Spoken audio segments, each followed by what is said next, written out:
Hello and welcome to Slash Cinema, the show where we watch and rank entire horror film franchises so you don't have to. My name is Justin Ashley, and joining me, as always, is the man with a million hot takes, Mark Skews. Oh, I'm a happy camper today. Mark, I teased at the end of our last episode that we needed a break. Yep. We were going away. It was the summer. We went away to camp, apparently. We did. Yeah. This was your pick. It was. What are we tackling today? So in case you can't tell, Justin once again has blown us away with an awesome setup. We're going to do the Sleepaway Camp franchise. What a strange pick. I love this franchise. Okay. Yeah. I mean, so this it was an easy pick for me. As soon as the only challenge we had, and the reason why we weren't sure that we could surprise it so much on the last episode is because we weren't sure if you could get all of these. So I think we'll talk a little bit about the... Yeah, one of them is notoriously hard to get. Yeah. But 5 entries. Yep.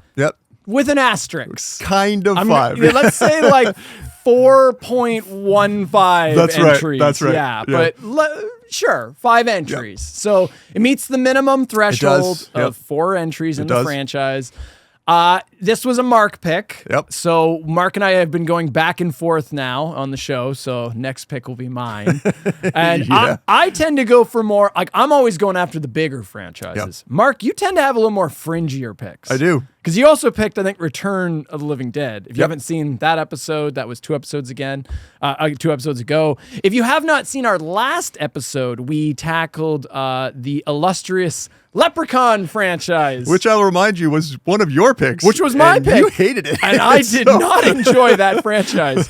But maybe you will enjoy me not enjoying it. Right. So please give it a watch. That video needs just a little bit more love. I think it's our second least viewed episode to date. As of this recording. It is Leprechaun. So I was surprised. I thought that one was going to get a little bit more attention because a lot of people know those movies. It is a little bit more modern. Yeah. I mean, Sleepaway Camp, a lot of the franchises we talk about tend to kind of reinvent themselves in the 2000s. Yeah. This one kind of makes an attempt. It tries a little bit. It's a little bit earlier 2000. Yep. I can't quite remember the date. I've got it written down. But the last entry, they try to reboot it a little bit. Yep. But I would say this franchise has definitely fallen out of the current zeitgeist. I don't hear much people talking about the Sleepaway Camp movies outside of the diehard horror fan community. Yeah. But I do think that this one is popular. I think we may get some old timers like myself checking out this video for this one. So I'm hoping it will do better than Leprechaun. Leprechaun, just so that you can say your pick was superior to my pick. That's right. Yeah. I gotta hit you with a fun fact. Okay. I like fun facts. So, Mark, we've been doing this show for a few years now. This is our 3rd year filming Slash Cinema. Yep. Thank you for supporting the channel, and thank you for listening or watching or however you consume this. This is our 12th episode we're filming right now. Our 11th episode was Leprechaun. That's right. Our 10th was Return of the Living Dead. What a way to celebrate the 10th. we weren't thinking about that. It was a fringe pick, yeah. To date, if you take the runtime of every single episode, we have over 66 hours of Slash Cinema. I don't know if I needed to hear that. 66 hours, not including the episode we're filming right now. Right. That's what we currently have, over 66 hours. To put that in perspective, you could watch the entirety of Breaking Bad in 62 hours. Right. Buddy, we have surpassed Breaking Bad. That's right. At this point. We have given you more entertainment than the entirety of Breaking Bad. And if you've watched every one of our episodes, just understand that 66 hours is enough time to learn like a real skill as well. So you could have bettered your lives by doing something else with that time. You didn't. You were here with us, and we thank you very much. You could have watched Breaking Bad. That's right. A real, substantially good show. The whole thing. And then had a couple hours left over. Right. I hope you appreciate, though, the sheer amount of free content we are beaming out to your computer and television and smartphone And we devices. appreciate you for doing that. For watching, for not watching Breaking Bad, but watching us instead. Yeah. All right, so we are going to go through all of the Sleepaway Camp movies. As always, we're going to do them in chronological order with one little minor hiccup, but we'll get to that. So we're going to start with the original and then end with the 2000s entry. The return. What I'm considering the last entry. And we will be ranking them worst to best. And as always, we have a question to answer. We do. Mark, what is our question for this episode? Favorite kill and least favorite kill, I believe. And that's kind of that's kind of the cop-out question usually, right? It's very easy for horror films to be like, all right, what was the best kill? What was the worst kill? Yep. There's a high body count there is amount in these movies, like all of them for the most part. It actually works really well for this franchise, more so than There's a other lot ones. to choose from. Yeah, absolutely. So I think that's more than enough waffling. If you're ready, I'm enough ready. Preamble. Buddy. Let's go. All right, it's time to go away to Sleepaway Camp. All right, here we go. Kicking it off with our first entry. This is from 1983 with Sleepaway Camp.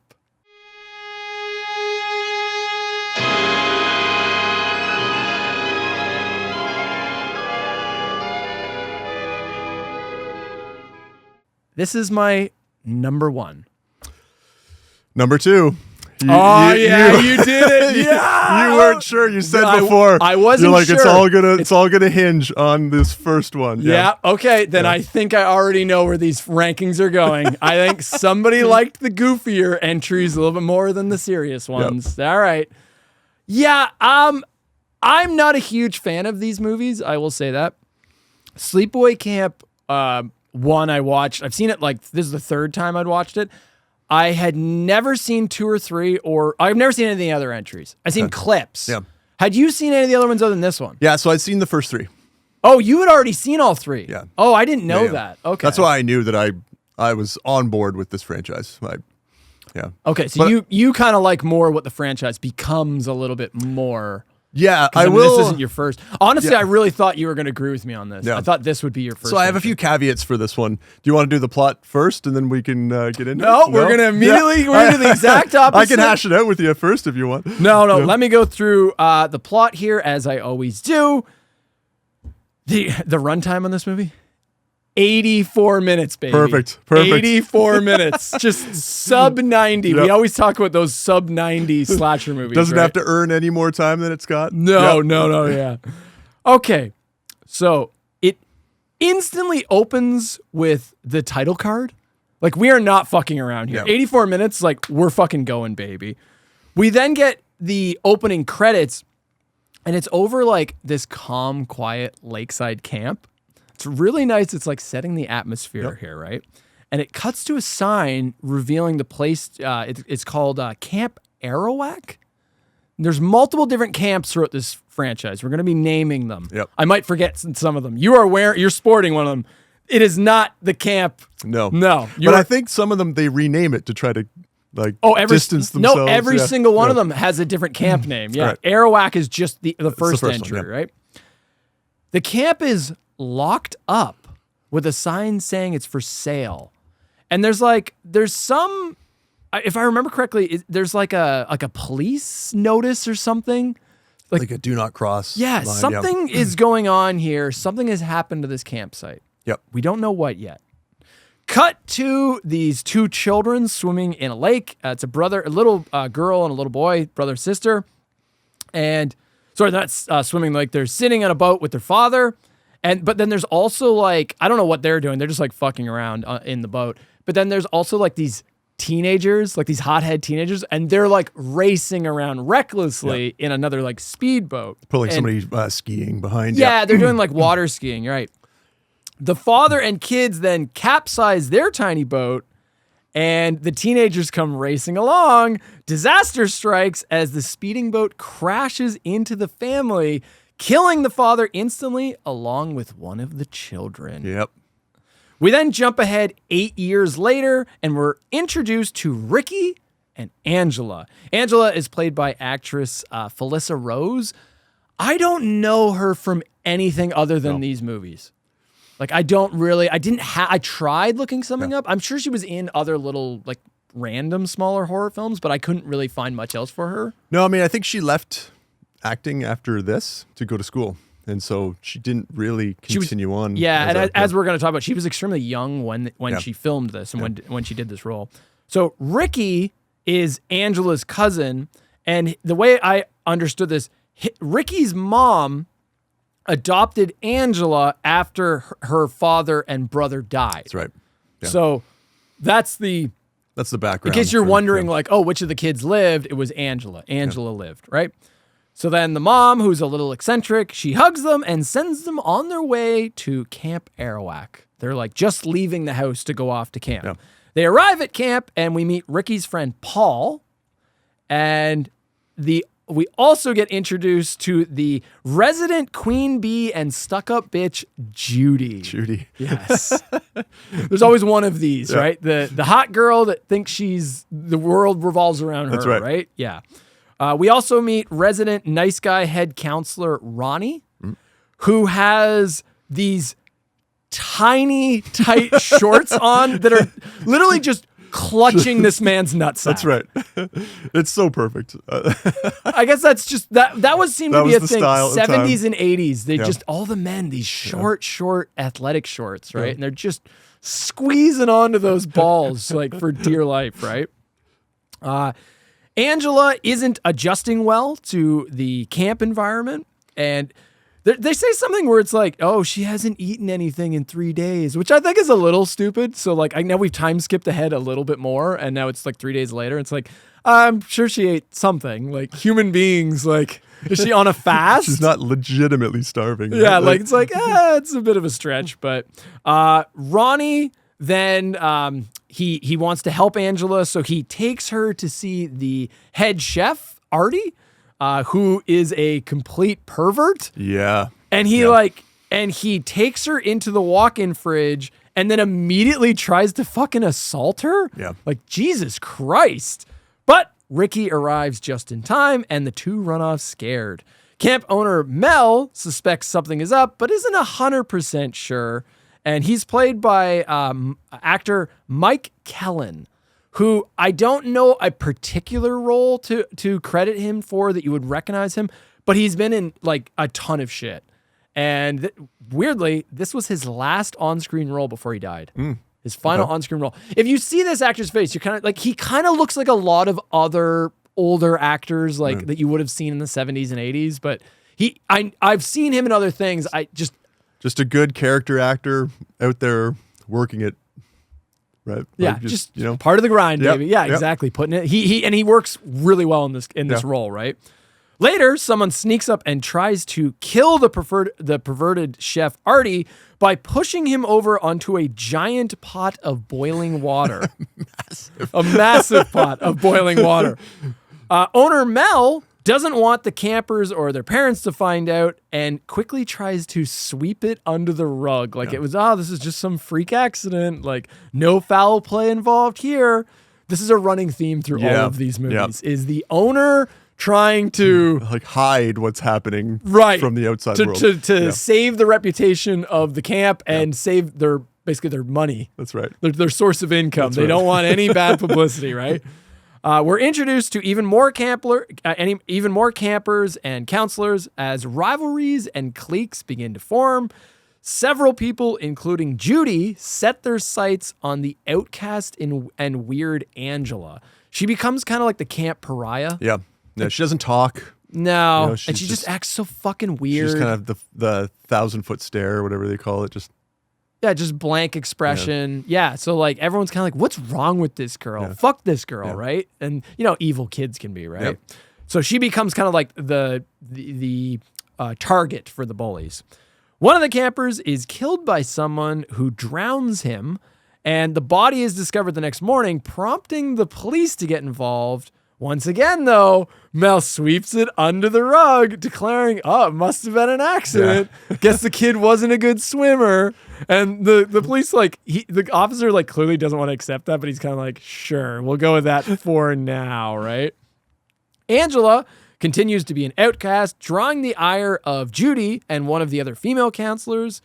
And she's also bullied by many of the other fellow campers. So the bullying continues. Another camper is killed, and it's revealed most of the camp. There's kind of this weird thing that happens. I don't know if you caught this. It's like right at the 50-minute mark. So like almost an hour in, someone else gets killed. And then there's like one line of dialogue of like, oh yeah, most of the parents pulled the kids out. Finished. That's all there is to it. Finished. Wiped out. How many are left? I'd say about 25. Might as well pack everything and shut down. Nobody's ever going to send their kids here again. Why not finish out the summer, Mel? Tomorrow I'll consolidate the bunks. There's no sense in keeping everyone spread out. So now like all the background extras are just suddenly gone. Like we've kind of time skipped ahead. And now the only kids left, I guess their parents were shitty and Never came to get them. yeah, like it's just, but there's like a one line thing of like, oh yeah, everyone, people have like started running away from the camp now. Yeah. So now there's not a ton of people left at camp, and they're afraid that there's a killer on the loose because now bodies have been piling up. Right. This is Yeah. starting to get a little ridiculous. Mel declares that he knows who the killer is, and he's like, I have to stop him, which is very interesting choice of words.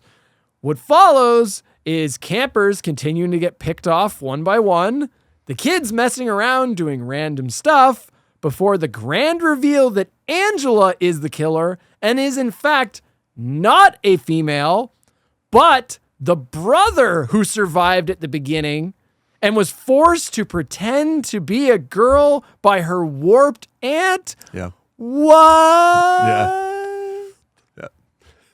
I mean, if you didn't know, this is kind of like the first time you watch it, you go like, what? But I mean, like, this is a very well-known twist ending at this point. Like, So we'll start it off and I'll ask you about that. Did you know before you watched the movie that that's how it ended? the first time I watched it, I did not. Yeah. No. So it wasn't spoiled for Yeah. me. I think at this point, if you were getting into horror, I think a lot of people have spoiled that twist ending. Because like the it's- iconic shot. is. Yeah. So it's been spoiled a bit. Yeah, I did know because I didn't see this the first time until I was in my 20s. Right? I don't know why, but And that was like 30 years ago. That's right. So it's been a minute. yeah. But I mean, I didn't watch this one as a teenager like I watched some of the others, right? For whatever reason, the first one was never available. So by the time I got around to seeing this, I already knew about that twist ending, which I think kind of deflates the impact of it somewhat when you are just waiting for it to happen and you're watching through the lens of someone that knows, oh, okay, but I already know what happens here. Right. Yeah. I mean, I don't think... Let's hold that twist ending. I want to talk about the ending in a sec. Mark, do you like these movies more than I do? Do you want to kick off what where do you want to go with this conversation? What you liked, what you didn't like? I'm going to throw it to you here. Just give me anything. I got all kinds of points to talk about. So I guess the first thing I'll start off with is saying, I'm going to put it, for the first time in Slash Cinema history, I'm going to put an asterisk next to one of my picks. Oh. Yeah, so I picked this one as number 2. Yep. Right, but I'm going to put an asterisk next to that one because if you have this one as your number 1, I totally get that, right? This is, if we want to say the most artistic, it's certainly the most iconic movie. I would say it's the most serious. Yep. It's the most straightforward. It has the most kind of iconic imagery. There's things that you will remember. If you're a slash horror movie fan, you do need to see this one. It is the one from the franchise that if you could only pick one and you were going to say to somebody, go watch this one, it's the first one, right? The first one is the one that you really kind of need to see. There's a lot of things about 2 and 3 that I think fail where one more succeeds. Yeah. And that's more to do with the Angela character. Right. And I'll hold that for now. Yeah. But I do think because a big problem I have with this franchise as a whole, and this is why I don't think it's a great franchise. What is the formula? Well, yeah, exactly. Right. I want to compare this to Friday the 13th because it's the most obvious comparison. I mean, they pretty much just ripped it off almost, right? Right. But not quite. And where they don't, I don't think works. Yep. So some interesting trivia. This came out in 1993. Yep. It comes out right in between Friday Part 3 and Friday Part 4. How weird is that? Yeah. So Friday Part 3 is 82, Friday Part 4 is 84.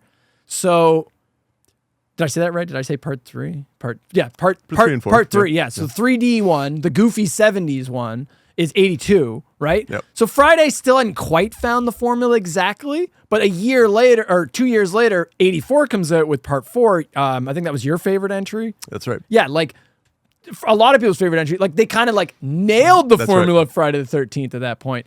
So it comes out of this weird time where Friday was still figuring out its identity, and you get this movie that's clearly a copycat movie, but because Friday wasn't really established, I can see where, they still do their own things, right? Like some things still work.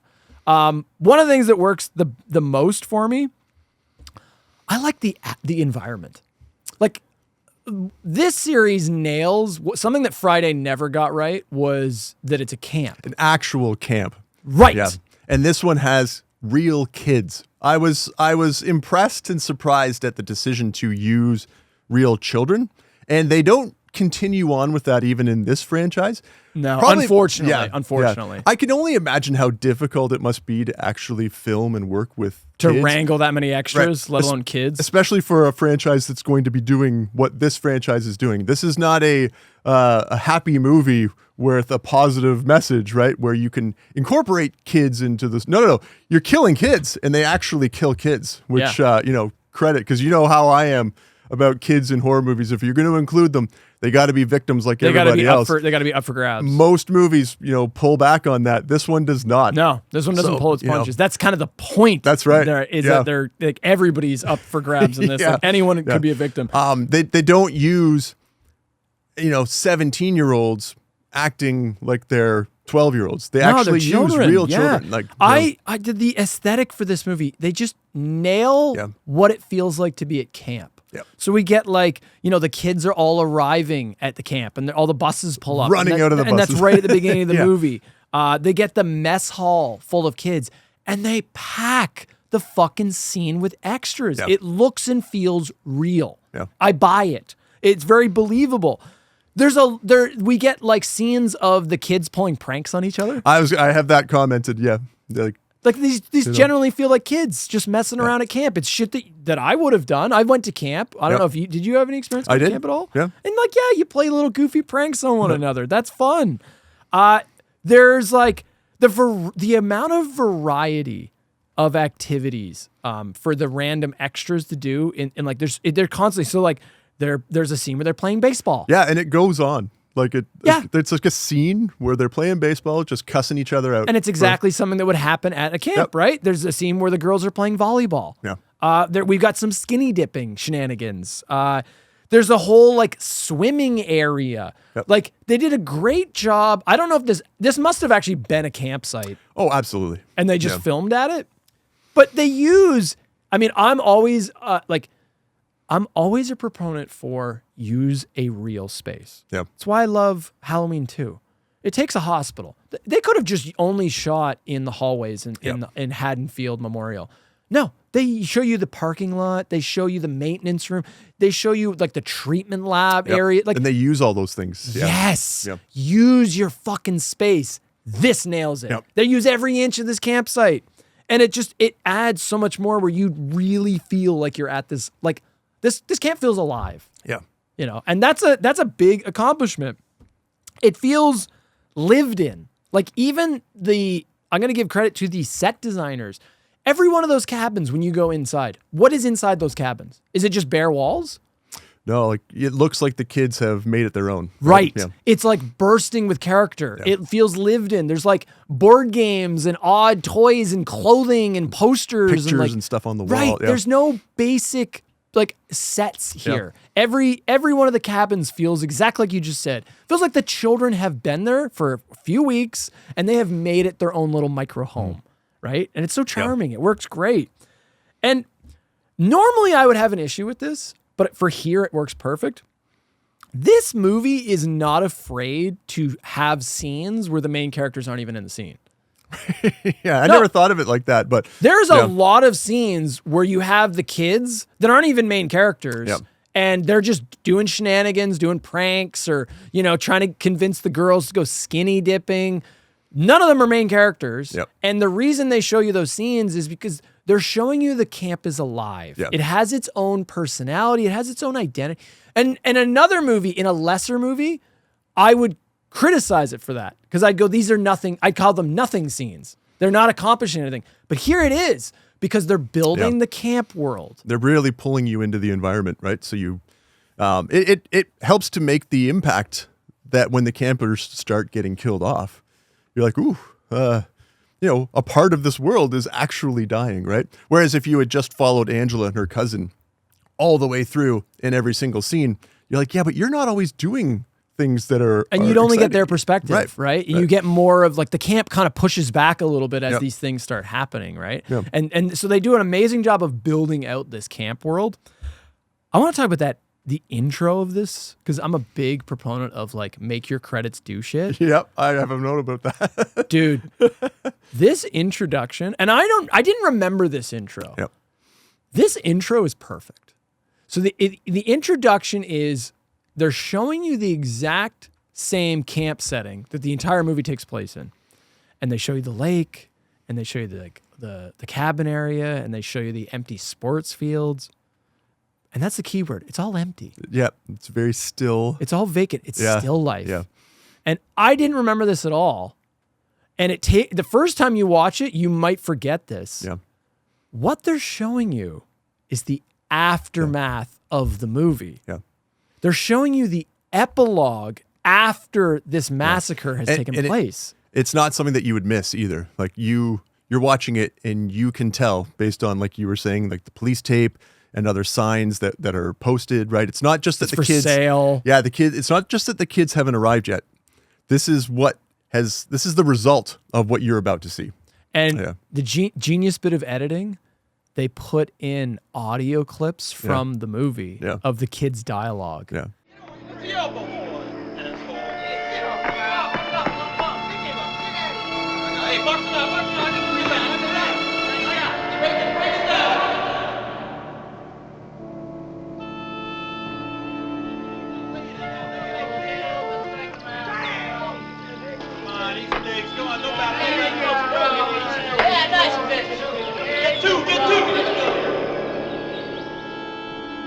Almost that like you might miss. almost like they're haunting the campgrounds. I mean, maybe that's reading it a little bit too much, but I don't know. Yeah. I think there's some artistry there. Yeah. This is why this is my number one. Is I feel like this is the one that's the most filmic. I feel like this is the one that's the most serious, and this one, I think I can treat this one more as the most like a film. Yep. The other ones feel much more popcorny. Yep. And I completely do not disagree with you one bit. I just think this is the more artistic one. Yeah. Back to the Friday comparison. I love that, like, because I said that the first three Friday the 13th movies are basically 70s movies. They're so early 80s. Everyone looks like they're from the 70s. They do here too. This doesn't feel like an 80s movie yet. It feels very 70s aesthetic. A lot of normal looking people. That's right. Yeah. I noticed Judy has a very 80s style, and you're younger than I am, so you like might the giant side ponytails. Well, there's that, but she has a shirt that has her name on it. It just says Judy. I caught that. That's in my notes. If you are an 80s kid, I don't know why this was a thing, but every parent for an 80s child got their kid a shirt that had their own name on it, usually with a solid block color in the back. Maroon was a popular choice of just your name in that sort of puffy white material. The impact. Every kid had one of these. When I saw it, I'm like, this is definitely set in the 80s. I love it. I think part of what makes this whole franchise unique is the high body count. So let's talk about the kills, baby. There's tons in this franchise. Tons. Yep. 13 fucking kills in this movie. Yep. 13. That's our body count. The first kill is only 19 minutes in. Like, this movie does not fuck around. there's a high body count in all of these movies, and they often the first kill comes very early in the movie too. It's like you don't have to wait like an hour. However, this is part of the problem also. We have a major pacing issue. All of them do this. Yep. So the most of the movie, the kills are, so you get an early kill, and that's like 19 minutes in, and then you get like another kill, and that's like 30 minutes in, and they kind of pace it. Then once you hit that hour mark, it's just a kill every 5 minutes. It's like the roller coaster's going up the hill slowly, but then all of a sudden, once it crests the hill, you're just plummeting, right? Right. Yeah. And part of the problem is there's just too much loaded at the end of this movie where it fucks the pacing up. Yeah. Where you're just getting a demo reel of kills at a certain point. Sure, but I would counter that to say that if they didn't do that, you wouldn't get the things that you love so much about it, like the real camp environment. You wouldn't get a 3-minute baseball scene. You wouldn't get the pranks, because if they were breaking everything up, if they were pacing it with kills all those times, then you wouldn't get those long drawn out scenes where they're just living life on the camp, right? So I'm going to say something blasphemous. Yeah. I think the kill counts in these movies are way too big. Wow. You know, I thought when I think was, it ruins the pacing. I think Friday doesn't have these high. No, exactly, Like this right. is like twice the kill counts of the Friday films. You think about other horror movies, slashers, where like only 4 people die, and it's just it kind of calls out that maybe those movies, okay, maybe these ones have a few There's too a many. big difference between 4 and 14. You know what I'm saying? Yeah. Like I think you're going Yeah. a little too much, Yeah. and the problem is you're not left with enough story. Yeah. And that's the problem with this movie. But I will say, though, that one of the reasons why I think this franchise is more popular than maybe some of the others from its time is because it has a number of these kill clips that you can pull out of them to feature in those horror movie clip shows and compilations, or whatever, right? yeah. So, Well, let's talk about a few Yeah. of them. Some of my favorites. The pervert chef, yeah, Artie. he has a line. I wrote it down here. When the kids first showed up, like Yeah. all the kids are running down. This is like fucking brutal, man. So it's like the kids have got off the buses. They're all coming down. And these are, to be clear, these are like children. Actual children. Yeah. Like I don't even know if anyone are any of the children like at the camp even 18? Like I assume maybe the counselors, but no, but like none of the I thought campers. Judy would have been like 16, 17. Yeah. You know what I mean? That's the way that they are portrayed. As like I mean, teenagers at oldest, right? I think Felissa Rose, she was playing a 13-year-old, but she was 16. So, I mean, that gives you an idea. No, of I think what it's the opposite. I think she was only 13 at the time. I think she was playing a 16-year-old. She was supposed to be older than she was No, playing? because I have a Yeah. note here. Let's see. Felissa Rose, she was only 13 years old when they filmed this. Okay. Yeah, I think it's the So opposite. how old do we think she's supposed to be in the movie? I interpreted it, well, they're trying to do sex, so I'm assuming she was supposed to be like 16. Yeah. I don't know. First kiss? I guess maybe. I don't know. First kiss? That's like 12. Well, What are you talking about? no, that's what I'm saying though. Like Yeah. at 16, like that They- seems at seems 16 late, they'd be right? having sex. Right. But like she's having her first kiss. I don't know. It just seemed Yeah, like but they were she's a young. fucking weirdo stooge. That's so true. like That's yeah, true. yeah. They're not all Judy's, slash though. cinema. Yeah, they're not all Mark wearing your own That's right. name. So yeah, when the kids get off the bus and they're like fucking children, Yeah. and it's such a gross bit of dialogue. Artie has this thing where he's like, "Look at all that fresh chicken. Where I come from, we call them baldies." Yeah. Just look at all that young, fresh chicken. Where I come from, we call them baldies. Makes your mouth water, don't it? Artie, they're too young to even understand what's on your mind. Then, good buddy, there ain't no such thing as being too young. You're just too old.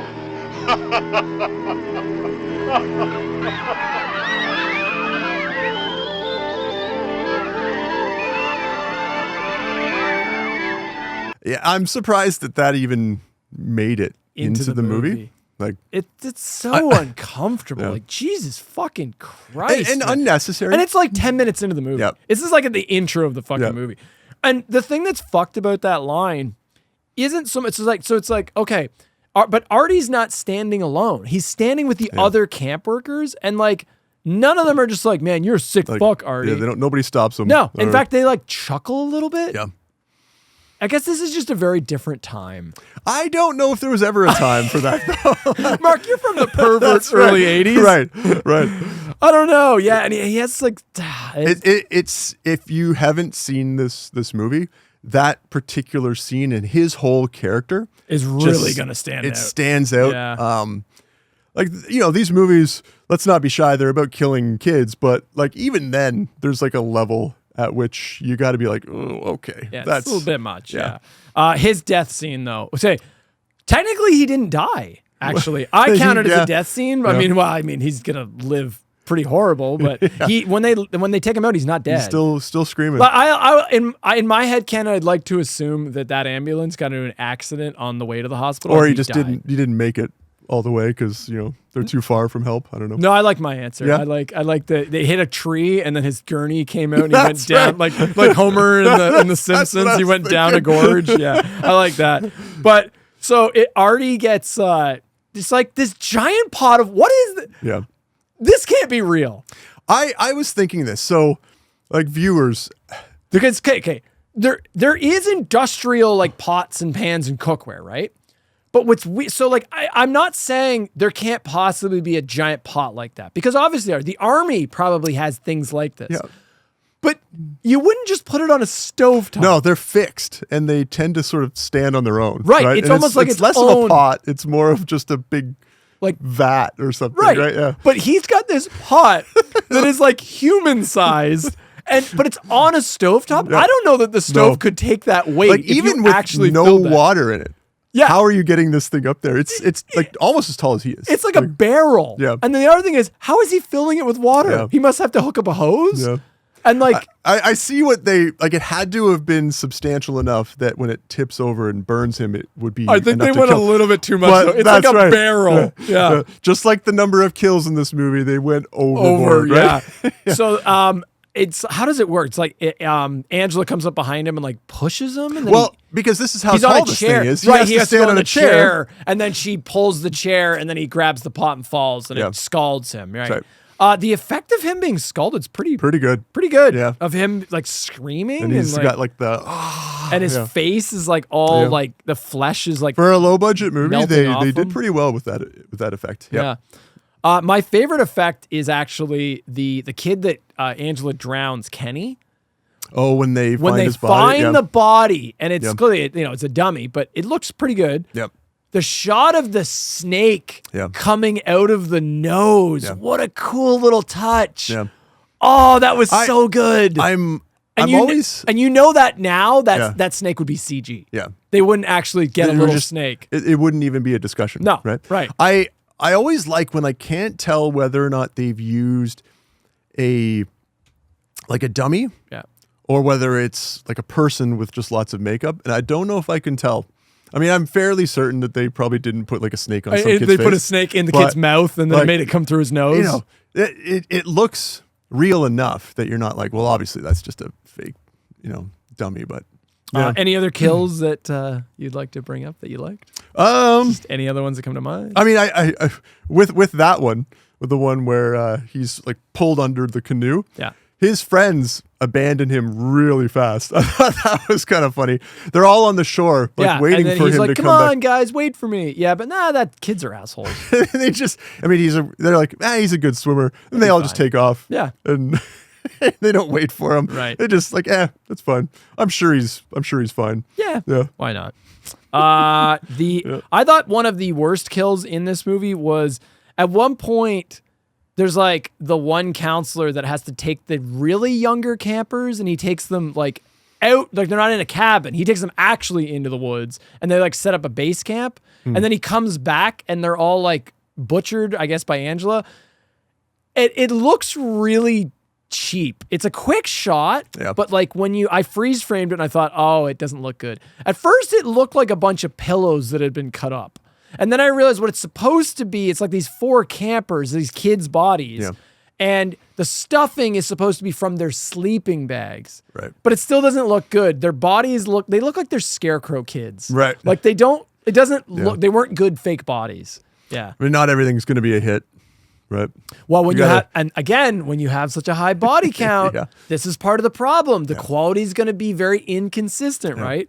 But for the most part, they are quite good. There's some good stuff in here. Mark, let me throw it back to you. Anything you? One of the things that I really like, not necessarily about a specific kill, but they do a good job of setting up Angela as kind of this doe-eyed, innocent person. That's the next thing I want to talk about. Let's talk about Felissa Rose. Let's Yeah. talk about Angela, because that's the whole fucking franchise The comes thing off I of this was character. going to say is throughout the movie, they use music and soundtrack very well. It's almost Disney sounding, like when you like insert clips of the Disney music from Sleepaway Camp here.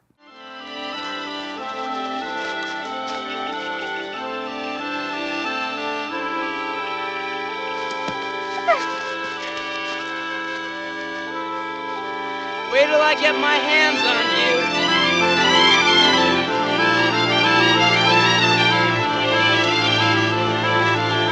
It's just supposed to be like, well, I didn't really catch this. So it's like It's just it's when very- you're seeing Angela, basically. Yeah. They're trying to give her innocence, Yeah. right? Yeah. Yeah. So I want to talk about her performance. This character sucks. yeah. Well, I mean, But what do you expect? Right? No, Yeah. exactly. She does a really good job at playing the role, but I hate like if I was Judy, I totally get why Judy's like fuck Angela, because she's just a weirdo. Yeah. But like beyond a weirdo. Like she's not just antisocial. She's just like almost the entire movie. She has like no dialogue. Yeah. And she just has this blank expression. Just sits there and stares she at just people. sits there and Like- stares like, Yeah. like, is that like what Which, the fuck like, are you I'm- doing? I'm sure Like, is exactly what it's they- so off-putting. Like, if you were anybody in that room, you'd be like, "Can you just please stop staring at me?" Yeah. Like, because like she doesn't even act. She's not necessarily acting like a social outcast. She's acting like an alien Right. in some of these scenes. Like she's where I'm like, studying human behavior. right? Yeah. Where I'm like, what is this blank like stare you're doing? Right? And I'm sure all of her performance was exactly what the director asked her to do. It just sucks that was all she got to do until like right at the very end, right? She doesn't talk until 30 minutes into the Yeah. fucking movie. Well, good night, Angela.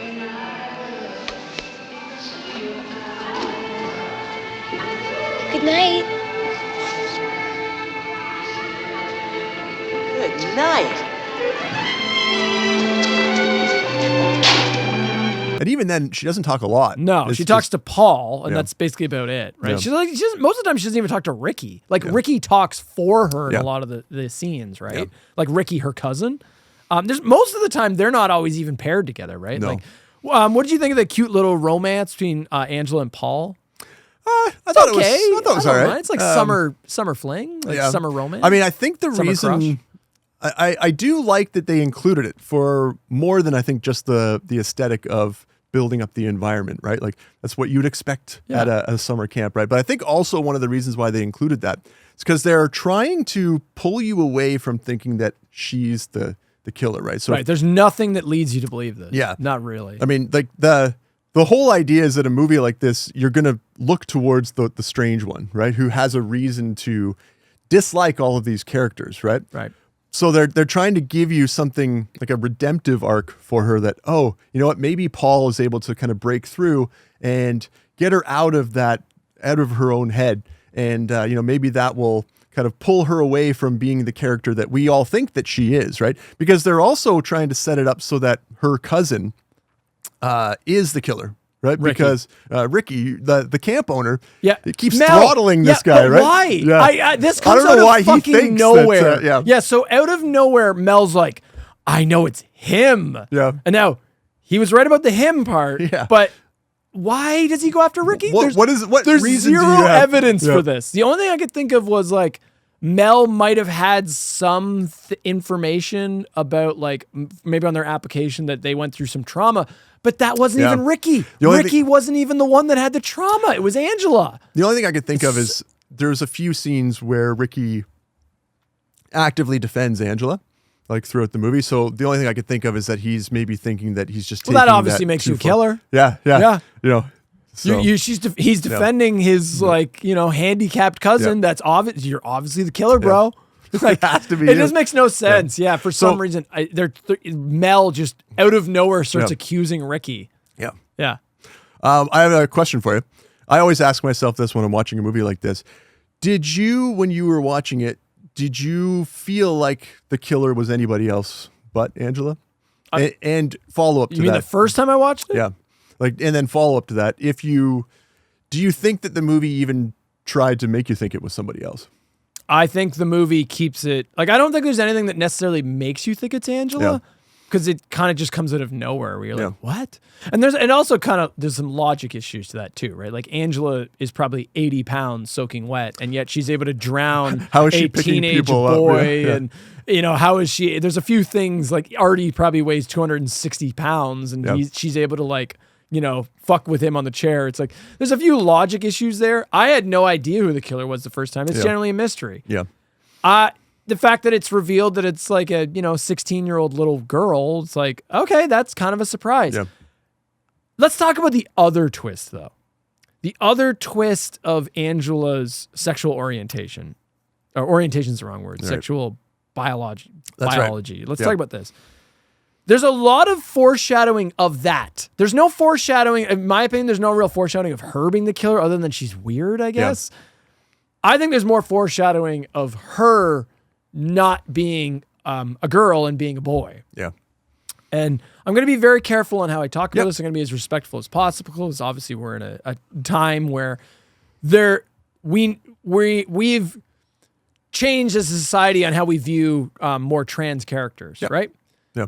Angela's, it's weird though, because she's a trans character, but she's like a forced trans character. Yeah. So she's not really a trans character. It wasn't her choice, right? It wasn't, right. It wasn't like she felt like this was, the true self that she wanted to live, or that he wanted to live. So she's a little boy that got forced to act like a little girl because his warped aunt wanted a daughter. And she even says, so like the foreshadowing early on, Ricky's mom is so fucking weird.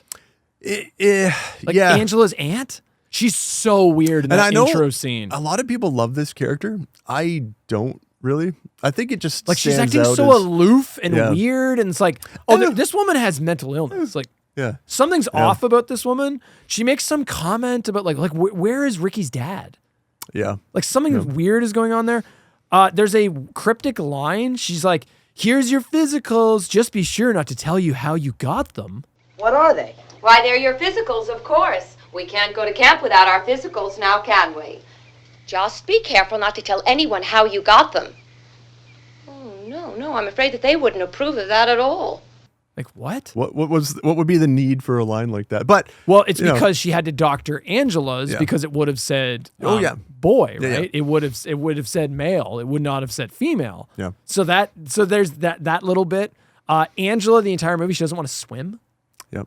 Which I'm guessing the reason is because the water would constrain on her bathing suit, so you'd see the outline of a penis. Which is strange in a world where everyone's wearing tight shorts already.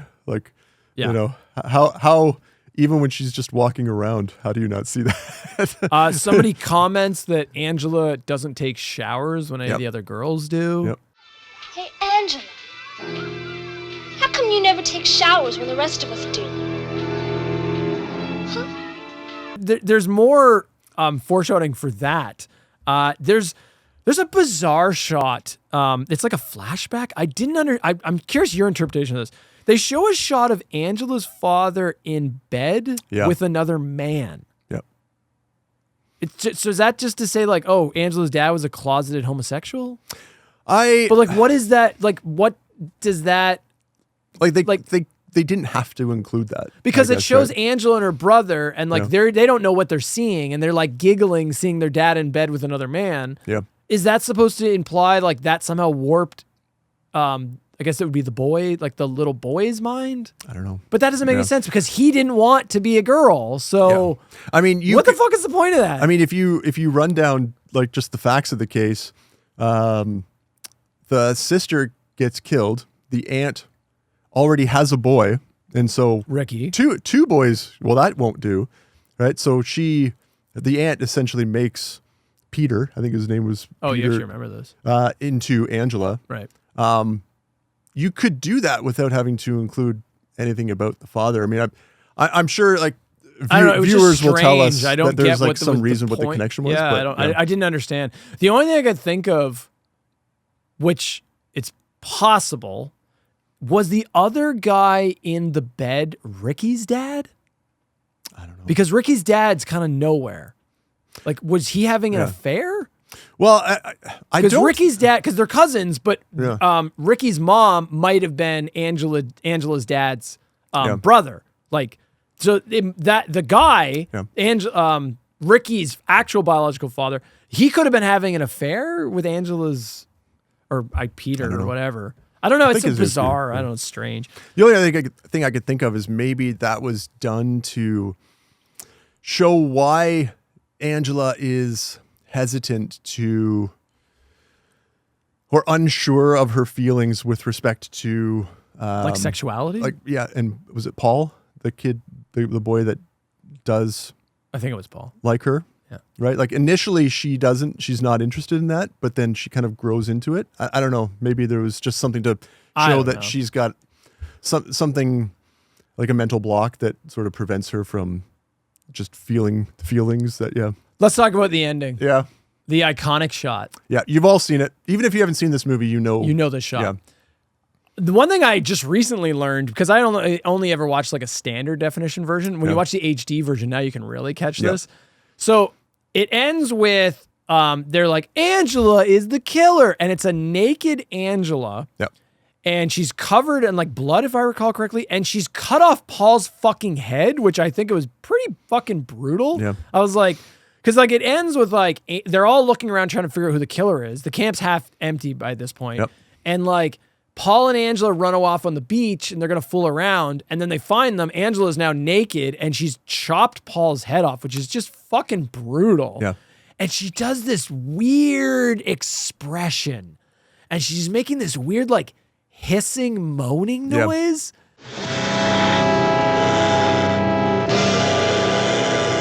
How can it be?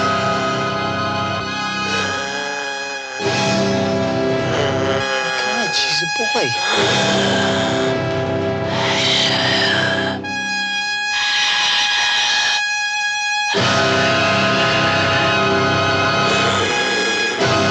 It's very unsettling. It is. Yeah. Like, it's genuinely haunting. You're going to remember. This is going to stick with you. Yeah. And to me, that's the best part of Felissa Rose's performance is that. Yeah. What I didn't catch, so then now they know it's a boy because you can see the little penis. Yep. What I didn't catch, because I never knew how they filmed this. I always assumed they put a little prosthetic penis or something. No. I didn't realize it's like, no, they just got some guy to wear an Angela mask, and that's kind of why they had her do that frozen expression, Yeah. so that when they cut to it, it looks more believable. So he's standing behind a Felissa Rose mask. He's wearing a Felissa Yeah, Rose yeah. mask. To their credit, it's pretty convincing. It is, but it's also like you get a bit of an uncanny valley Something element looks to it because it's not quite in right. Standard Yeah, def, I yeah. didn't really notice it, but in Yeah. HD, I could really notice it. Yeah. Where I went, oh, that's clearly a guy wearing a mask. Like I did the first time I watched it, I didn't really quite know how they did the shot, and now it's very obvious. Once you know how they did it, you can't kind of not you can't see unsee that. it, but it also is makes impressive. it weird It though at the does, same yeah. time Yep. because the noise and the editing, Yeah. and then it just cuts to credits and like that's how it ends, Yep. right? Although I will say, as it's cutting to credits, they do kind of a negative colorization, and it. If you notice this, maybe I'm the only one that sees this. The way that it kind of discolors her hair, it crops it so it looks shorter, so you can almost see her as a boy right before it fades to I black. didn't catch Yeah. that. Good So, catch, Mark. yeah. I did not catch that. One thing I will say about this scene is that it kind of suffers from the Silent Night, Deadly Night Part 2, where there's one super iconic scene to this movie that everyone will talk about and associate with the movie. With the franchise. Yeah, almost at the expense of the greatness of the rest of the movie, right? So if you haven't seen Sleepaway Camp, you already know what we're talking about with respect to this scene. Justin's probably inserted a couple clips of, Of it course, already, yeah. right? I have Angela's face on your face. That's right. right. Now. Yeah. Yeah, So, but there is so much great stuff in this movie to go back and see beyond just that scene, right? Like It's a yeah. well-made slasher movie of Yeah. the 80s. But I want to. I'm not done with this Yeah. twist ending. Does it add anything? So here's my question. Yeah. Angela, because you said this. Like, did you know Angela was the killer? Isn't that the twist ending? Is it necessary to be like Angela was the killer and also is a boy? What does that add? To me, it adds fucking nothing other than you just did it to be weird. Yeah. And that's my thought. It's like they just did that to be weird. Yeah. It's like, oh, Angela actually had a dick. Angela's a he.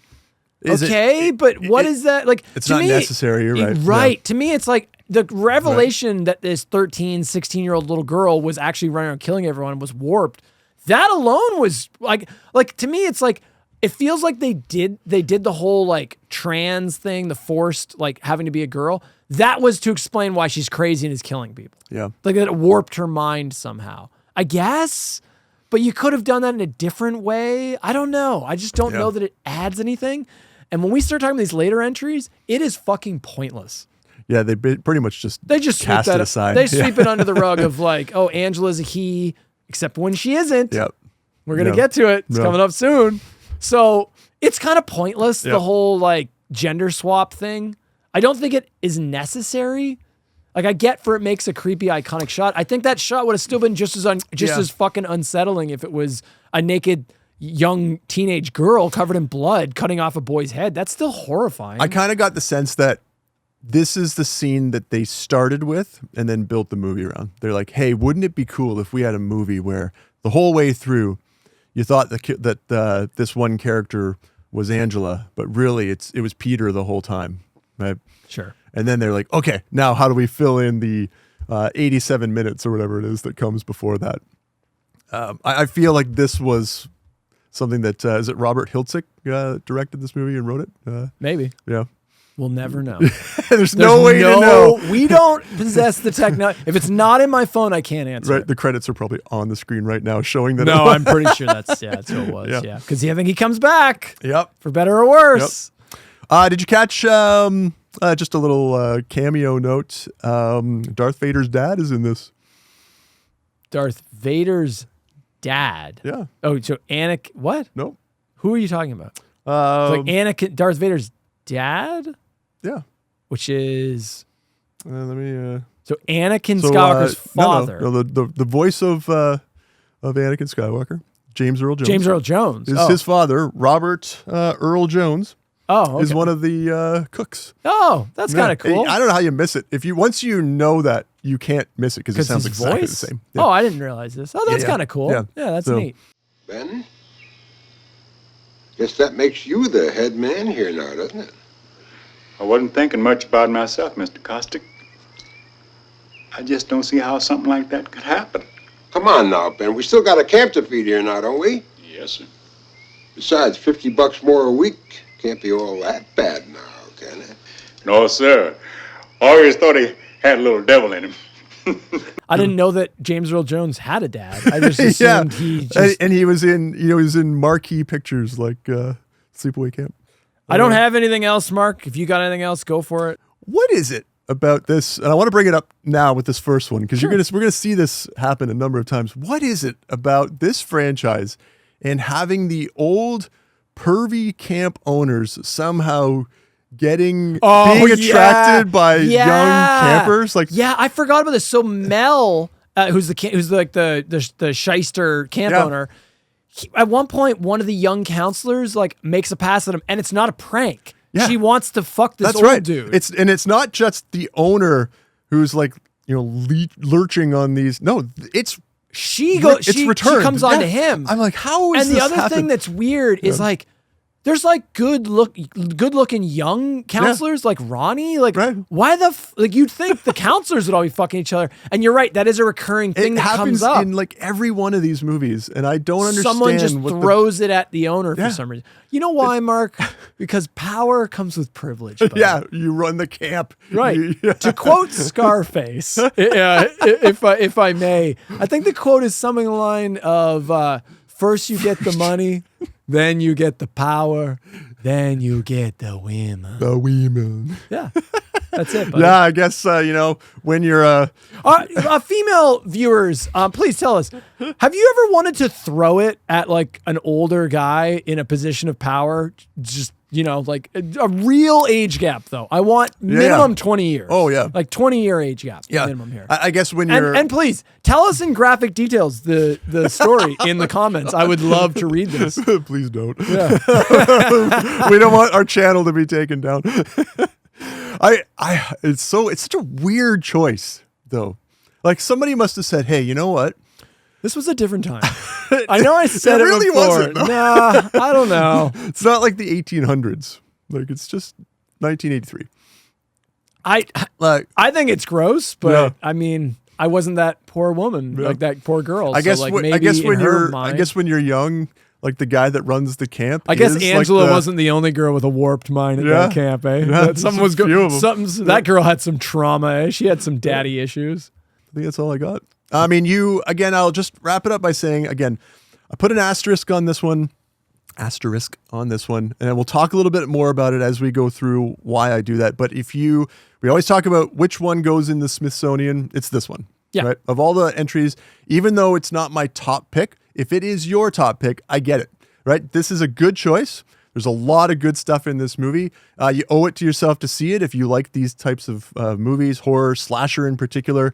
I would say it's probably one of the more important ones compared to some of the franchises that we've watched. I mean, I would watch number one over any of the Hellraiser movies again, or the Leprechauns. I don't agree with Hellraiser, but I agree with Leprechaun. Yeah, maybe the first Hellraiser. and the remake. Yeah. The remake's really good. Yeah, but it's a good one. Don't fucking throw Sleepaway shit. Camp, buddy. Yeah, don't throw shit. Do you know somebody made a comment?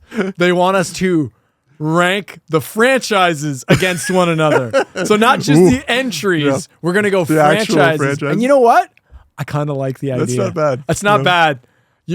Commenter, you're going to get your wish, but you're going to have to wait. I think this should be a special That'll be like an episode. anniversary episode. Yeah, or I think something we're going to like save it, but that. All right, it's I coming. like that. I like it. like I that think idea. we're going to do a franchise versus franchise. But before we can get to that, we got to finish another one. Yeah, we got to get through this one first. So it's time to move on to 1988. We're skipping ahead 5 years with our next entry, Sleepaway Camp 2.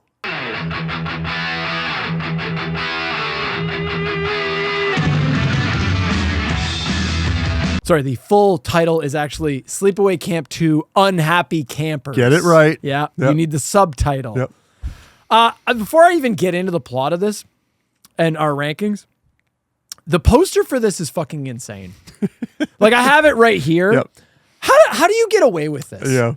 Like, I remember seeing this poster in the video store, and I remember thinking it must be a parody. Yeah. Like, it's got to be a parody horror film, because otherwise... So we've got this girl on the cover, who, by the way, is not... It's Nope. Angela, but it's supposed to be. It's but not yeah. It's not Felissa Rose, and it's not the new actress Pamela Springsteen. Yep. It's this random model they get, and she's got this backpack, like a camp backpack on, and she's got a chainsaw for Leatherface, a hockey mask for Jason Voorhees, and a Freddy Krueger bladed glove. And I like the hockey mask you can get away with because it doesn't look like the Jason one. It's just a hockey mask. Yeah. That you can't copyright that. A chainsaw is a chainsaw. Fair enough. I don't know that is a real thing. I think we've talked about this. The bladed Freddy Krueger glove. Does this have any practical function? Do we use this in anything else? Like that you trimming can't your hedges, maybe. Right. But even then, they're not scissors. No. So you just have to like. If this is a real thing, I want someone to please comment with what this function is. What do you use this for other than to terrorize teenagers in their dreams? That's right. Other than Dream Killer. Right. Yeah. Yeah.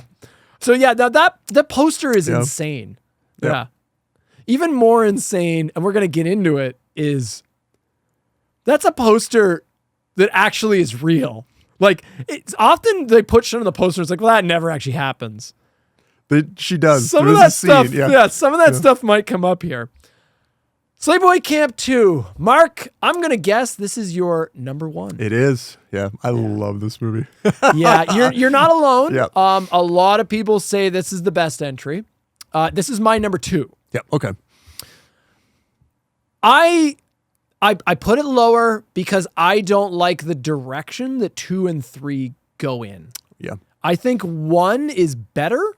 I think 2 and 3, and it's kind of surprising for me to take this side. Usually you take the classier pick, which is like the more serious entry, 2 and 3 become camp. And I like campy movies, but these don't work for me. But not after this, right? Like 2 and 3 just they don't work for me. The campiness, like it's my number 2, so it sounds like it's high. There's only 5 fucking entries, and really something's got to be. No, but then also there's really only 4 fucking entries, honestly. So it's my number 2, but I just don't like the campy direction that 2 and 3 go into, and I'll get into why it specifically doesn't work for me because I like schlocky movies. I don't think these ones quite land. Yep. It's a fine line between just being a bad movie and being an entertainingly bad movie, right? But before we can get into that, let's get into the plot as we always do. So it opens with a group of young people telling scary stories at a campfire. Everyone is wearing shirts with Camp Rolling Hills on them. I thought this would be a nice little hint towards you gave your own little foreshadowing of what it was going to be, and mine just says happy camper. I like that shirt though. That's just out of the wild, that one. I happened to find a shirt that said happy camper, and I'm like, it's kind of perfect actually. I don't actually know if they say this in the first one. I think this is a second and third entry. Well, because it's part of the song. Right, the whole happy camper thing, right? And Mark, correct me if I'm wrong, that is an actual screen-used prop. That's right. From the second movie. I had to wash the blood out. Yeah, that's you paid what, $1,500 for that shirt? You told me? Upwards of. And every dollar was worth it. And it did not come with a certificate of authenticity. You just went off the guy's word. I trust. And it looks like it was just printed, but obviously that's just goes to the quality of the prop making back then. Yep. Yeah, that's great. Yep. So this is our new camp that we're at. And we have these kids telling spooky stories.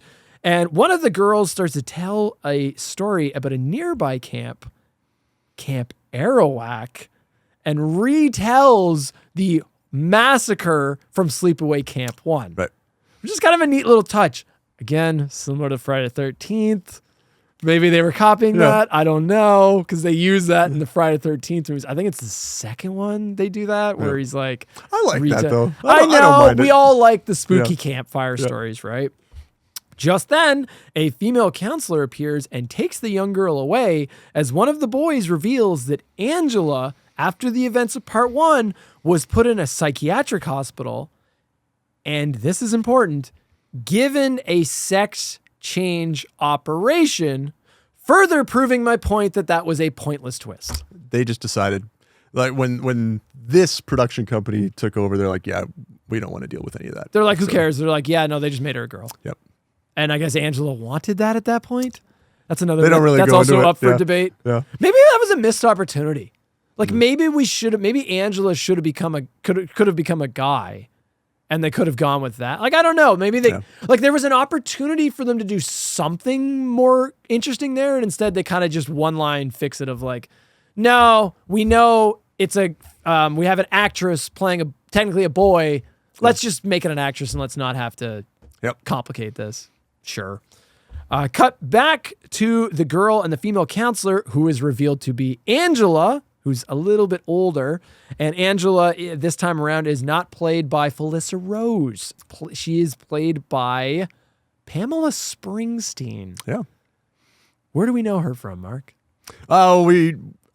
Most of us probably know her from the association of who her brother is. Well, who's that? Who's that? Who's that guy? Yeah, who's that guy? Bruce something? Yeah. I don't know. Some sort of musician. Some indie They call him the music guy. master. No, it's the boss. No, the master. The master. The master. Pamela Springsteen. What a weird connection. Yeah. It's so strange. And did she have any other all minor shit. All minor shit. This was kind of her thing. Kind of like Felissa Rose. She just kind of, This is like her thing. Yeah. So Angela is lecturing the girl about sneaking off to hang out with the boys. And the two start going back and forth and arguing before the girl storms off. Angela sneaks up behind her and whacks her with a log before cutting off her tongue, which is very funny because they kind of fuck up this effect. You can clearly see Angela cuts out her tongue and the blood, rather than spurt from the tongue, it like spurts in from off screen. Like it's like splashes onto. Right, it like splashes onto the tongue. It's like that's not how biology works, but sure. It's like the blood manifests from the ether onto the tongue. Yeah, okay. That's how that works. Yeah, absolutely. Cut to the title card and hot pink font, the credits, accompanied by some slamming rock music. This is kind of awesome. So even though it's just text over a black background, I give it a pass. Yep.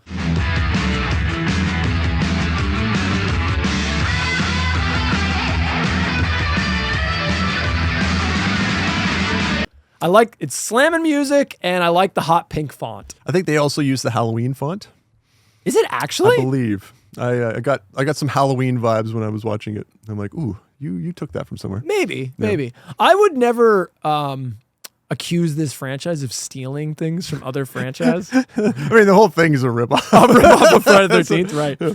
Cut to the next day where we meet a fresh crop of female campers, and Angela lies that she had to send home the troublesome girl who she actually killed the previous day. Right.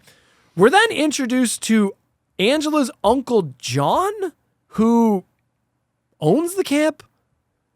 We're going to get into it later. Who the fuck is this? Who is this Uncle John? Was it her uncle? Is it? Yeah, she says Uncle John. Okay. Is that Ricky's dad? I have questions. No. The movie gives us no answers, so it doesn't help. Yeah. But his role is very nebulous. We're also introduced to the popular campers, including another queen bee bitch, Allie. Allie. Yep. We get the stoner twin sisters, a few hunky boys, and the innocent Molly, who's kind of like our final girl. Yeah. We're also introduced to head counselor TC, who to me looks like a doofy Dave Coulier. Yeah, and acts like it too. Which like is funny because Dave Coulier looks like a doofy Dave Coulier. Yeah. So I don't know. Just he's got a very cartoon look to him. Right. It's funny. Yeah. He talks to Angela and expresses some concern about Angela kicking people out of camp. He's not really happy that she kind of just, because Angela's not the head counselor. She's just one of the counselors. So he doesn't really like that she did that without consulting him or her Uncle John. I already forgot his name. Was it Uncle John? Yeah. Uncle John. And Angela then like dodges the question and just like runs off. It's like, okay. Cut to Molly getting to know nice guy Sean by the pool. Sean is kind of like the final guy in this movie. Later, Angela catches the stoner twins getting high and drinking, which angers her. So she proceeds to roast them both alive on a barbecue pit. Yeah. Brutal. Then, after an incident with the boys, one of the female campers requests to go home. So Angela kills her too, of course. Right. Yep. That time, I think, with a drill. Nice girl Molly comes to Angela seeking some advice about Sean, and they have a little heart-to-heart, and it's one of the few non-crazy Angela moments in this film. And she finds Angela in front of a locked-up cabin with a no trespassing sign on it. It's like this cabin that's like away from the rest of camp. I guess it's like they don't use it anymore for some reason. Older and kind of run down, so it's just it's bored. It's kind of boarded up, and they don't use it. Fed up with the tight-ass Angela, the boys decide to try and prank her by scaring her. One of them dresses up as Freddy fucking Krueger? What?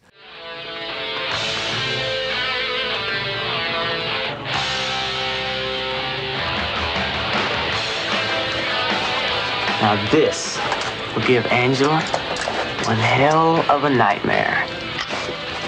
How do you get away with this?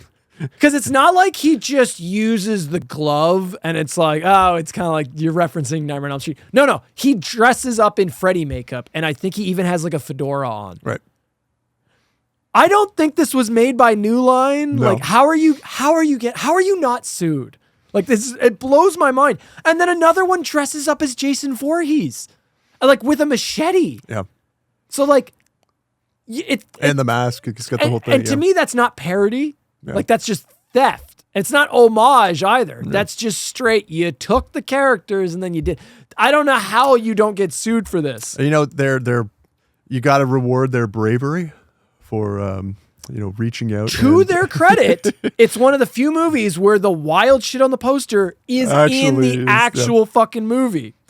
The plan backfires, of course, and Angela gets the drop on them, killing them both, and she actually cuts off one of their faces and wears it and uses a fucking chainsaw to kill the other kid. Yeah.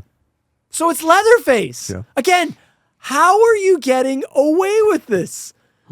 They rip off three of the biggest slasher movie franchises. I don't know. I guess you can't copyright stuff.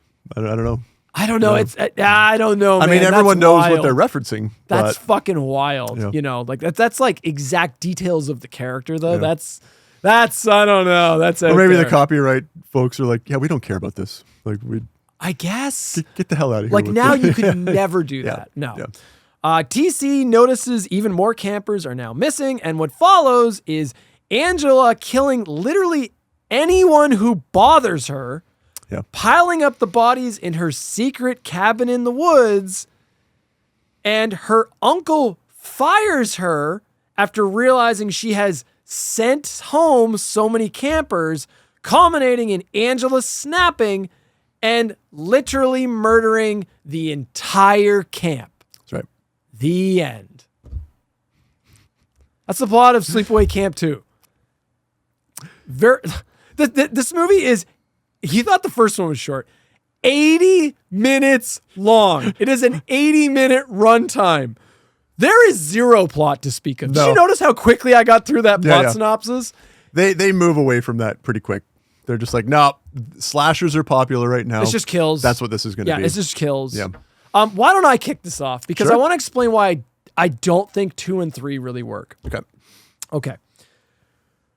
We have a complete tonal shift now. Mm-hmm. Yep. 1 had a high body count. 2 and 3 were like trying to set records with their body counts. And there's just this, there's no story here. There's just the story, the plot is gone, but it's to the detriment of the actual film. So now the movie is more campy and it's very tongue-in-cheek. Some of the humor honestly works for me. Like the 2 stoner sisters, I find them very funny. Yeah. Like there's a lot of shit in here that makes me think of the fun 80s, like just humor of the time, right? I like campy slashers. I like some of this. I like those 2 stoner sisters. They made me chuckle. Like they made their like stupid song they sing. I love the trees and sky, but only when I'm shit-faced, so everyone get high. Oh, I'm a happy camper. I love to drink and fuck. And if you pay me money on my titties, you can suck. When they're like getting high and drinking in the woods. They're taking the classic summer camp song that they were all singing together in the mess hall. And they twist it. And then twist it, yeah. Yeah. There's a panty raid scene. Yep. I have a question for you, Mark, because you're a child of the 80s. Yeah. Was this ever a real thing? I do think this was a real thing.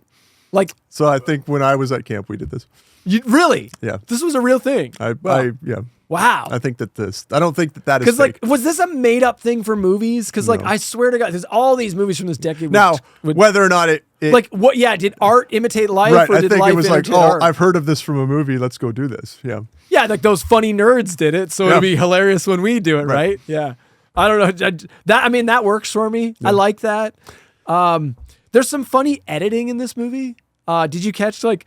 There'll be some editing shots where like somebody dies and then it cuts to like someone like spilling red paint. Right. Like Angela will kill someone and then just it'll cut to that. Like it looks like blood. Something that looks like it would be connected, but it's not. But it's yeah. Like someone's like pouring syrup. Yep. Like and it kind of looks like blood being spilled. It's like there's some good stuff there. Yep. Angela starts doing some one-liners and there's some humor with her. they're really trying to make this funny. And I think a lot of the humor works for me. These are things that work for me. Yep. Where it doesn't work for me is Angela. Let's talk about Felissa Rose versus Pamela Springsteen. What did you think? So this is one of the questions that I have for you. Because the character changes now. Yeah. This is not the same character. Yeah. So in order to explain this, we might have to flip back to me to talk to a little bit about why I do like this movie a bit better. You remember when we first started the show, I had said that I didn't get the chance to watch the original Sleepaway Camp until I was in my 20s. For whatever reason, when I was a teenager, 13, 14, Sleepaway Camp II and Sleepaway Camp III were always available. They were always there at the video store. They were always on TV for like a Halloween. Oh, no. So this is going to be a Friday 7 thing? So the thing about this is when I think about Sleepaway Camp to me is Pamela Springsteen.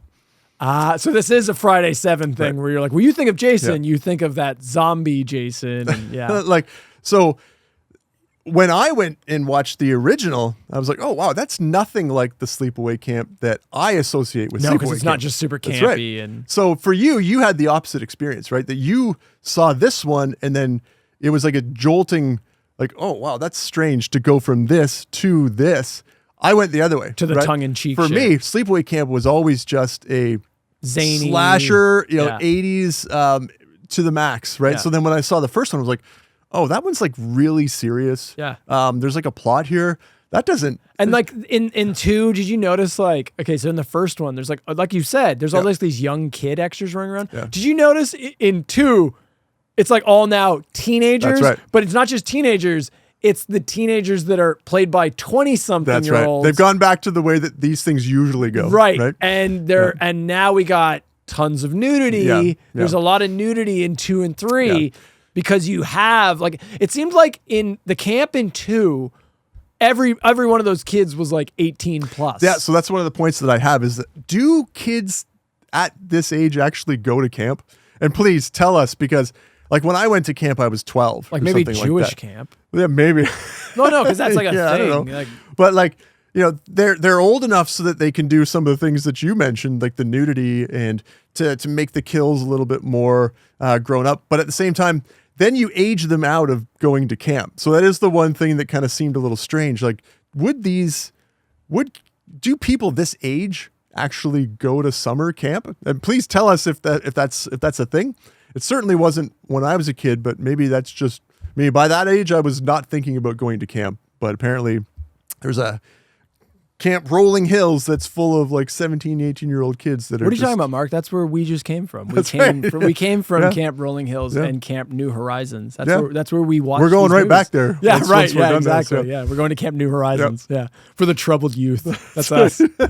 No, but so you're right. These are 2 different franchises, and that was actually part of the. Sorry, 2 different tones, and that was actually part of the reason they didn't want Felissa Rose back. So Felissa Rose wanted to come back.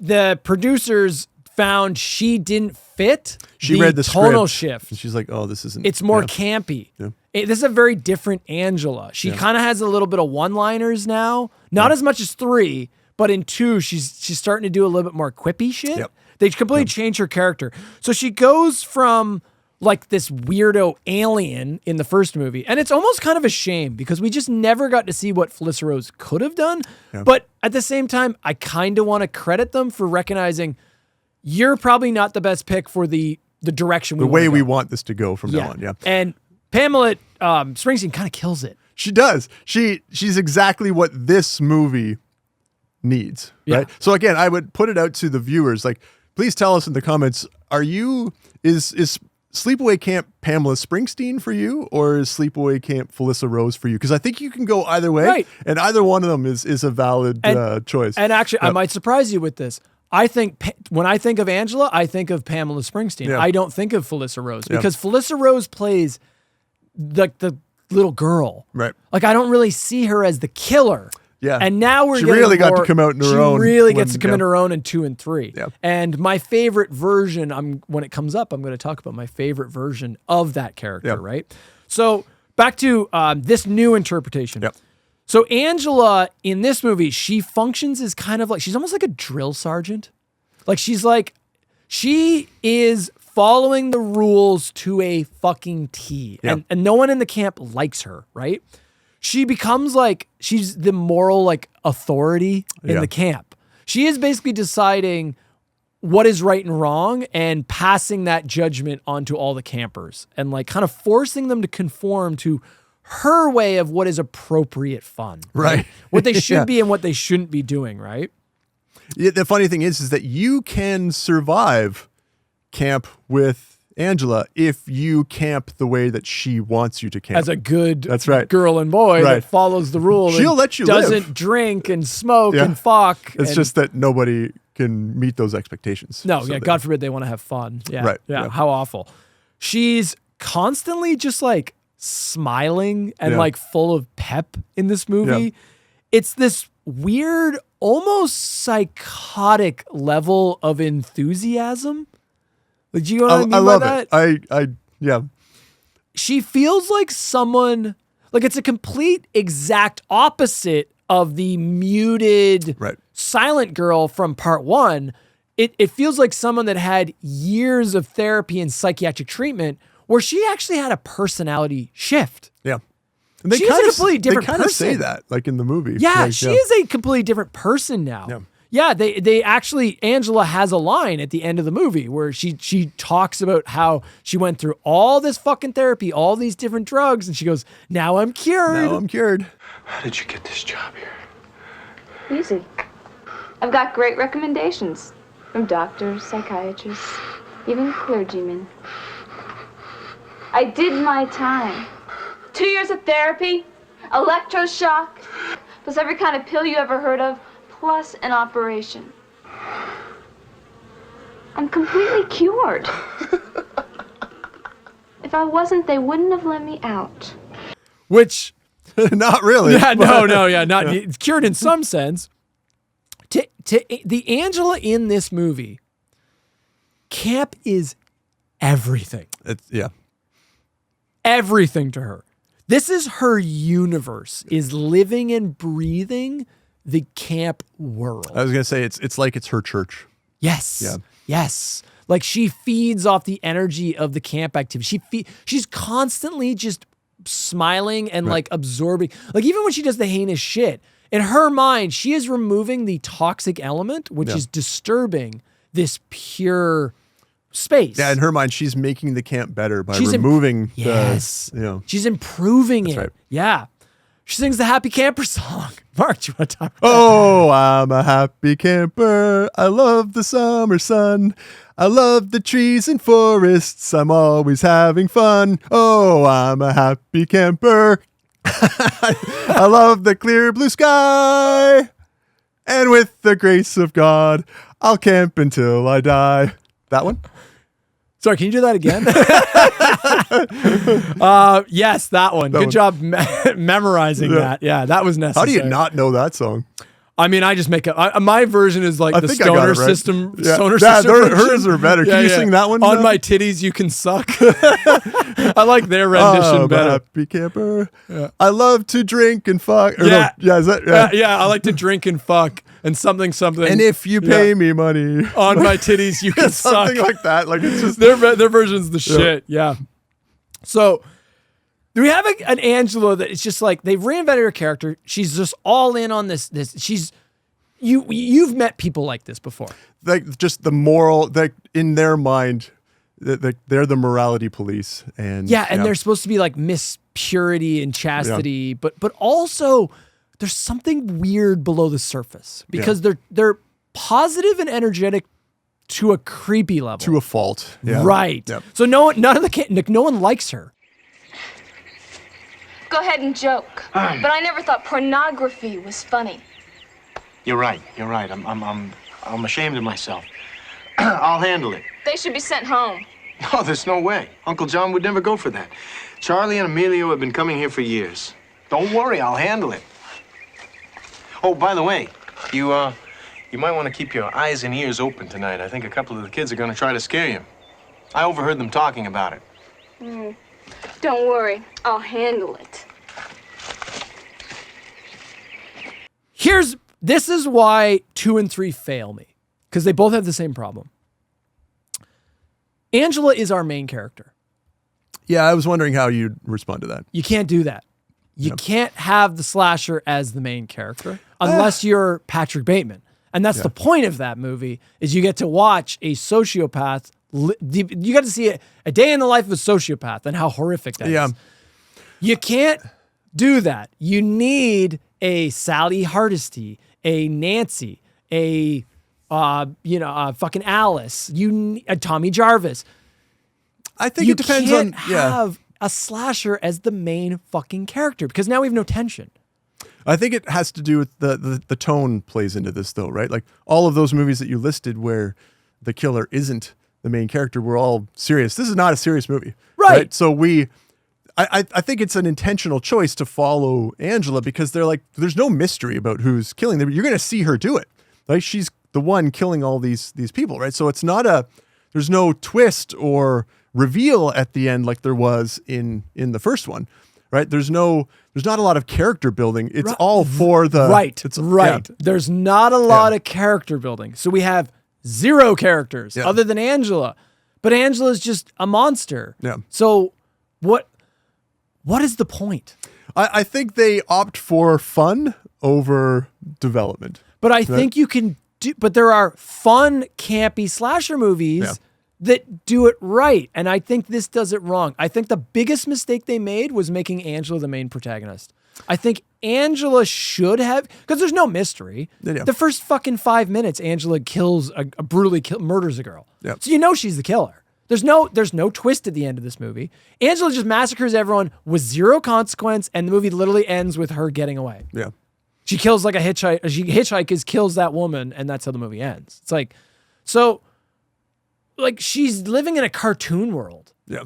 Where there's no consequences, there's no stakes, and I can't get invested in fucking anyone.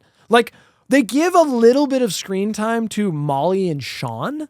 They try to make them the survivors of that, But they get not enough screen time. So I don't get to know them enough. Yeah. So I don't feel anything for them. I'm not attached to them. So I'm kind of just like, oh yeah, you're just more, meat bags for Angela to carve up. Yeah. Like I don't even remember, like I know how Molly she's the very last one to get killed, but I don't even remember what happens to Sean. Like what the fuck his death was.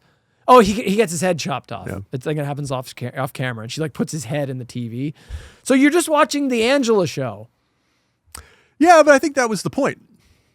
And you just don't like it. I just don't like a movie about a killer that has zero consequences and zero stakes, and there's no one to root for. Because are you rooting for Angela?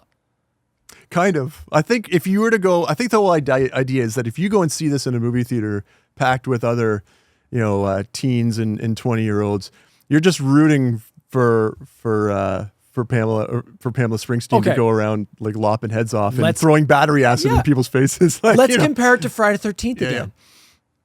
By the filmmakers even admitted this. Everybody just started rooting for Michael and Freddie and Jason. Mm-hmm. And I agree. We all do to a point. And the point and where that to a point comes, nobody was rooting for Loomis to get killed. No one was rooting for Nancy or Alice to get killed. Nobody wanted Tommy Jarvis dead. You have to give us some characters we actually like. Yeah. You have to actually give us some really good protagonists. And this franchise fucking fails in all of these entries. They just put campers in the wood chipper for, that's it. 80 minutes or whatever. That's it. Yeah. You got 80 minutes of stock characters. They do the most minor attempt to give you a few people you might like attach yourself to. And they usually just kill those people anyways. So we have no real final people. Yeah, but I mean, you kind of know that. I mean, all the character names, they're all named after Brat Pack actors. This one and this third one do some stupid naming bullshit. I don't think there was ever a moment where they thought, hey, you know what? We want the audience to feel for these characters. No, the whole point was just, hey, let's do some cool creative kills. Pamela Springsteen will be funny. She's going to be the focus. We're not going to make this Halloween. or something else where we're going to give you somebody to attach to. No. Let's just have some fun. Like you're right. Yeah. I just don't think it works. Yeah. Gone is the artistry of the first movie. Like, you know what I miss from the first movie? Where are all those activities? Do you remember all those scenes they gave us from the first movie where it was just like kids being kids and having fun? This movie feels more hollow. It just feels like the camp is more empty. They have less extras. And literally, when we get to the next one, you watch the progression of that camp go from this bustling, real feeling camp to a little bit less where it's like, oh, now we all just have 80s teenagers that are all smoking and fucking and drinking. And then we get to the next entry where it's like, this not even a camp. It's like 20 people total. Right. Oh, maybe not even that. Maybe like 12. It's like, it's not even a fucking camp, right? So I miss the camp. Yeah. The camp, and if took a little bit. And again, if you are coming into this from one, I can see where there's a big void left. Because you're right. Almost like the greatest thing about the first one was that they set up this tremendous environment and did really well with that. Yeah. Yeah. I think I probably would agree with you more if I had watched these the same way you did. So you watched 2 before 1, though? Yeah, like 10 years before. Okay, yeah. So I was still a kid, like experiencing slashers for the first fair time. Enough. Yeah, fair enough. Yeah. I'll just let's go back to the Uncle John thing. Who the fuck are you? I think explain this, Mark. This is your favorite entry. Explain this. So first of all, my interpretation of this is that I think the Uncle John name is just like he's the old man of the camp. So they all just call him Uncle, but he's not like technically anyone's uncle. It could be. That's you could how be right. You could be right. I don't think he's related to anybody. I feel like they needed a little bit, just maybe one line explaining because Angela apparently was rehabilitated, right? Yep. We needed one little line of acknowledgement, maybe from Uncle John being like, Angela, part of your rehabilitation was, I only agreed to take you on because your therapist told me. Like, I just needed a little line to explain how you go from massacring 13 people to going through treatment for, she's not even that old in this movie. So let's say, how long has it been? Like 8 years or whatever the fuck in their timeline, but it hasn't been long, to getting released. She didn't escape. That's as important. She did not escape. She was hired for this job. Did they not know? I don't think they know. I don't think they're aware of. You think she just somehow snuck in and got in? Well, that's more the third one, though. See, my interpretation, the way I interpreted it, we're going really deep on Sleepaway Camp 2 here. My interpretation was that was Ricky's dad, and Ricky's dad was trying to help Angela reintegrate into society. I think, again, you're looking to add more meat to this movie. There isn't. And I understand why you would want it, right? Yeah. It's got to have consequences, but I think you're looking in the wrong place for... there's no plot here.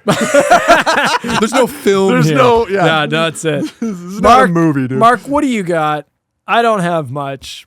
There's a big thing I want to talk about, but I think I know what that is. The 10 million kills. Oh, there's that. So do you have a body count for this one? 19. 19. There's 19 that's fucking kills. That's a lot for. The problem is, so it just devolves into, it's just scene after scene of Angela just murdering people. Yeah. There's just no stakes to it. Yeah. And some of these kills are good. The Stoner sisters getting roasted. That's pretty brutal. And later on you see their skeleton. Yeah. And there was something about, they couldn't have one of the two girls physically be present on set. She wasn't old enough to see that. There's something to do with the ages of the actors that they use. I know that was an issue with the nudity in this movie. They had that issue. Angela uses a chainsaw. There's like a chainsaw kill. Yep. There is the awesome kill with, I think it's Allie, the outhouse. Yep. Drowns her in the fucking and outhouse. As someone who... Very iconic. My parents have a cottage. Outhouses were, a part of life in the summer. You have a fear of outhouses if you've, ever had to use one, right? So that was impactful. Yep. No, I love when they do like a kill tableau. Friday 13th is good for this. Jason always likes to, line Hang up his the bodies. and, Her using that abandoned cabin off in the woods as like a spot to store. Oh, awesome. So that is the coolest thing about this movie is that like as the film goes on, she's racking up this body count. She's hiding their body in this like kill room in this cabin in the woods.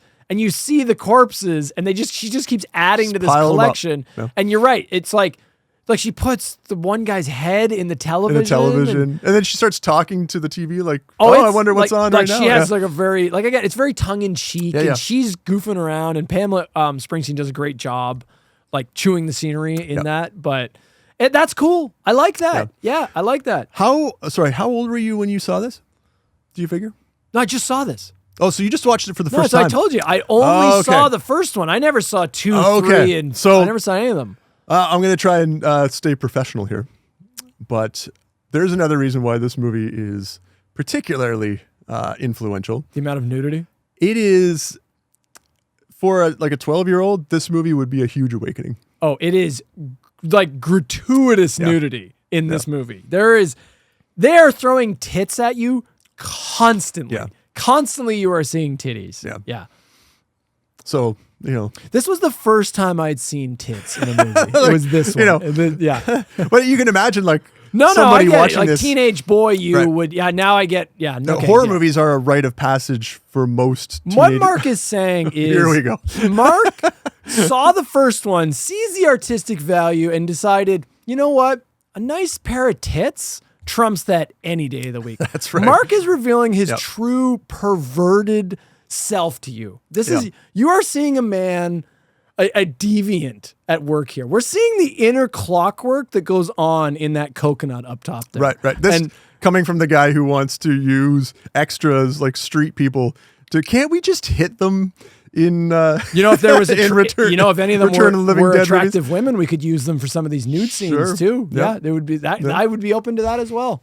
Yeah, these are all great ideas we're having. There's no bad ideas. Do you like the two? I liked the two kids. I guess that was you in that movie then. I guess you're that character, the two kids, the tit patrol. Yeah.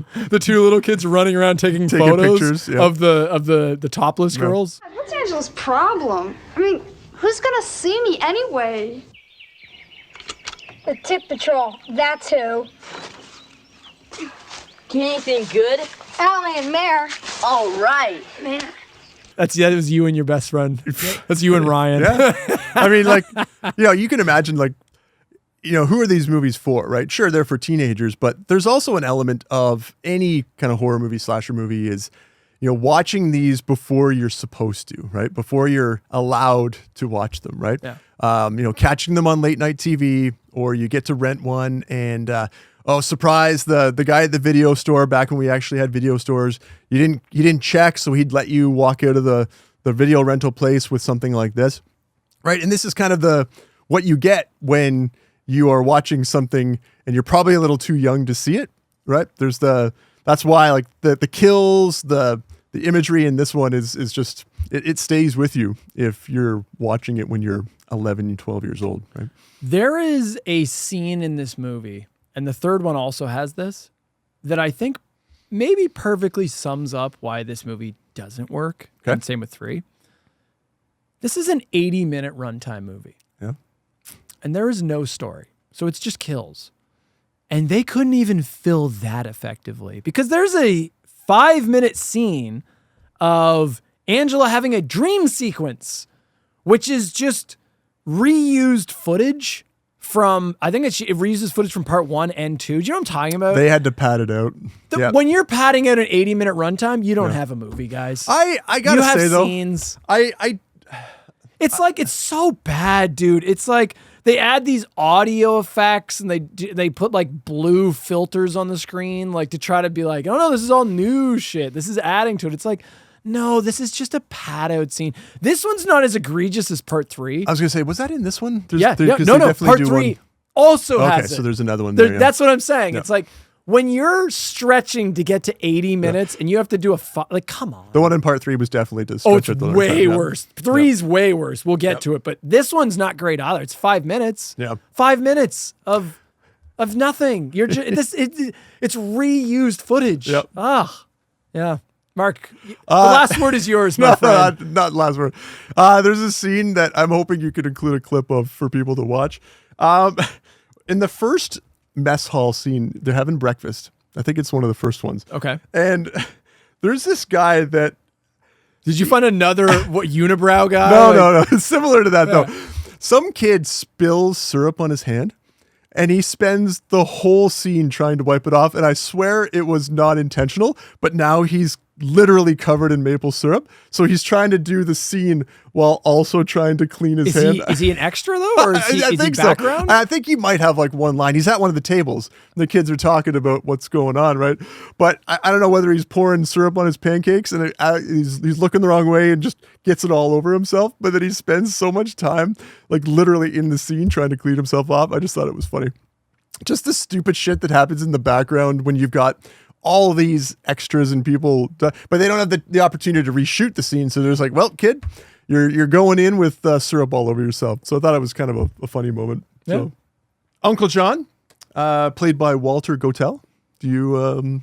So he played General Gogol in a number of James Bond movies. So this was he's like a known actor. Yeah, and this would have been about the same time that he did that. You know, he was in some of the Roger Moore ones, which were primarily in the 80s. So this was not a one and done for him. He actually had some like decent movie credits, and he chose Sleepaway Camp II as to be one of them. So thank you, sir. You do us credit. Your service. Yeah. Yep. I like how Mark references the James Bond film. You got it, man. Like my dad would reference. James Bond's great. Yeah. You love it. But like not the modern James. I want to be clear. You're referencing the old James Bond movies. That's correct. Right. Yeah. Not the Craig. Not the like Brosnan. the last three James Bond. Right. No. Like yeah, he was part of the Roger Moore era. Right. Yeah. Classic era. Yeah. Okay, cool. Cool. Yeah. No, I just think this movie's a fun experience. Yep. This to me is what Sleepaway Camp is. A teenage boy, Justin, would like this, but I think a more seasoned, disciplined film viewer, if I rewatched this, like it's like at one point I rewatched and purged like half of my collection. Yep. If I had rewatched this would not have made the cut. No, I don't own any of these movies. But you didn't get the chance. You didn't get the benefit of being able to watch this with bright at midnight. Of course, right. Sleeping bags in the basement. I would have nostalgia for it. Yeah. But I think coming in clean, it's just a bad movie. Yeah, I will say though that watching it again for the show did remind me why I'm like, oh yeah, I totally would have dug this as a kid. Yeah. And yeah. And you have the mind of a child, so it works perfectly. Now it makes sense. All right. Yeah. Moving on to our next entry, only a year later, from 1989. This is Sleepaway Camp III, Teenage Wasteland.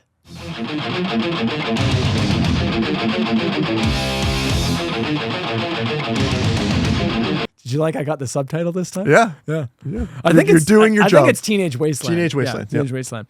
This was actually shot back to back with part 2. Yeah, this like came out, really back to back. Literally, they finished filming part 2 and then instantly started filming part 3. Yeah, but not without the plan to necessarily do another one. So there's the note that the guy that does like the production design had literally the weekend between them to sort of plan it out. So that's why you can tell there's a bit of a quality drop from the second to the third one. Yeah, because they just don't quite have enough time. Yeah. But I there's some things I like. Yeah. This is my number 3. That's my number 3. There it is, buddy. Yeah. We always sync on one. I think we're gonna have the rest of these gonna. Yeah, it better. It better. Maybe. Yeah. Maybe. I might have a hot take for you. No, I might have a very hot take. Yeah. So far, to be clear, my rankings have been 1, 2, 3. Yeah. This is going to be. Is it so? Okay. Yeah. Do you, as the man with a million hot takes, do you consider Sleepaway Camp 2 as being a number 1 pick as a hot take? And I put this question I think in this case, no, those aren't the hot takes. The hot takes are when you're like, Curse of Chucky is better than the original. The modern Halloween remakes are better than part 1 and 2. Those are called hot takes. Halloween Resurrection. See, I remember all of these. I remember your fucking hot takes. Buster Rhymes. No, those are hot. Yeah, right. Those are called hot takes. Between 1 and 2, No, neither one of those would be hot takes because I think most people are going to say, honestly, it's probably split between 2 and 3. Maybe we should start between Sleepaway Camp 1 and Sleepaway Camp 2. Maybe we should start doing polls. Yeah, could we add a poll to? Yeah, I think I can. Yeah. I think I can. Tell us which one is your favorite because I'm actually go interested between to know. one and I want to. Yeah, I'm curious. How many go with the classy or how many go with the schlock? Like, what's the? It's so different. They're two totally different franchises. Very different. Yeah, and I'm not shitting on you for picking 2 and 3. Like I said, had I had the nostalgia for 2 and 3.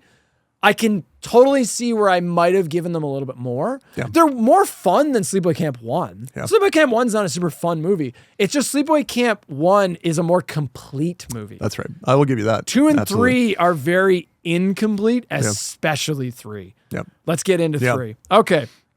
So it opens with some attitude-y teenage girl waking up and getting dressed with her tiny tits out, complete with a tattoo of milk above one and shake above the other. Very gratuitous. Like it's like the opening shot. Yeah, like completely unnecessary. They zoom right in on it. It tells you, I think, right away what you're getting with this movie. Yeah, absolutely. She's then like arguing with her parents. She's like in her bedroom. She's arguing with her like loser parents through the wall, and she's like, I'm going away to camp. That's it. I'm going to camp. Yeah, and they're like, all right, good. Fuck off. Go to camp. Okay, cool. She then storms out and she walks outside, and now we're suddenly in an urban environment. Yeah. And she's walking through like the inner city streets. And for a second, I was like, oh, maybe you're going to do something new here. No, they don't do that. But for a minute, I was like, oh, okay. Because I'm always on I love the entries that try to do their own thing because then they always feel distinct. Yeah. As much as I don't really dig Return of the Living Dead 3, I like it in that it's very, like, I remember it. It's a different place. I remember it very much so of like, oh yeah, that's the one where they like try to weaponize the zombies and the military gets science labs. Right. And, 2 is so forgettable in that franchise because it's like, it's just the PC version of 1. Yeah. Right. So when you try things, you have a little bit more identity. I think this opening was done specifically to lend to the different groups of the campers that you're going to get. So that's why they have her. That's the point. Yeah. So she's walking down the streets and then she gets run over by a garbage truck. That's right. What the fuck? A woman then pops out of the truck and shoves the dead girl's body into the back of the truck and crushes it. It's Angela. She's back. Once again, played by Pamela Springsteen. And then Angela is dressed up as the woman. Yeah. Like as the girl, I should say. And like her hair looks the same and she has like the same clothing on somehow. She doesn't steal her clothes, I don't believe. I think she already is dressed like the girl. She knows exactly how she's going to come out. Apparently. Yeah.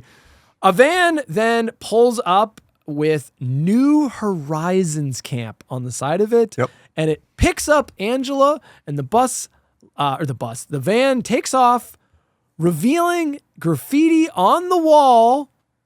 It says, do you remember what it says, Mark? Angela's back. Angela is back. Yeah. Boom. Cut to the title card and credits with, yet again, some ass-kicking metal music. Yeah, it's good.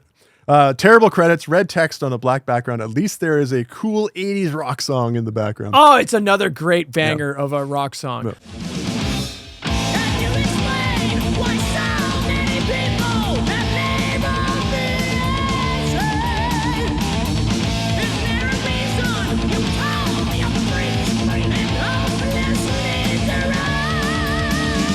Fuck you, Sleepaway Camp III. That's literally what this is. That's it. It's just that's the opening of this. Cut to a news reporter interviewing Camp New Horizons owners, Herman and Lily, who are named after the Munsters characters. You mentioned that there's weird naming conventions in 2. Yeah, the Brat Pack characters. Yeah, this one also has some stupid bullshit. Yeah. Who cares? Whatever. It's just one of those things that it's like trivia. It exists the director for trivia. or the writer likes to, hey, can I sneak this in? But it stands out. Yeah, it's like whatever. Herman talks about their new concept for a summer camp where they're admitting half underprivileged kids, which the girl at the beginning was, and half rich kids. Sounds like a slam dunk idea, Right. Herman. What could possibly go wrong? We're introduced to some of the well-off kids, including Marcia. And then we also meet some of the poor kids, including Angela, posing as Maria. So that was the girl She's taking her place, yeah. Yes, she took her place at the camp.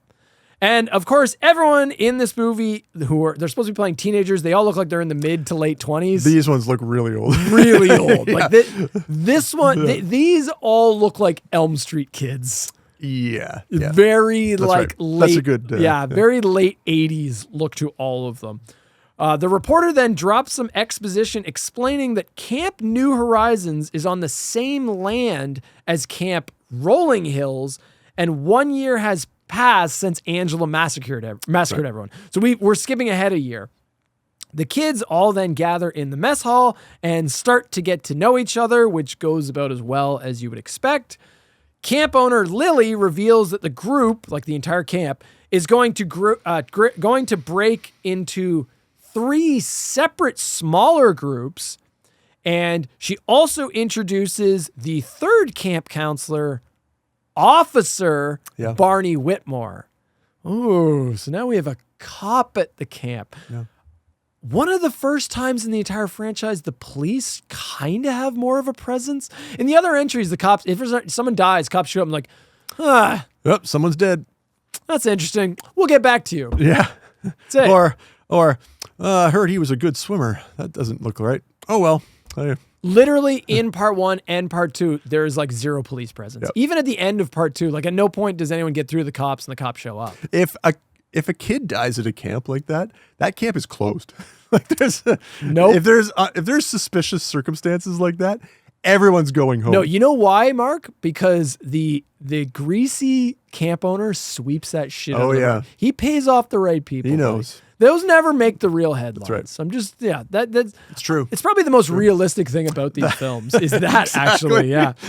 So camp begins and they break into their small groups and head off into the woods to make bases. Yep. And I immediately was like, oh no, is this going to be like a no budget forest flick? Is the whole movie going to take place in the woods? Yeah. Like we're not even using the fucking campgrounds. Kind of is. It kind of is. Yeah. Yeah, I was going to say I'm half right on that one, unfortunately. Officer Whitmore reveals his son was murdered at Rolling Hills last year and bonds with his group a little bit, including cool guy Tony and kind of main girl Marcia. They're, again, these movies don't give you much protagonist. They're kind of our final couple. Yeah. Kind of, sort of. Counselor, well, they are, but they just have 0 depth to them. Counselor Herman pervs on one of the female campers who just completely goes with it. Exactly like you pointed out. What is with this? Except like Herman is like really strange. Like there's just zero. I didn't write down the actor's name, but that guy has a very distinct. He plays like little dweeby weird guys. Yeah. I've seen him in all kinds of things because he has a distinct voice and kind of a little like shrimpy look. Yeah. So it's very strange. It's that like this like hot his whole getup is creep. Right. Like, but like this hot buxom, like teenage girl is like gonna go for him. And he's married to the other woman. Like they're so like it's just the whole thing is I don't know.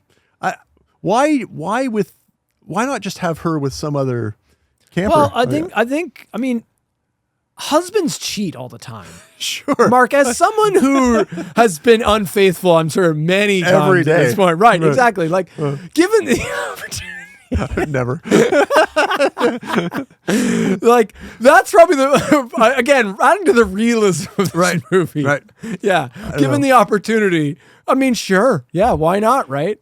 What It's so it screams of is I can understand him, but I don't get her. Yeah. Like I get that this little dweeby guy is like, oh, I can fuck this like hot young girl. It's like, of course he's gonna go for it. it's the but, kind like, of thing that her? you would see in a movie where the guy who's writing, producing, and directing the movie puts himself in the movie and writes a scene where he gets to do that so that he can do that.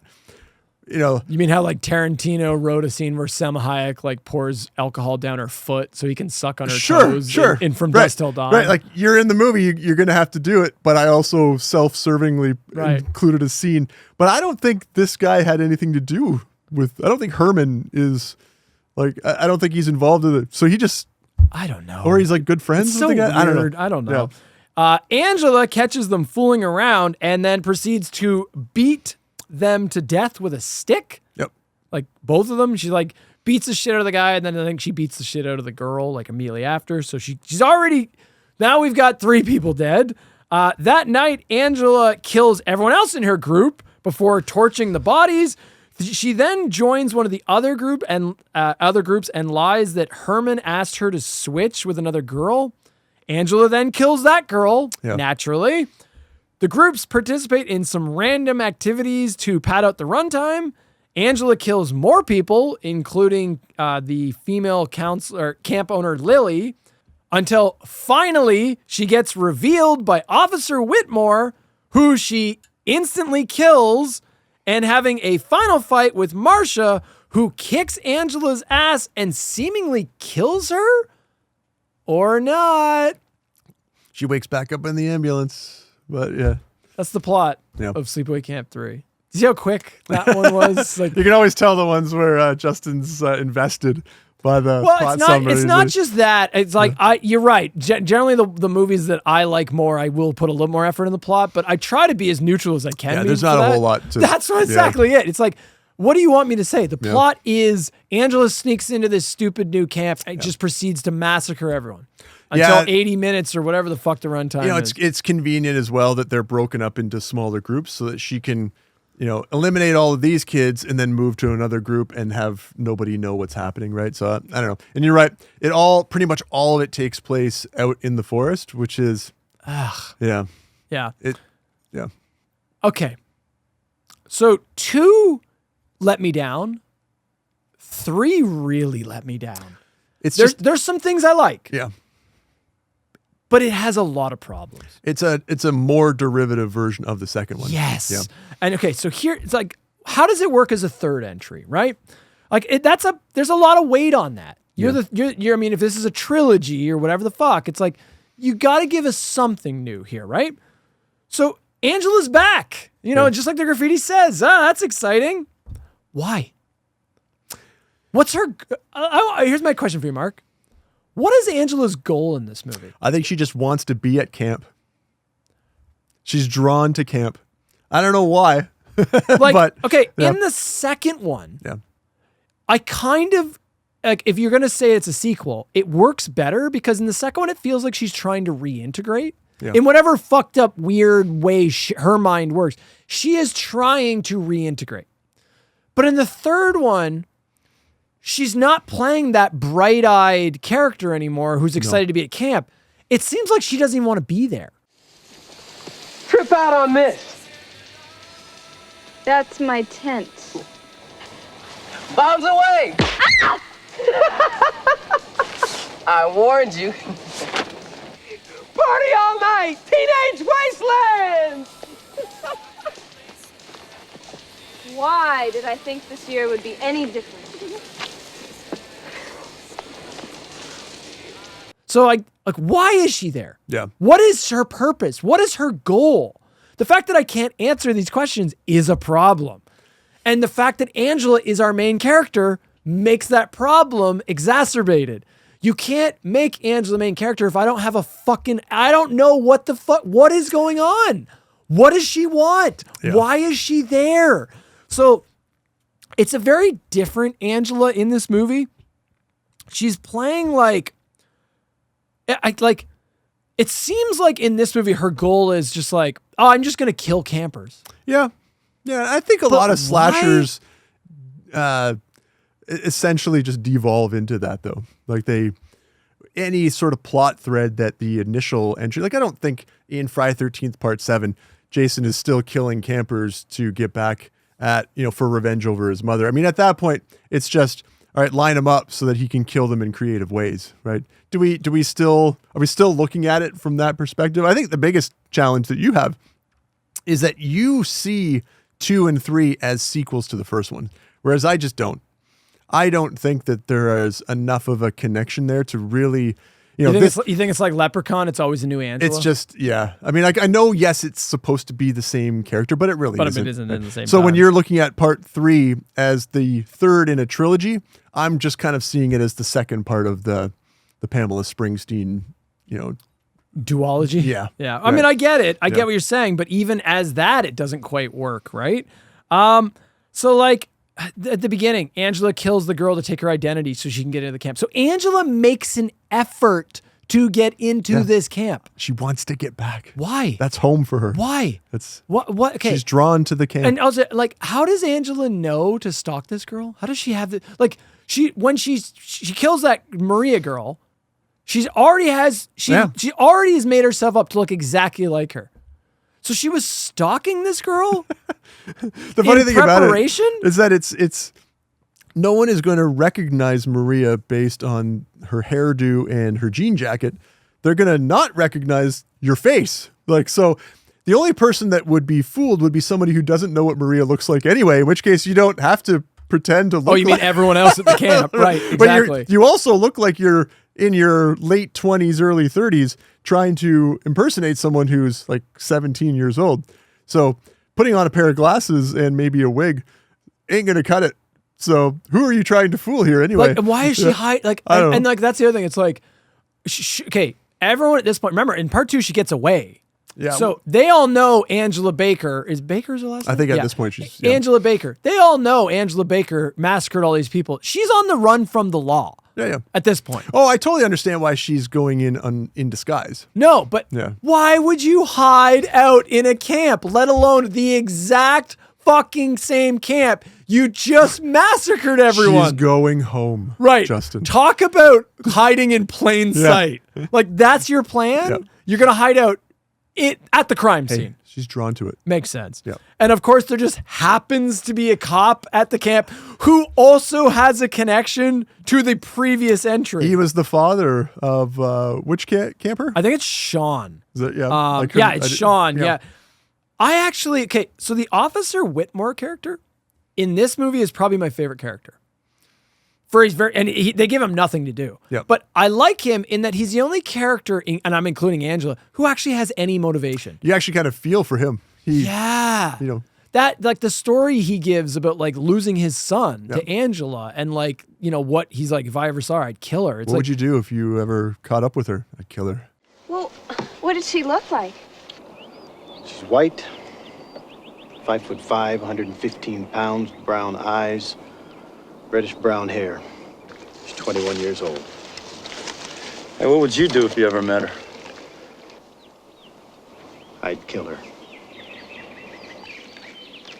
And you feel it. Yeah. It's very believable. Yeah. See what happens when you give characters motivation? They feel real and you can relate and connect to them, right? Like, so of course, it's not just a Looney Tunes character walking around with zero consequences. He gets one of the worst kills in the franchise. Right. So like, it's such a wasted opportunity with him because they set him up where we finally have a character with motivation.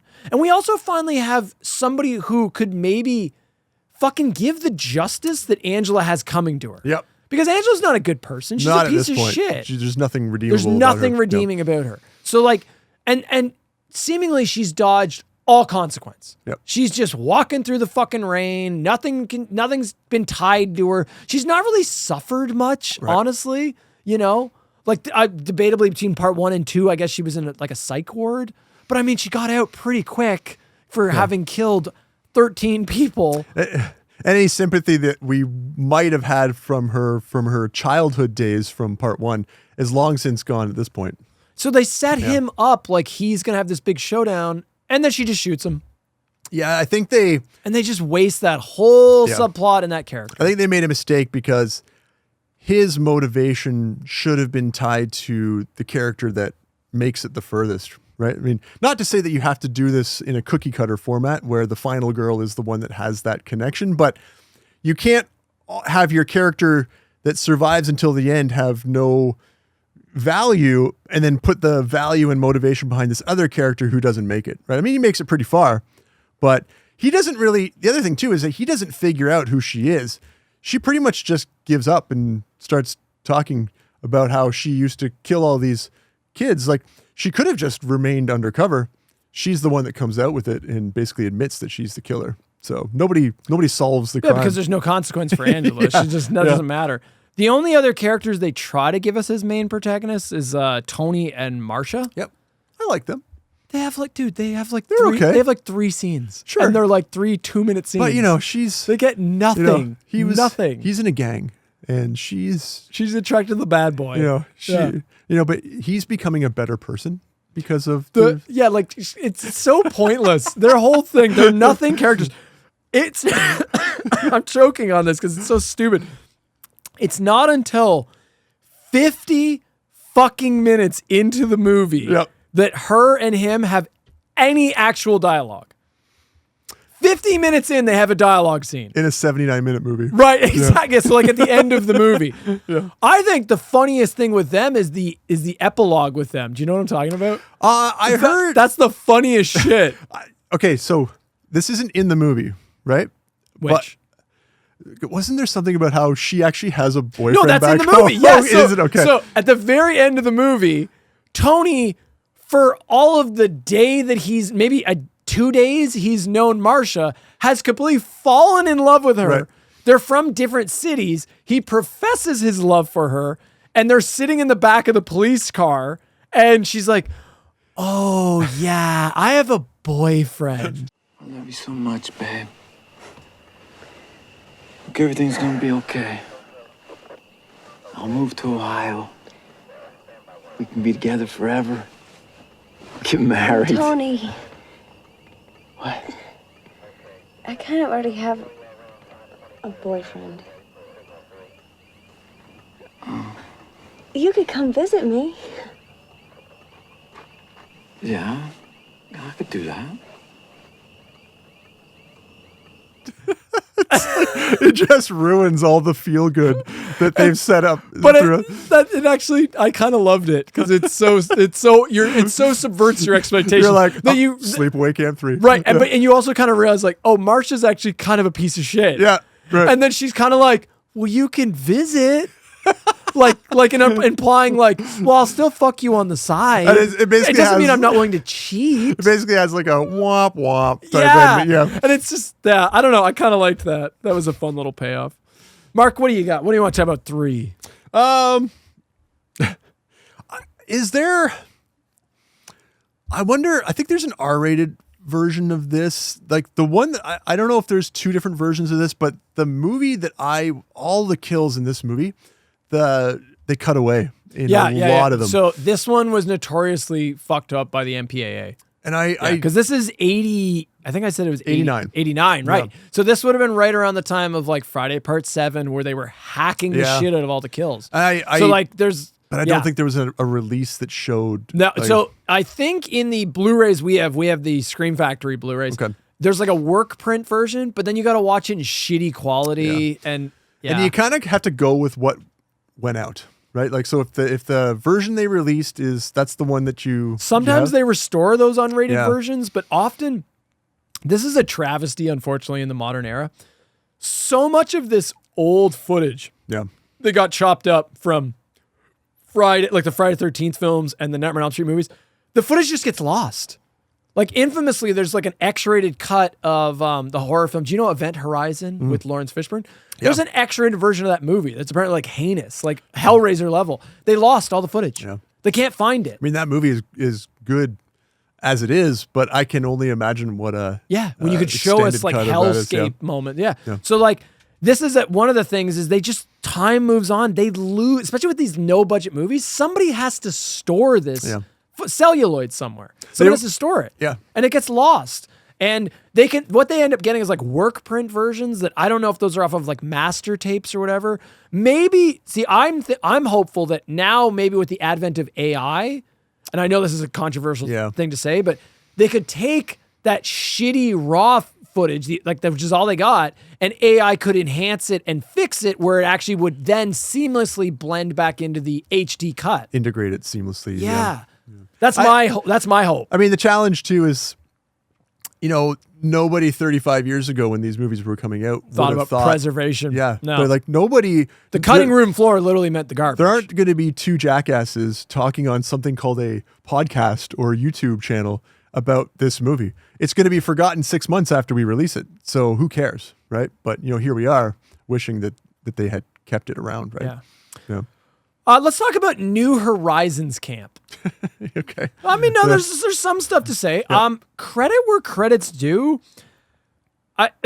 They use the exact, because they filmed 2 and 3 back to back. So they literally use the exact same location. And what they did was they're just like, so they're filming the same spot, and now it's part 3, and then they just bring in a new cast, and they're like, oh, here's the new group of campers, and a year has passed, and we change what Angela looks like, right? I kind of got to give them a little bit of credit. They kind of pull it off okay. You don't think that it's the same place. No, Like it doesn't feel the same. Yeah. And there's a couple little things they do that are just genius little simple touches that sell that this is now a different camp and time has passed. Yeah. So we get, there's graffiti in the camp. They the campers find in one of the cabins, there's graffiti on one of the walls that says, "Fuck you, Angela Baker." Oh, okay. Because remember, this is a crime scene where this horrific massacre took place. This is the first time they're opening up the campgrounds to new people. So seemingly, it feels like time has passed. Teenagers would have gone there and partied and like spray painted shit, right? Somebody broke in, you know, the way that kids always do, right? Probably retold the story and were like, yeah, fuck Angela, right? At one point, they're fishing and Angela hooks the hockey mask from part 2. Again, clever little details, just little callbacks. Yep. That's clever. That's not bonking you over the head, but it rewards you if you had watched 2 before it, right? Again, it makes you feel like some time has passed. I think the idea of mixing rich kids and the inner city kids was fun. I think it's a fun concept. You know, every interaction that they have with each other is completely over be, the top. Yeah, exactly. Completely over the top. Like the first opening scene, like there's like the one jock, like pretty boy, and he tries to like sit down with like the inner city kids, and one of them like pulls a switchblade. Just instantly pulls a switchblade. And then that guy later on, Angela tries to say something, and like he pulls a fucking gun. Yeah. It's a fun little idea that made for some fun moments. Because the alternative is that they just have another random group of 15 kids again. And, you know, at least this way, there's a little bit of characterization and they clash with each other. I love the guy that, I think he's the guy that had the knife, he's got the boom box. The boom box. And it's just, it's constant. And they can't get him to turn it off. But it's not real music. Just like you see this in movies all the time, right? They don't have enough money to copyright or get the rights to real music. So it's just random like beats. A minute.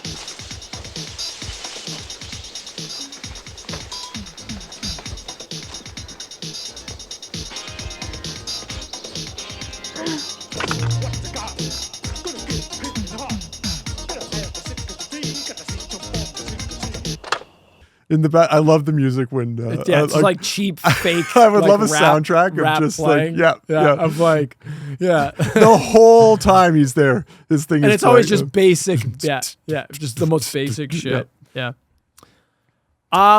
There's no way you don't have this noted. The dialogue in this movie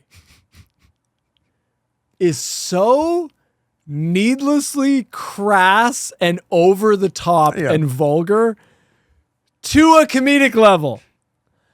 I'm not even going to bother reading any of this shit. Here is your once per episode fucking montage. Here you go. I'm going to just show you a highlight reel of some of the choice dialogue in Sleepaway Camp 3. Goodbye, YouTube monetization. Enjoy. Bobby Stark, okay if I sit with you? Drop dead bag. Do the guys get to sleep with the girls? No. Why not? Because They're afraid we'll fuck. Hey, you got a problem? Suck my dick, Spick. Motherfucker. I never said I liked country, but I'd rather listen to that than a bunch of darkies who can't sing. Bitch. Wilf!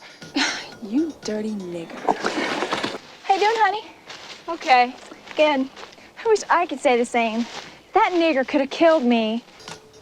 Maria and Bobby caught the fish. I think you should clean them. Oh, fuck that shit. You know, it's funny because one of the classic lines from the first movie is the eat shit and die, Ricky or whatever. Then eat shit and live. Yeah. Yeah. You know, and that, you know, in that movie was like, is, ooh. you know, that's a 12-year-old kid, you know, saying that to each other. Oh, no. It has nothing on this one. In this one, they're dropping F-bombs, N-bombs, literally. Like actual N. Like I have a note hard about that. R. Yeah. Oh, yeah, that's what I said. We won't be making money off of this episode. Like, not just swearing or crass, but like really, even at the time, brutal like, racial terms slurs, that like are outdated, that, you know, that it's just like surprising that they would put them in a movie like That's this. what I was saying. It's so hard. Like, did somebody not watch that and be like, ooh, we can't have that. We're going to have to refilm that. Nope. They made it in the movie. Right. I mean, imagine being one of the actors that had to say one of those lines, watching that movie back and being like, yeah, that was me. I did that, unfortunately. Yeah. So, Mark, I want to talk about the kills. Yeah.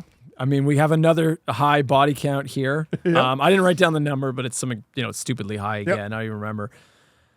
I think this one kind of suffers. The second one had some kind of fun creative kills. This one, they weren't as good. I feel like this one, there's some good ones. We can get into some specifics if there's any in particular you want to talk about. I think like there's the bottle rocket kill. That one's kind of fun. Yeah, kind of blows his face up. Yeah, she sticks a bottle rocket in the one kid's nose and then it blows off like the front of his face. And his friend is like asleep beside him. And then wakes up to see it happen. Just starts shrieking. Probably my favorite kill in this one is the flagpole kill. That was a good fun. one. Yeah. That's fun. I like the idea of that. Angela, they're doing like this stupid group activity where they're like blindfolded and the other person's supposed to lead the blindfolded person. It's like a trust exercise, Yeah, right? yes. And Angela just like takes this poor girl up to, it's the racist girl. Yeah. And I think it's right after she drops like literally, right? Yeah, it says the N-word.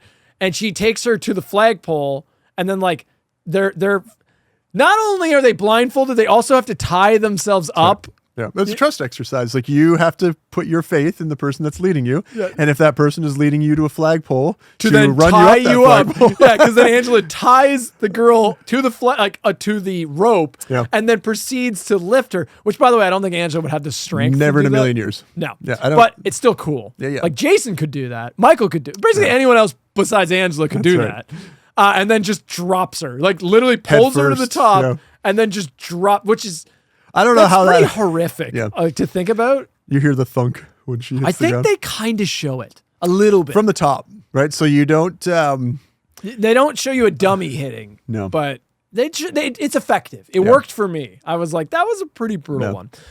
The most disappointing kill is that lawnmower kill they cut. Yeah. This is. We're gonna see this again in this franchise, but if you're gonna set something up like that, you really need to deliver on it. And I don't know if this is a situation where they had filmed something but then couldn't use it. No, that is. So if you watch, I did watch the deleted scenes just because I'm always curious like what got cut. And there's a more gruesome version of this kill. So then I will give them a bit more credit. So no, they filmed a good kill. Yeah. They just didn't get to show it. This is a Friday 6 or 7, whatever the one with the head crush was. Yeah. Is that 7 or is that 6? I think it's 6. 7 was the one that was notoriously cut. But 6 also has problems because 6, I think it's the head squeeze. They don't show it.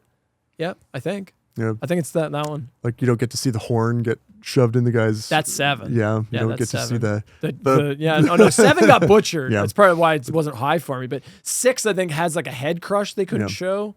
Yeah, which is weird because they show the head crush in part 3 where the eyeball comes out. Like, I don't know. Changing times. Yeah. What was holding that eyeball in part 3? You know when he crushes the guy's eyeball and it comes out? It was on like a fishing line. But then the eyeball just stops. And it's like, does the human body is that how that works? Yeah. It's like on like a pole that comes out of your eye socket. Like the vein turns into like a stick. There's a bone. There's a bone. Connects There's your eyeball to your skull, right? Oh, the eye bone. Yeah. Yeah, I don't remember that in that song. Yeah. The eye bone connected to the eyeball. Yeah. But the problem with there's a good amount of kills. I think this is a issue of quantity versus quality. Yeah, they kill a number of people with sticks. Like too many. Just a lot of not creative kills in just this like movie. eventually Well, she's Angela just- shoots the cop. Yeah, that's in any slasher. If you're using a gun, you're doing it wrong. Yeah. Like it's not that kind of movie. Because it just doesn't have the same impact. If you're going to use a gun, it's got to be something that's over the top. Like, it's got to be like a shotgun that like blows off somebody's limb or blows off a head. It was or just something. a pistol that had a couple little squids. Squigs. Yeah, whatever they call it. So but again, this goes back to like we got a bunch of kills and we got a nothing story. There's just no story, and we have the most criminal padding scene in the entire movie or entire franchise. Yeah, there is a scene, and it's like it just goes on, and there's a lot of shots in this movie of Angela just walking around. Do you notice this? There's a lot of shit where Angela just walks off and she's like looking for shit to kill the other people with, or in this case, she goes on this long walk to take out garbage, and she starts having flashbacks from part 2. So they reuse a bunch of footage. And then there's this entire scene that I don't know if it was a cut scene from 2 or what the fuck, but it's like her giving a speech. It's almost like the continuation of her singing the song, right? I kind of like this scene, actually. I know why you don't like it, because it's basically just... No, it exists to pad out the movie. Right. And it's not really... But they do add some original touches to it. Like you like me, you really like me. I like the scene because it gives us the idea to, in a movie where characterization and development is razor thin, we do get a little bit of development for Angela here. Like, you can start to see that she has this unhealthy attachment to this camp that she is drawn to. Because like you said, why come back here? Everyone's looking for you. The last place you would want to be is this camp where everyone is thinking you're going to be. She has to go back, right? She's drawn to it. It's the only place where, for whatever reason, she feels like she belongs, even if, her belonging is killing everybody else in the process. I like the scene. I wish that it wasn't inserted for the reason that it was, because if it was actually there for plot development, it kind of works for me. Okay, fair enough. They're trying to give Angela a little bit of depth. Fair enough. I agree with that. The problem is Angela's a fucking monster. So like, who fucking cares? Well, that's the issue. Yeah. Like, they never, like, if you're going to do that, the way to do that would be have the other characters talk about it and be like, I kind of feel bad for Angela. Similar to how they do it in part 2 with Jason, where the one girl's like, wouldn't that be traumatic for a young boy? It's like, that's how you do that. Yeah. You don't have Jason walking through the woods and then we see him having flashbacks of him and his mom. Right, but he doesn't talk, right? So this is I don't know. The other thing about it too is when she's singing the song and then they give her the award. Yeah. And then she's like, you like me, you really like me, or you love me, or whatever. I don't know if that actually happened. Right, so you're questioning whether or not. Oh no, that definitely didn't happen. That was like, just is this like in her mind, or that's is what this she wants? She wants everyone to love her, Yeah. right? For who she But is. we don't know for certain that that's what so it kind of leaves it open for interpretation, right? Like, okay, I want to like Angela. Yeah, trust me, I want to like Angela. They just don't use her right. That's not how you. Okay, so Angela is kind of, we talked about the different classifications. Angela is supposed to be the pun spewing slasher. Yeah. But she's not all that funny. No. Happy camping. Thanks. Have a nice life. God. What's left of it?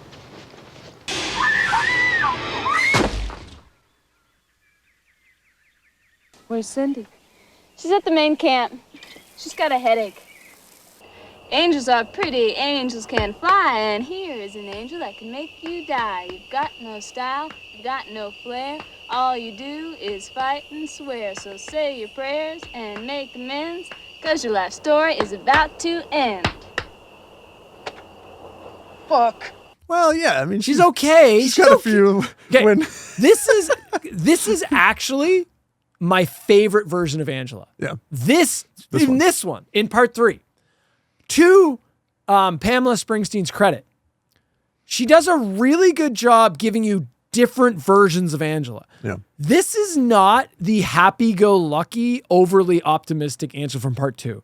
This is a burnt out, like drifter Angela. Yeah. She's almost like nihilistic at this point. Which I thought was a good choice because you can't get away from the fact that she's aging naturally as a person, right? So, to have her be a little bit older, a little bit crustier, a little bit more like grizzly on edge. I'm not screwing around anymore. Yeah.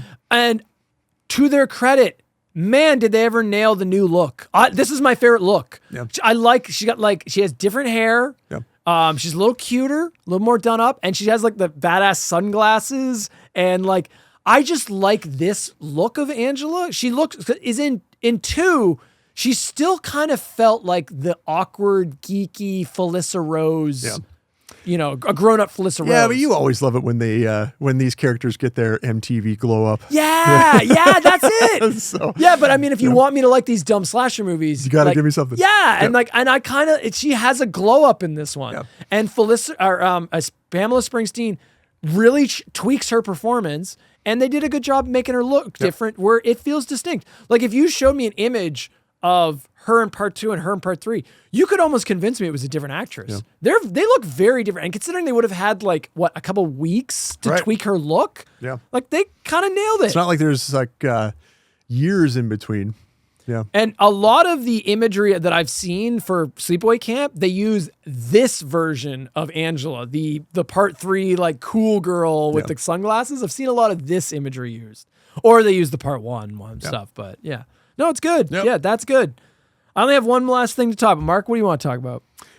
You mentioned I like some of the, I don't know if you're going to include some of the one-liners. Oh, but sure. Like, give me one. What do you got?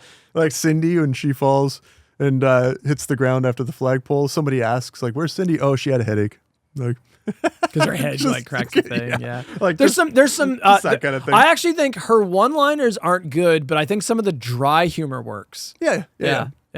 It's in part 2. Actually, there's a really funny. I don't know if I don't think I mentioned this.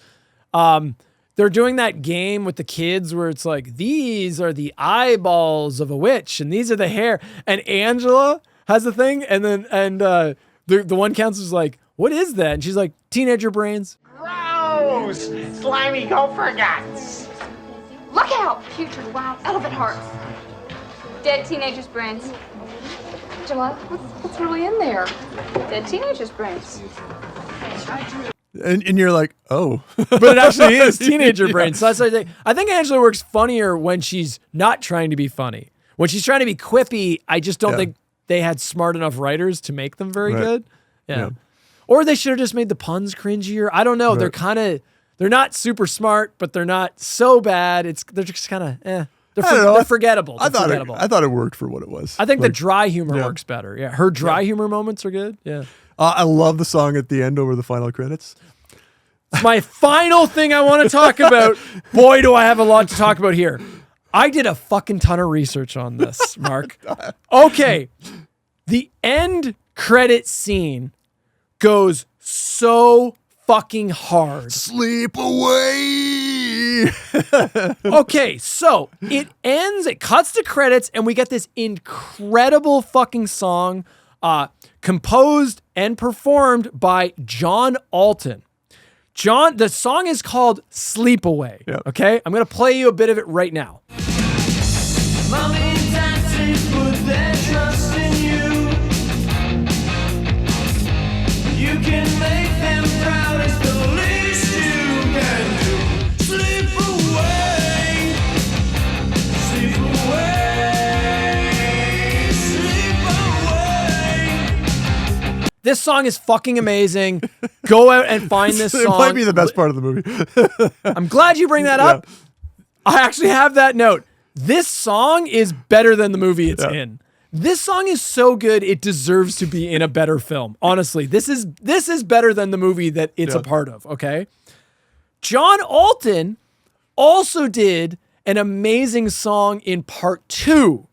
In the scene where I think it's Allie and the guy are fucking in the cabin, and they have the boombox. Yep. The song is called Outta Control. And it's also a fucking banger of a Yeah. song. I'm going to play a bit of that right now as well. Born in the burbs, life's been a breeze. 17 years old, he does what he please. Bored with his life, wants to get high.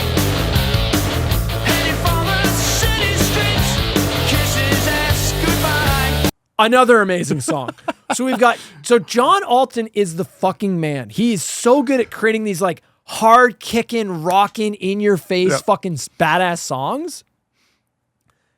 Are you ready for some insane trivia? I'm glad. I am thoroughly excited that you did this. So, I mean, it caught me too because it was so good. When that credits came on, I was like, what it might be this? the only 3 minutes in the movie that really deserves its runtime. Yeah, like it was such a banger that I went, okay, what is this? I never stop and listen to credits or watch them. Yeah.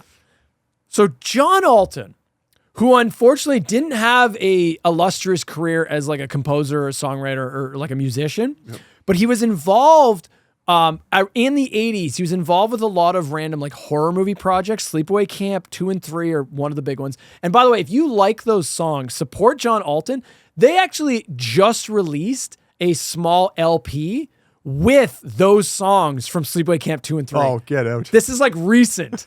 You can buy, and it's got like Angela's on the cover, like it got a gorgeous hand-drawn cover, and it's literally the songs by John Altyn for those movies. Cool. So he might be the star of this franchise. John Altyn is the fucking man. Yeah. Now I'm ready to blow your mind. Okay. John Altyn wrote and actually, sorry, I shouldn't say wrote.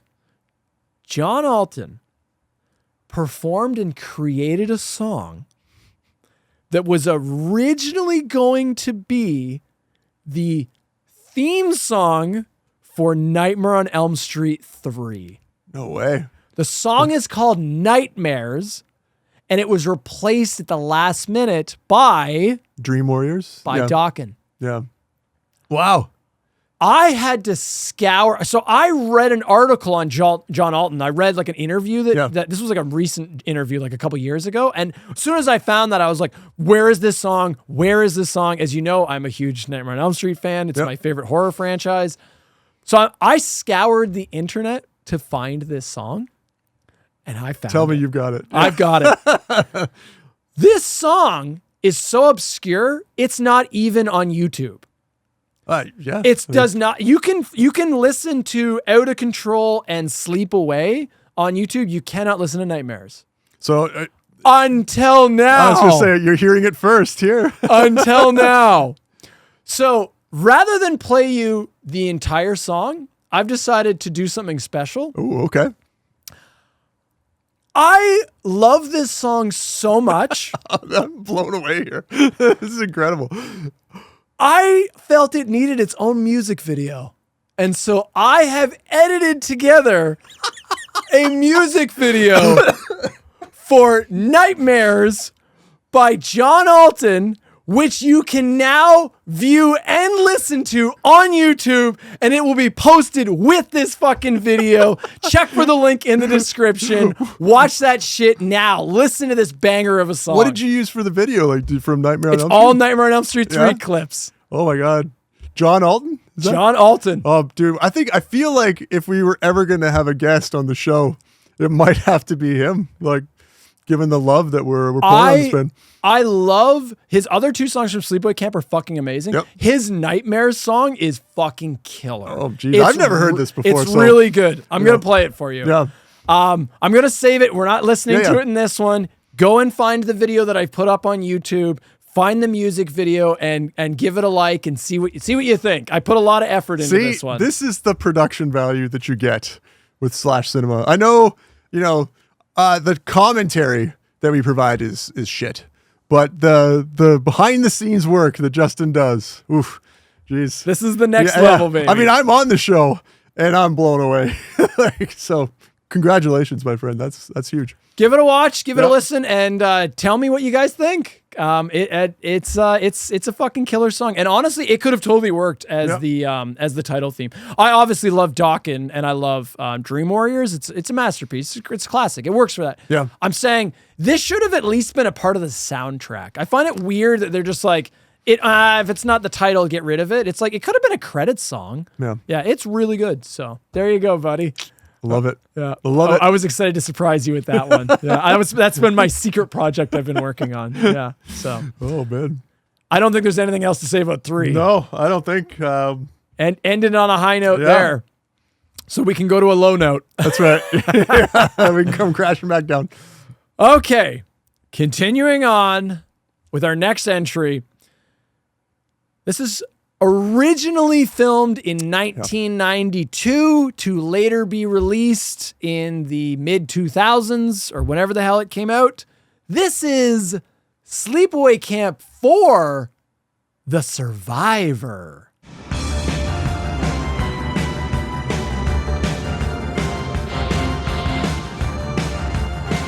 I think I saw a fly just buzzing around the studio. What is this, Texas Chainsaw? Can you over edit that again? out? Can I digitally remove? Right. I'll hire. Well, there you go. Yeah, that's a big fly too. I'll hire a company to paint out the fly. That's right. Yeah, that's a good idea. So we are going to talk about the asterisk entry in the Sleepaway Camp franchise. This is Sleepaway Camp IV, The Survivor. So I think what's more interesting about this, and I am going to go through the plot, is how this movie comes into fruition. I'm sorry, what's your rank before we... Oh, yes. There's no question, right? This is my number 4. Get the fuck out of here. Okay, so, all right. The mantle of hot takes has there's only one answer for this. Like, it doesn't even get out. No, it's real. It's my number 4. When I explain my reason, you're going to be like, okay. No. You're right. I get it. Mark, I get it. But when we get to 5, I think you'll understand my logic. Oh. No, I actually have an argument for this. You're going to have to do some serious... I have a legit argument for this. This is my number 4. This is my most boring ranking ever. Like, 1 is 1, 2 is 2, 3 is 3, I don't know. 4 is 4. This might be the hottest of takes that we've ever had, though, on this show. I have a reason. We'll get to it. All right. Okay. All right. I'll defend it. So, obviously, number 5. Number 5 for Mark. Yeah, of course. Yeah. Okay, so this was originally planned to be the 4th entry in the Sleepaway Camp franchise. And they started shooting, but the production company, I guess, went out of business. And then what they were left with was 30 minutes of raw footage that they shot. The footage survived, and years later, in 2012, the raw footage was edited together using clips from Sleepaway Camp 1, 2, and 3 into this 70-minute mess of a movie. This is not really even a movie. No. So I totally get why you're going, oh, it needs to be 5. But when we get to 5, I'm going to explain why 5 is still worse than this, which isn't really even a movie. Jesus. I would rather watch this again than watch Return to Sleepaway Camp. Yes. Yeah. Okay. Now now you're kind of getting where my brain is going. Okay, No. well, that's fine. Okay. So, let me get into the plot real quick. Yep. I don't actually know who put this movie together. I forget it was like some random company, like Retrosploitation or some shit. They like teamed up with, I think, the original director or writer or something to try to piece this together into something. Yeah. I don't know. Okay.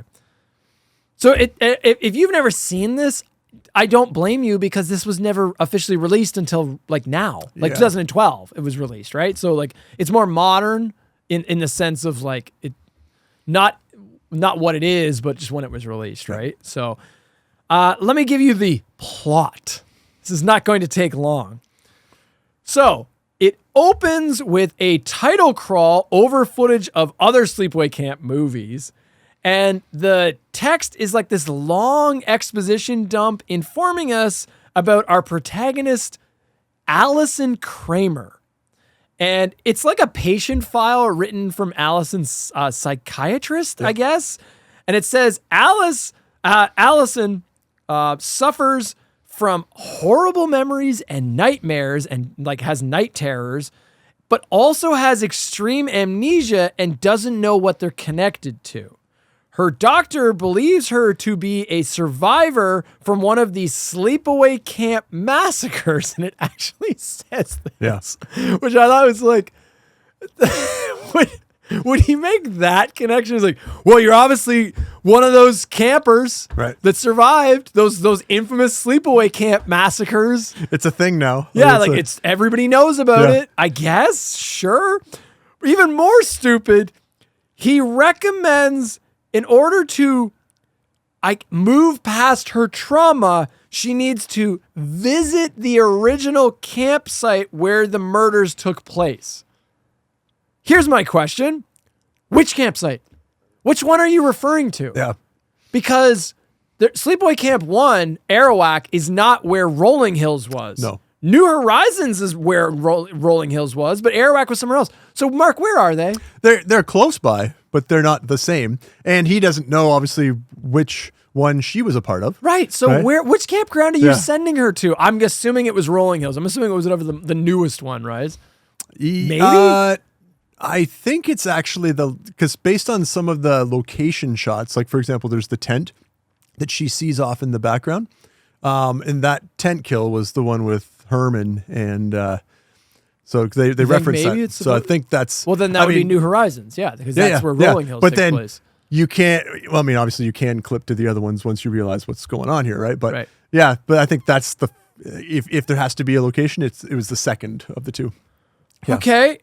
So she goes to the site, and apparently the site is now federal land and is watched over by Park Ranger Jack, who's supposed to assist her. That's what we get in that opening title crawl. Cut to the title card and opening credits, accompanied by some new groovy tunes by our friend John Altyn.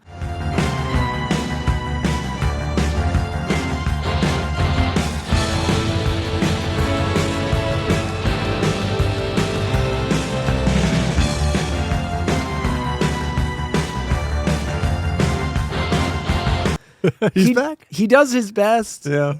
It's not very good. Yeah. It's just kind of whatever. Hey, at least he showed up. He showed up for this they piece got of him trash. involved. Yep. I feel bad, actually, that he even got involved in this. We then see a bikini-clad woman sitting on a dock and get some terrible narration from Allison. And it sounds like I'm assuming they didn't have this narration, right? They would have had to have added this. So the company that pieced this movie together to complete it had to do this narration. It sounds like it was recorded on a computer microphone from 15 fucking years ago. I remember a day like today when Angela stalked these grounds looking for her revenge. Come on, guys. None of this is produced. I mean, come on. Yeah. It's 2012 and you couldn't get a better quality microphone. I'm pretty sure this microphone has existed for over a decade at this point. Right. Me, who knows fuck all about audio production, knows to do the research to look up what equipment to buy. Right. This is a $500 microphone. You couldn't spend $500 to buy a good microphone. No. So you get this shitty narration from her, and I don't even know what she says. It's just some nothing. We then get 30 fucking minutes of clips from Sleepaway Camp 1, 2, and 3, which keep randomly cutting back to Allison in the bikini on the dock, thinking about things and reflecting. Yeah. So I guess they're supposed to be her memories? So that's the big problem with this, right? Well, keep going. But Mark, how would Allison, so she's a survivor. I guess she survived all the Sleepaway Camp movies because she has memories from all of the Sleepaway Camp movies, including scenes where she couldn't have possibly even seen what happened. Unless. How does she, I guess she is a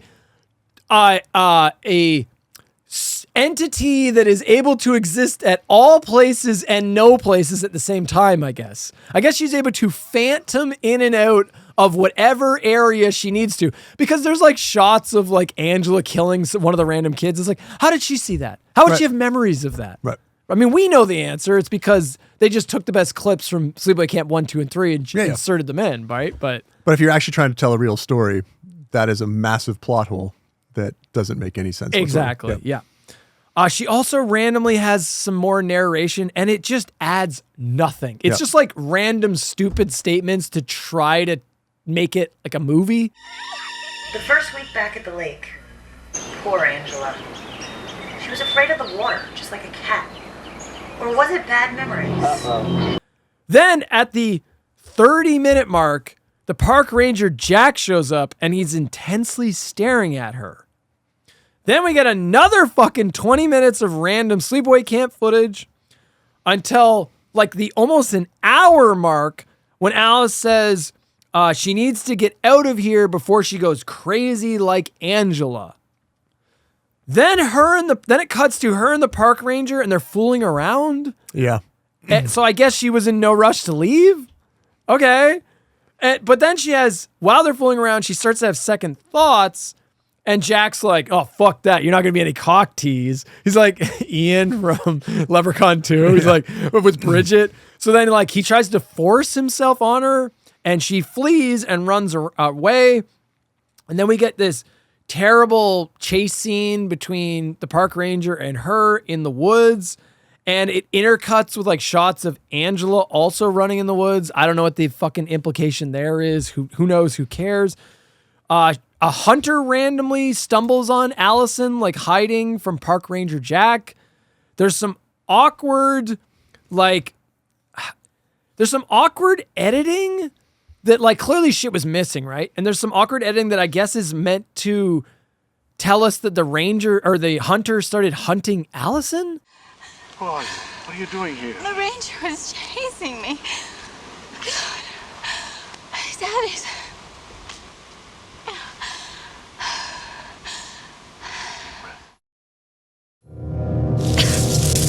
Where is he? Son of a bitch. No. I don't know where do I hide? I gotta get away from him. Shit. I'll go that way. No. I better go. Oh, shit. Did you catch this? Yeah, I mean, even in that scene where he discovers her, he originally doesn't know what he's come across. He's got his gun pointed at her, but he very quickly learns that she's not an animal or a threat, but he continues to keep his gun like stuck on her. Yeah, so then I guess like they didn't have footage of this, but like they do some weird editing to imply like he was also hunting her for some fucking reason. Then it cuts to Allison and now she has a gun somehow. And she holds it up to Park Ranger Jack and tells him to back off. And then also holds up the hunter. Then we hear a gunshot. And now Allison is in a bra and underwear holding a knife. And then we get more Sleepaway Camp footage. Ranger Jack approaches her from behind. She slowly turns. And it's not even really a stabbing motion. She kind of is just turning away, and it looks like they didn't film the actual second shot of it, of like her doing the stab. And then it cuts to red before a shot of a cabin with a lame scratched like film effect applied. And then we see a still frame from what I think was the kill cabin from Sleepaway Camp 2. And they've taken a still of the park ranger and like edited his face to make him look dead and like shittily photoshopped him into a still from the other movies. I couldn't figure out what that was for, but it closes on that. And then it just cuts to credits and John Altyn's awesome Out of Control song is playing. And what's even more hilarious is the credits for this. Did you catch this? No, I didn't. So in the credits it starts with Sleepaway Camp 4. I think I do know what you're talking about. Yeah. So it starts with Sleepaway Camp 4 and there's only three people listed. Yep. But then because they used all that footage of Sleepaway Camp 1, 2, and 3, it's just like a huge list of everyone from Sleepaway Camp 1, 2, and 3. It's so funny. Like Sleepaway Camp 4. Okay, Sleepaway Camp 1. And then everything we ripped off. Yeah. Right, exactly. All the footage that we used. Yeah. So I mean, Mark, I know you want to know. Well, how could I put this? Because this isn't really a movie. So that's the question. Like, how does this even count? Like, Return to Sleepaway Camp, and this is a spoiler. It sucks so hard that I never want to watch it again.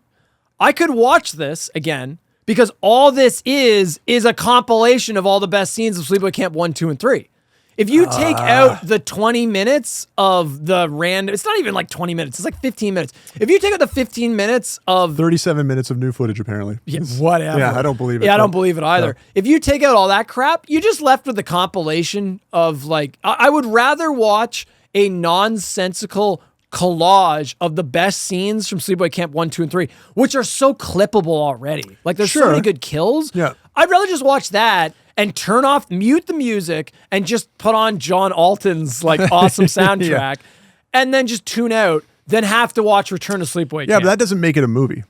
No, I get what you're saying, but I'm going to go off a Mark ranking, which is what would I rather watch? Yeah. See, we're switching roles here for a second. I'm going for if you put a gun to my head and went, what are you going to watch again? I'd rather watch this because it's just fun clips. It's not a movie. There's no story here. Yeah. If I had to rank it critically, it's not a movie. This is unfinished. This is nothing. But you gave money to Return to Sleepaway Camp and they gave you this. Yeah. And this is fucking awful. So. Yeah, but you had to pay to get these files, right? I did, and I don't feel good about it. Yeah. I want to talk about that. I think that's more. There's nothing else. That's the plot. I mean, there's not. Okay, so like, even if this movie had been real, what the fuck would it have been? So I think the best thing I could come up with is that they shot a few just B-roll insert clips, right? Because a lot of this doesn't make sense. Like, I think the question you're ultimately asking is, if they had the ability to make this into a movie, what was it going to be? Because she obviously is going back to this place where she has suffered a tremendous experience. So what does she do? She lays on the dock in her bikini. Like, is that how you deal with, trauma, mental trauma? Yeah, right. I'm just going to sit on the beach and sit on the dock. And like, no. Like, these scenes were just shot. They weren't even part of the plot. So I don't think, because like, I think that they way overhyped what they had. Yeah. Because I had always assumed, because I had heard the story of Sleepaway Camp 4 for years, that was like, oh, it was an unreleased movie. That's what I always heard. It was an unreleased, unfinished movie, but they had shot most of it. They had shot none of it. Yeah. I don't think, like, because I gave you 2 files. I gave you the finished movie, the one that they edited together, and I gave you the raw footage. Yep. Did you look through the raw footage? I watched them both. Okay, so I scrubbed through the raw footage. Yeah. There's not a movie there even. No. It feels like it's about the quality of a fan film. It doesn't even feel like it has the production value of like any of the other Sleepaway Camp movies, right? And it feels more like test footage. Yeah. Yeah. Like, this doesn't feel like the actual, like, okay, this is the one in the can. This feels like test footage of like, okay, we're just going out to do some test footage. Then we're going to sell that to a studio, get some money. Then we're going to reshoot all this shit. For real. Right. Yeah. Actually have a script. Yeah. Like, because like when they say like, oh, they ran out of money, it's like, I don't know that they had any money. This doesn't feel like anything. Yeah. This just feels like you and your friends went out to the woods and like, this is like the level of quality of like, if my friends and I had gone to the woods for a day with a camera, we probably could have given you a more complete film than than this footage is. This is nothing. Yeah. But they're still selling it though as if it is something. And I don't like this. And I think that's the biggest criticism I have of this isn't that, somebody shot some footage and then they ran out of money and then they weren't able to finish it. That happens all the time. Like, Right. you got to imagine that of course. people have the best intentions. They want to make a movie. They go out and shoot some footage and then realize they don't get the opportunity to recognize their dream. They don't finish it. That's fine. And if later on down the line you want to release some of that as a special feature, because all of those scenes I think were put in that Sleepaway Camp first aid kit. Glad you bring that up, Mark. So previously, if you wanted to watch this footage, what they had was they had the 30 minutes of raw footage, and that was a bonus feature on like the 4th disc from the original Anchor Bay DVD release, right? Yep. And I had never watched it before because I didn't own that version, the one that came with the bonus disc. So that was the only version of the movie. If that was the only thing that existed, we wouldn't even be counting it as an entry. We would have just mentioned it as a neat little bit of trivia, Hey, right? they tried to work on this other one, but yeah. But the fact that these assholes came out and were like, no, we've completed the movie. This is the way it was. We worked with the original writer and director, and this was his original vision. They're con men. Yeah. This is a con. This is a scam. And this is why I don't understand. This is a complete scam. How is this? How did they get away with this with you? Because you had to spend the money on it. I just got the file when you were done, but you spent like actual money to get this. Like, and the fact that these guys are selling this as if this is a product, completed movie. Yeah, I think the thing that was always the biggest misconception I had is I never knew what the footage was. Yeah. And as an editor, I have an idea of what you need to make a movie and a story, right? Yep. I scrubbed through the footage. There is almost zero dialogue. No, not at all. It's mostly just shots of Allison sitting in a bikini on a dock, looking around aimlessly, and shots of Allison running through the woods. In no clothes as well. That's almost all the footage. Yeah. So if you had given that to me and went, "Can you think you can complete this?" and make, I would have said no, because you have nothing. I will start from scratch and give you something new. Like you couldn't even there's not even enough there to make a short film. Yeah. So don't waste your money on this. If you see this at like a horror con and somebody has this on their table and you're like, oh, morbid cure. No, because all you're buying is a clip show of Sleepaway Camp 1, 2, and 3. You could watch that on YouTube for free. They have compilations that I'm sure people have made, right? I know there's going to be like completionists out there that say, no, I got to have it. And I'm like, you've got to be a real Sleepaway Camp aficionado to want to have this. There's nothing there, right? Don't give anyone your money for this. Yeah, don't be scammed. Like I paid, so you can actually order the physical DVD, which I think is like $20. I paid $12 for us to get the digital files. Is that US? No, it was Canadian. Canadian, okay. It was converted. Yeah, it was like $9 USD. Yeah, so it was like 12 Canadian. He has paid that for all of you, so that literally. I'm sure Justin's going to put some clips in here. Oh, absolutely. That's all you need to see. No, yeah, you've seen it. Our little review, you've seen it. You don't need to give these people your money. They're scamming you. This is a complete scam. They're using the name and going, no, this is a secret movie. No, it's not. It's not a secret movie. It's nothing. It's test footage that you've added onto a Sleepaway Camp 1, 2, 3 compilation. We as we go through these franchises, we start to come up with a collection of the absolute worsts. And I think that generally speaking, ones like Texas Chainsaw Generation, I would put this below that, because at least that, as awful as it is a completed a completed product. Yeah. It's a shitty completed product, but there's even the footage. This is what I don't understand. Oh, do you want to talk about the quality? Well, how is that? Like, okay. Is that what you're talking about? The resolution? Well, I understand the scenes that they shot themselves. But like all the clips that they took from movies that were actually produced, like from 1, 2, and 3, they look crap as well. Almost so I have a theory on this. Okay, so the file that I got was 720p, which is like low high definition, right? It's like it's still high def, but it's like the bottom, right? But the footage, the whole thing, even though it's 720p, looks like it's like 480p or even like it's like VHS quality. Yeah, and I think the reason they did that was they had the original test footage, but they didn't have, either they had the film negatives, but didn't have the money to rescan them because it costs a lot to rescan actual film stock and turn it into high def, right? So they didn't have the money to properly restore it. So probably what they had was a work print, which is like VHS quality. So that's all they had to work with. They didn't have the technical know-how to upscale that digitally. So they're like, well, if we're going to blend this in with Sleepaway Camp 1, 2, and 3, it can't suddenly go from 480p to high def.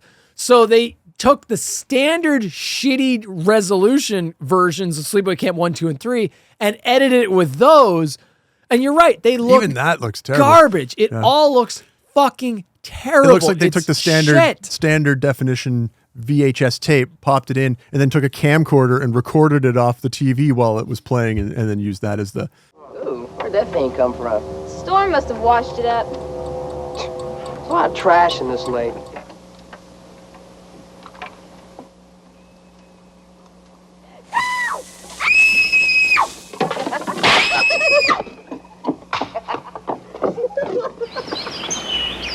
All that publicity about those murders and deaths. It was so terrible. What do you think? Oh, because they thought that we wouldn't notice if they use the that's a good strategy. Yeah. I know what you're saying, and I get why you're so flabbergasted that I would have the audacity to put this higher, but I think because I hate Return so much that I'm like, Return would anger me. Yeah. This, at the very least, I could put this on in the background at like a horror party, and you're just getting clips of Sleepaway Camp 1, 2, and 3. Yeah. They might be grainy, but at least something. I guess I could get a use out of this. Yeah. This I can get nothing out of. But it is a movie. I know. It stands on its own. I know. Yeah. I get the thing that frustrates me the most is just that somebody somewhere is selling you a bill of goods for something that is not. And they're going to con somebody. Yeah. They're going to con somebody, legit, that doesn't know, right? Like, so that makes it almost, I'm going to go out on a limb here and say that this is the worst entry that we've had in all of these, simply because these people lying. Yeah. And saying we've completed a movie that's not a movie. Yeah. Yeah. When you just had footage. May I pose an alternative idea? Okay. And I'm not saying I'm going to do this because I already made one music video. You've already done your service. But I'm not saying I won't do it in the future. Fuck the raw footage they had from Sleepaway Camp 4 because it's nothing. It's just test footage. There's not even any kills in it, really. Get rid of that shit. Take Sleepaway Camp 1, 2, and 3, chop up the best scenes, put on some John Altyn music, put on Sleepaway by John Altyn, and just fucking cook, baby. Yeah. Yeah. I mean, that's a way better video. Just do that. Yeah. I mean, don't call it a movie though, but you know. No, call it a film. I mean, I know. Repeat until it hits the 70-minute mark. And folks, look, I know that Justin has a lot more forgiveness for movies that take half of another movie and put it in 90% in this case. I guess technically yes. This is the most egregious. We remember Silent Night, Deadly Night 2, where Justin gushed about a movie that we had already seen before, right? I mean, so this is not new information. It's not uncharacteristic of me to do this. Right? Yeah. The guy that purports to be the film icon that he is, has been to film school, has a critical eye. Correct. Doesn't seem to mind though when a movie takes another movie and just makes it its own. You have to kind of admire, you know what it is? Every businessman is one part P.T. Barnum. Yep. And you kind of have to admire the huckster. No, this is definitely this is a flea circus. Yeah, it's just an empty box and you can't see it. Yep. I have nothing else to say. I mean, that's it. You do? Well, you took detail. Now it's not really. I mean, we've kind of covered it off. I guess I didn't bother looking up who the actor or actresses are. Who there's fucking nothing. cares? No. There's nothing there. I mean, because remember, I did. I'm not convinced they're even the proper actors. Yeah, I mean, at least they had the right person on the front of the cover of the movie poster has her on it.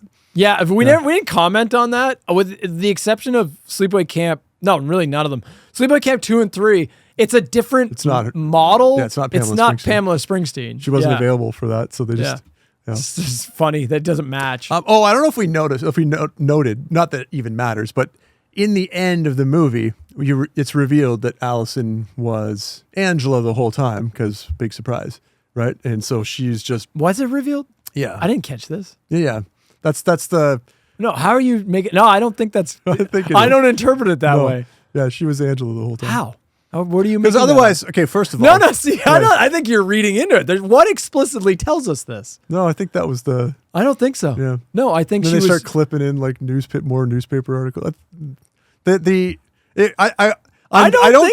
don't think I'm wrong in thinking that the implication is that she realizes that suddenly all of these repressed memories she's had were her being because then that's why she starts running around trying to kill them, because she remembers who she actually is. I think they were doing the dumb trope of the horror movies where it's like, if you survive, then you become the killer. Remember that? No, that was the way I interpret it. Yeah. May I pose another thing? Yeah. This wasn't actually a terrible idea. Doing it because Sleepaway Camp 3 in particular, what is Angela's purpose? What is the plot? Nothing. She has it's aimless. It's a very aimless movie. having a movie centered around somebody that survived one of the Sleepaway Camp movies, similar to Friday Part 5. Sure. And then maybe there's a copycat killer. That actually would have been, that's ripe for a sequel. And it turns out Angela, it's like, no, that should have been the twist ending. It's like, no, Angela's not in this at all. Yeah. And it shouldn't have been the main person, but they could have had someone who suffered from that, who has to then go into a camp environment. Maybe she's not like a camper or a counselor, but for whatever reason, she's involved. And then she's going through some of the trauma. A killer's on the loose, but it ends up being a copycat. Maybe it ends up being Ricky. I don't fucking know. Whatever. I'm just pitching you there's any number of things they could have done. Right. So it's like, I don't know, but I'm saying the idea of Sleepaway Camp IV, The Survivor, is not actually a doomed idea. I think you could do that. Yeah. It gives you something to latch onto story-wise. I mean, some of the best slasher characters have been ones that come back to... Tommy Jarvis, Alice from Nightmare on Elm Street 5, Nancy in Elm Street 3, Laurie Strode. Yeah. They survive. Jamie get Lynn. away, but then they come back to... There's any number of things they could have done. They just didn't. That's the problem, right? They didn't, but then they tried to convince you that they did. Right. Which, But I honestly, my interpretation of this at least was that she realizes that it was her the whole time. So tell us, folks, what did you... Buddy, I think you've been watching one too many Freddy's Nightmares episodes. It was you the whole time. Please, I need there to be something about this. You have PTSD. Otherwise, there's literally nothing. From Freddy's Nightmares. Yeah. Okay, let's move on. That's enough of that. This podcast is sponsored by the fine folks at Fly By Night Movies, Games, and Toys. Fly By Night Movies, Games, and Toys is your one-stop shop for everything cool and collectible. We are located in the heart of downtown Oshawa. That is Oshawa, Ontario, Canada. If you're looking for movies, video games, and toys, check us out. We are worth the drive. Moving on to an actual movie now. From 2008. So before 2008, the previous entry was part 3. Yeah. So part 3 would have been 89. I think it was 89. Yeah.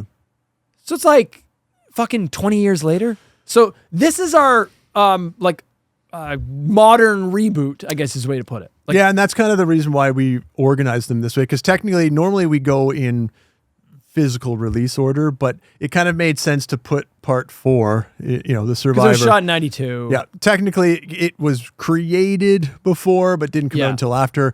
And just with the continuity of it, it just kind of made sense. Because now we've got the modern... This is the legacy sequel. Sure. Too. So let's get into the legacy sequel. From 2008, this is Return to Sleepaway Camp.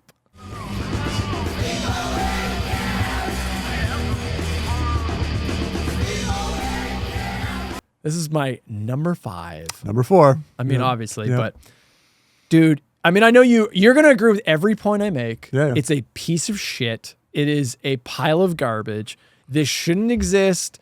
It's a fucking sin. Just as much as 4 was a scam, this is a scam. Yeah. I hate this movie so much. I'm going to put it on the same level of Return of the Living Dead Necropolis and Rave to the Grave. All it is some jackass producers got the fucking rights to the name and went, we can pump something out. That's all this is. Yeah. And the only reason this movie sells is you get those idiots that are like, I need every Sleepaway Camp. Yep. Yeah, that's it. I still put no it one above, else buys this. Texas Chainsaw 4, though. This? Yeah. They're both. I mean, they're bad. They're like both bad, you're cutting. I mean, at least this one looks like a movie. That's the thing. Like Texas Chainsaw did too. No, this is just as bad. I mean, there was some pretty bad. Mark, you're comparing huffing farts, and that's where you're at right now. You're like, at least this fart. This one stinks a little bit less, right? Like that's all you're doing right now, buddy. You're huffing farts. Okay, let me get into the plot. It opens with some new metal music playing over the opening credits of newspaper articles seemingly about the events of the first film. Yep. Bam! Return to Sleepaway Camp. Just the first film, though. Yes, we'll get to that. Cut to some boys goofing around in a cabin, lighting farts. Speaking of huffing farts. And that I like that little bit. It reminds me of part 1 a little bit. Where I'm like, just It's boys exactly being what boys. boys would do at a camp. Yeah. Yep. And then this movie starts. And enter Buzzkill Allen, who insists on joining in. And he's like this big, fat, awkward, gross, bully thing. Yeah. That's my first description of him. I'll get into him a little bit later. He basically forces his way into joining the activity, and the boys start to tease him because he's such a weirdo. And then he proceeds to grab a can of hairspray and use the lighter as like a makeshift like flamethrower before one of the counselors catches him and he gets caught, and then he just runs off. We then get this goofy filler music and what looks like the intro to a bullshit 90s sitcom showing off the new camp.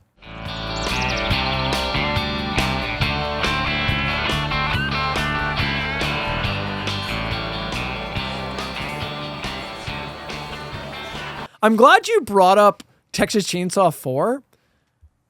I am going to exactly compare this to Texas Chainsaw 4 because to me, this is the Texas Chainsaw 4 of this franchise. Very much so. There's a lot of connections between the two. We're then introduced to camp leader or owner, I'm assuming owner of the camp, Frank, who's played by, see if you got this. I recognize him, but I can't remember the name of the... Vincent Pastore.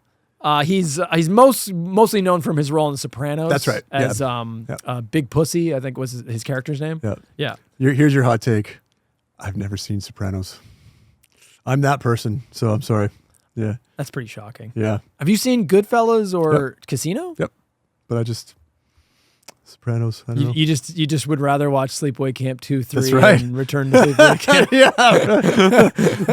This is where what is his name? Vincent Pastore. This is where I know him from. Weirdly you know him from this. That's good. Yeah. Okay.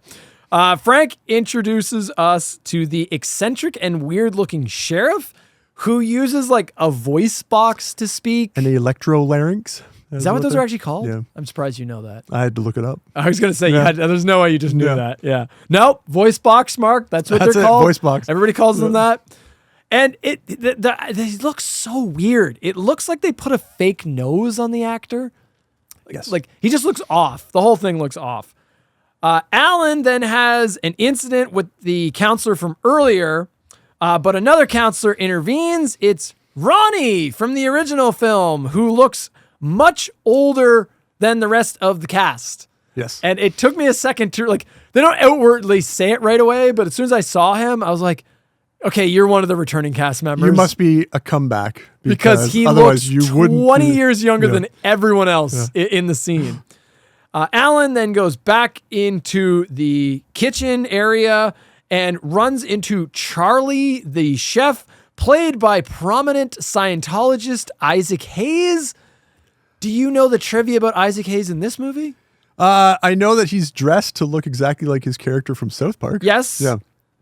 This is his final. Oh.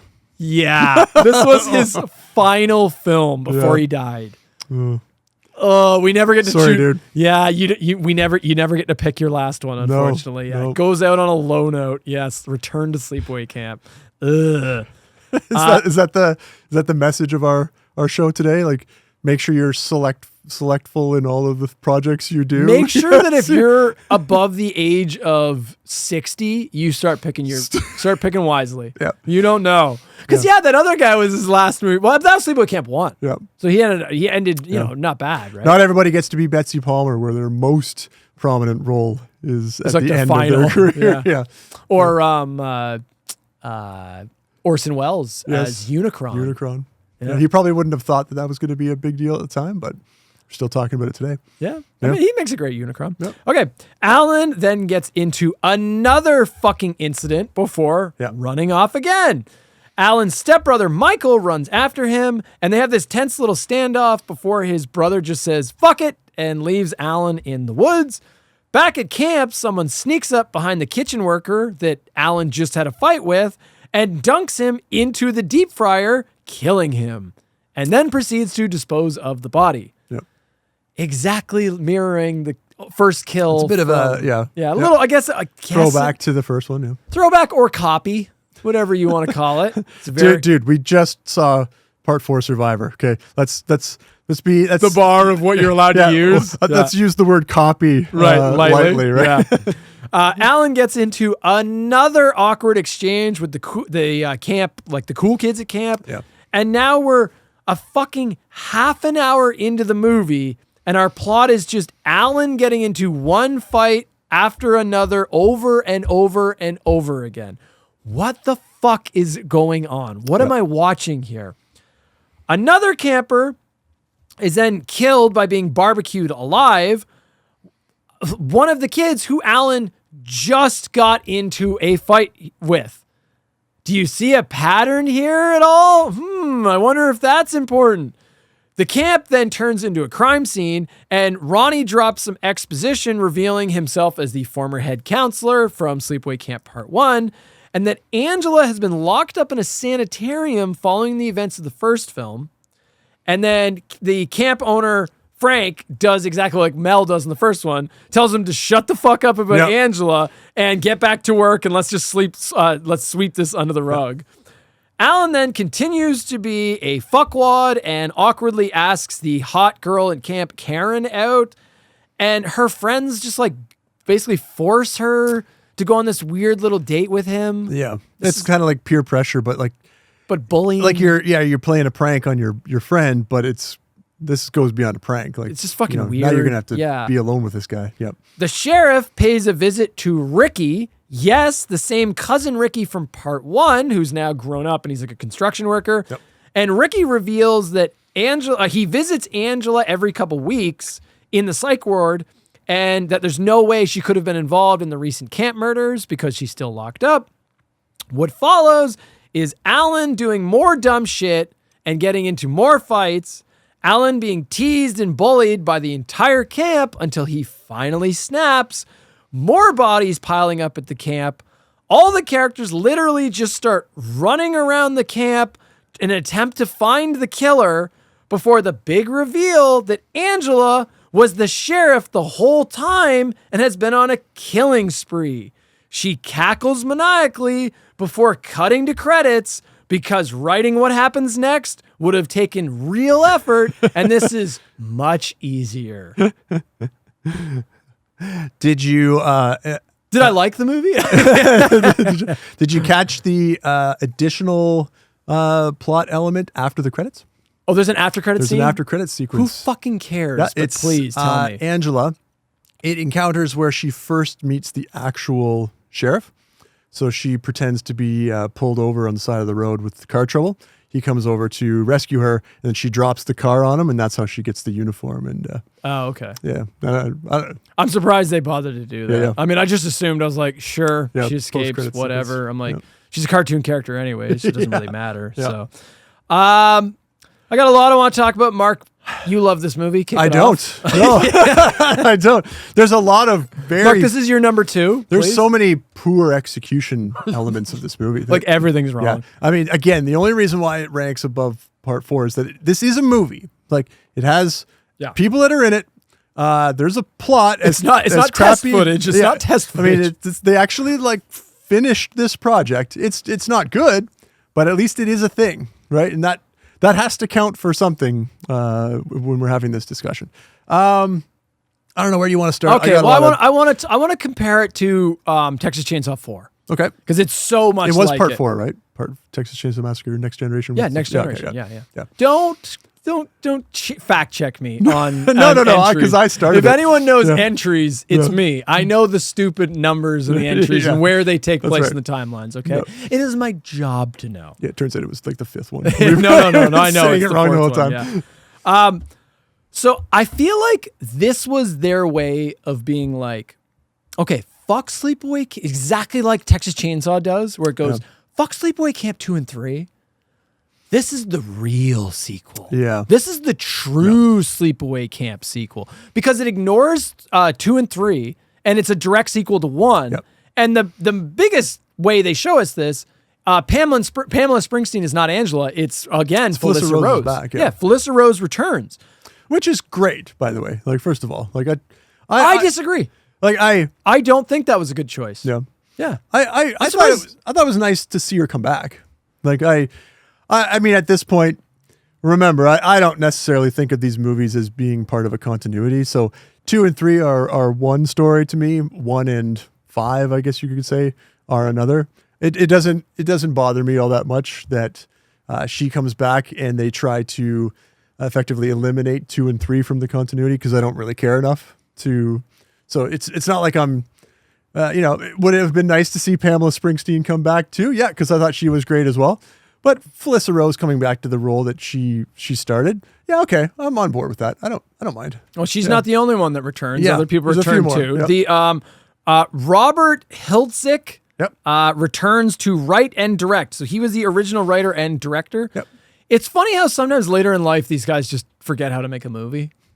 Because this is so bad. Like, Well, it's like Texas Chainsaw 4. It's like, you were involved with the original. How do you put this out and go, oh, it's the same quality? Well, You're such a fucking spaz. You kids have no respect for anything. It's all right, Frank. I'll take it from here. Don't worry, kids. I'll be brief so you can get back to this delicious food. Hey, why are you talking like that? I'm glad you asked. After 35 years of smoking, I lost my larynx to cancer. Hey, dude. Can you play Intergalactic on that thing? Maybe later. Keep in mind, like, the first one isn't exactly Ben-Hur or some other. It was pretty it's so pretty scrappy competent. filmmaking. But I think that the problem is that in the years in between, he didn't like learn how to be a better filmmaker, right? It's like the same low quality of the first one, which he gets away with in the first one because he was a young guy making his first movie, and it's in the 80s, right? But now, like, what is it? 1983 to what was this one? 2008, right? So that's a long time. Yeah, you should have learned something, but it doesn't seem like he has, right? So it's just it's like, oh, it's like 25 years later or something ridiculous. So let's talk about Angela. It was so at first I was like, that fucking sheriff looks so weird in the first scene. Yeah. And at first my original thought was, oh, they're just trying to be weird and quirky. I'm like, lame. And then at the half-hour mark, when that sheriff had a little bit more on-screen time, I noticed the fake nose was so bad, and the beard looked fake also. And then it immediately occurred to me, I was like, and what is the point of the voice box? And then immediately I went, oh, that's Angela. Yeah. Like, that was when the twist, I figured it out at the 30-minute mark, because I went, the voice box is so that you don't have to use Felissa Rose's voice. Yep. So that's an easy fix. And the fake, and like, the characters aren't supposed to realize the nose and beard are fake. But to me, it just looks so unconvincing that I'm like, that's the problem. It looks so bad that I'm like, there has to be a reason for it. Like, otherwise, why would you have the actor just wear a fake nose? Yeah, the problem with that is that character needs to be somebody that you don't notice. And unfortunately, so much attention is drawn to the sheriff because it just looks so strange. You're like, it's so obvious. Like, it's such an obvious twist. I understand the reason why they had to do it, but at the same time, so much is wrong with that. Like, are we supposed to think that the other characters in the movie don't notice that this? Yes. Like, are we just supposed to suspend our disbelief in thinking they're supposed to think that looks like a man, just a normal person? Yeah. Because it definitely doesn't, right? Yeah. And there's got to be a better way to do this, to bring this character back and have this character be in the movie without giving it away. But at the same time, like, why do that? Because the whole point is if you're bringing Felissa Rose back, you want that to be a part of the movie. And for her to come back at the last sort of 5 minutes, you're missing out. Complete waste. Right. Yeah. That's why I said, when you said, oh, I like that she came back, I was like, no. Because part of it, why it doesn't work is because they waste her. Yeah. They completely waste her. I mean, at this point, you could just have a killer in the dark. Right. And it would be better, because at least then you're not looking at this like strange figure. You're like, why? What's wrong with your face? Like, why? You've obviously got but it's like cheap prosthetics right. too. It looks like it's from like a gag store. Yeah, like you could do that better. Like she grabbed it from Spencer's. And the other thing about the voice box, the electrolarynx thing, that doesn't make sense because you would only use that if you didn't have a voice box. Her voice is going to come out because she's still talking. So what's the point of having the thing? You don't turn that on and it stops sound coming out of your mouth. No, because she Mark, doesn't have. Darth Vader's your voice. That's how those actually work. Yeah. And we know that that's medically accurate. We know that she still talks. It's not like, the character of Angela can't talk anymore, right? So it doesn't actually do the thing that they wanted it to do, which was to project a different sounding. You just hear that and her voice. So it is such a fucking waste of Felissa Rose. And I'm sure she was so excited to come back because Felissa Rose never got to see Felissa Rose's version of an adult Angela. Right. We never saw that, right? Yeah. She was a little girl, she's a teenage girl when they filmed the first one, and then that's it. Then you get Pamela Springsteen, who we both really like as Angela. Got to have fun with the character. She got to play the fun, wisecracking Angela, who I think that's the best version of that character, especially in 3. So now, okay, Felissa Rose is coming back. We're going to finally see her interpretation. What is her interpretation? No, you're not. She dresses, most of the movies, she's dressed up like a goofy sheriff and pretending to be a cop. Yep. So she's not acting like Angela. She's just acting like this goofy, cartoony thing. Like, what the fuck? And then it's not until the last second you even get to see her as Angela, and apparently in the post-credit scene, which I didn't watch. And what does she do? She just laughs.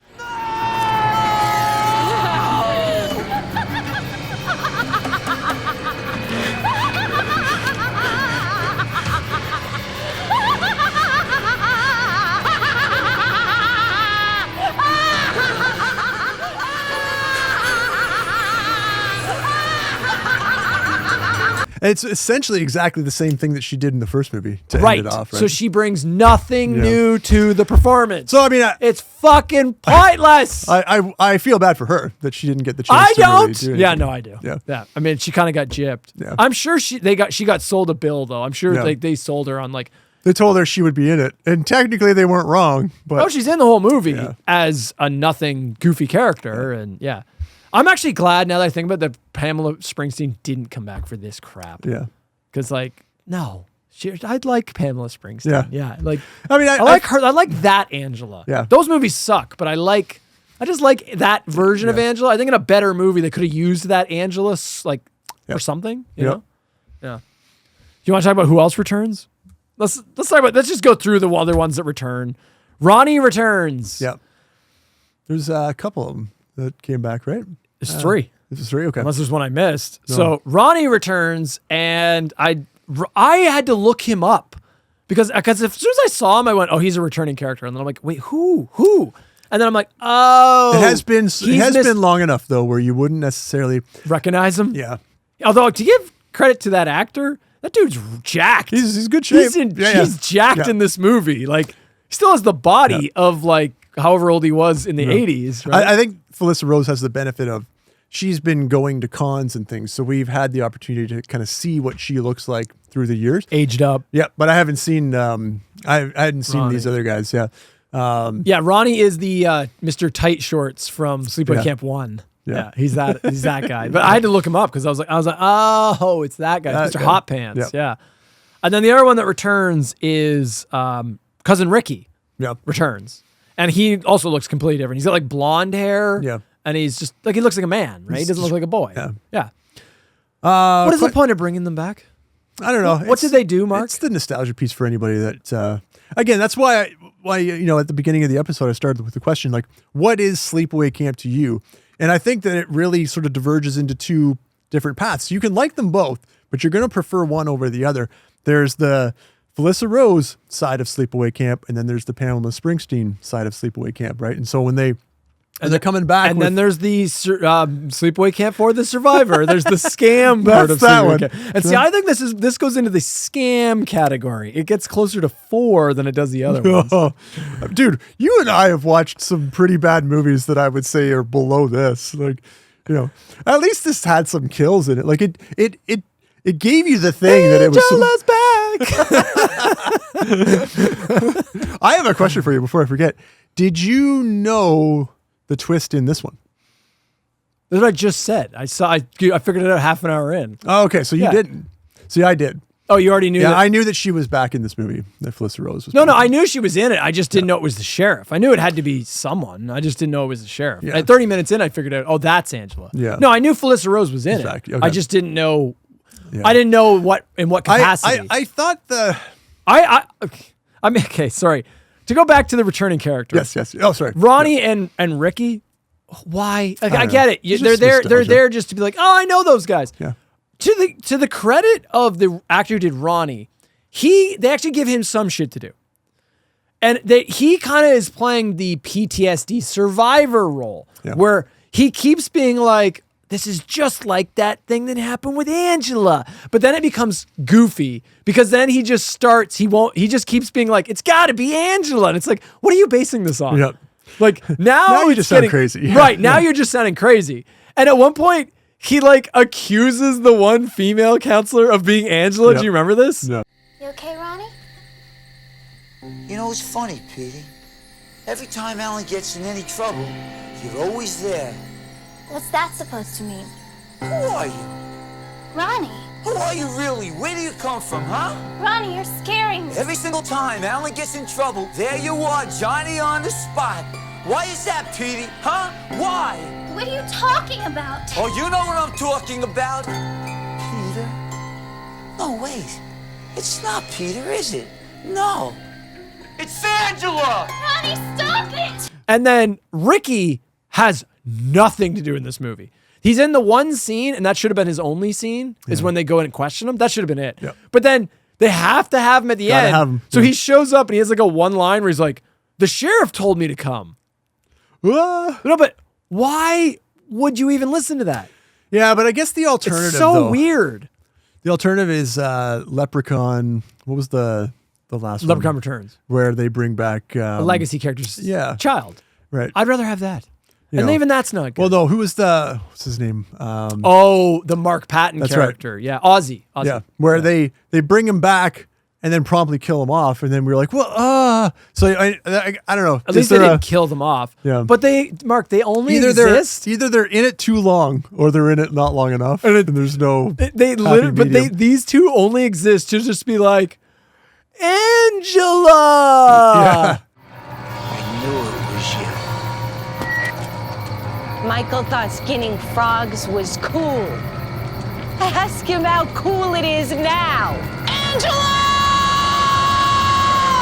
That's it. That's the only reason they're in this movie, for that final shot. I guess because somebody has to recognize them. Otherwise, it's just a crazy lady. Right. Yeah, you're right. Otherwise, someone's got to be there to make the connection. Right. Because none of the campers are going to get it. Yeah. Right. You want to talk about Alan yet? Are you ready? I want to hold off on Alan Okay. because that's the last thing I want That's to where talk the last about. thing you wanna go? That's Okay. the last thing. Right. I want to compare it again to Texas Chainsaw 4. Okay.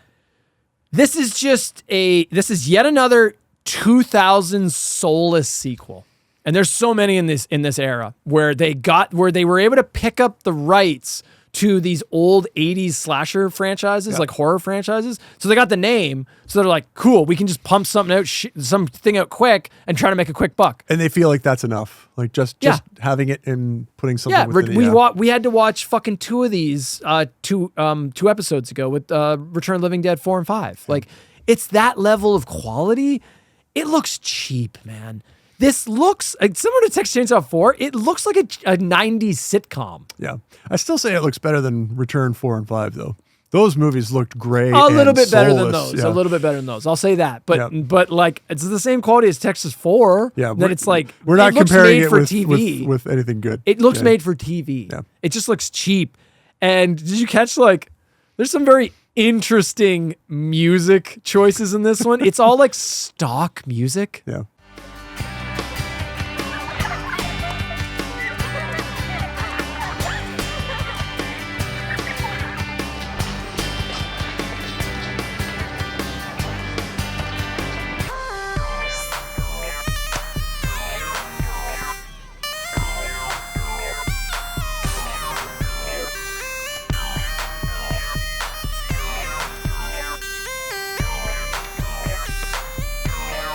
We are a far cry away from John Altyn in Return. Unfortunately. Yeah, it's just bad.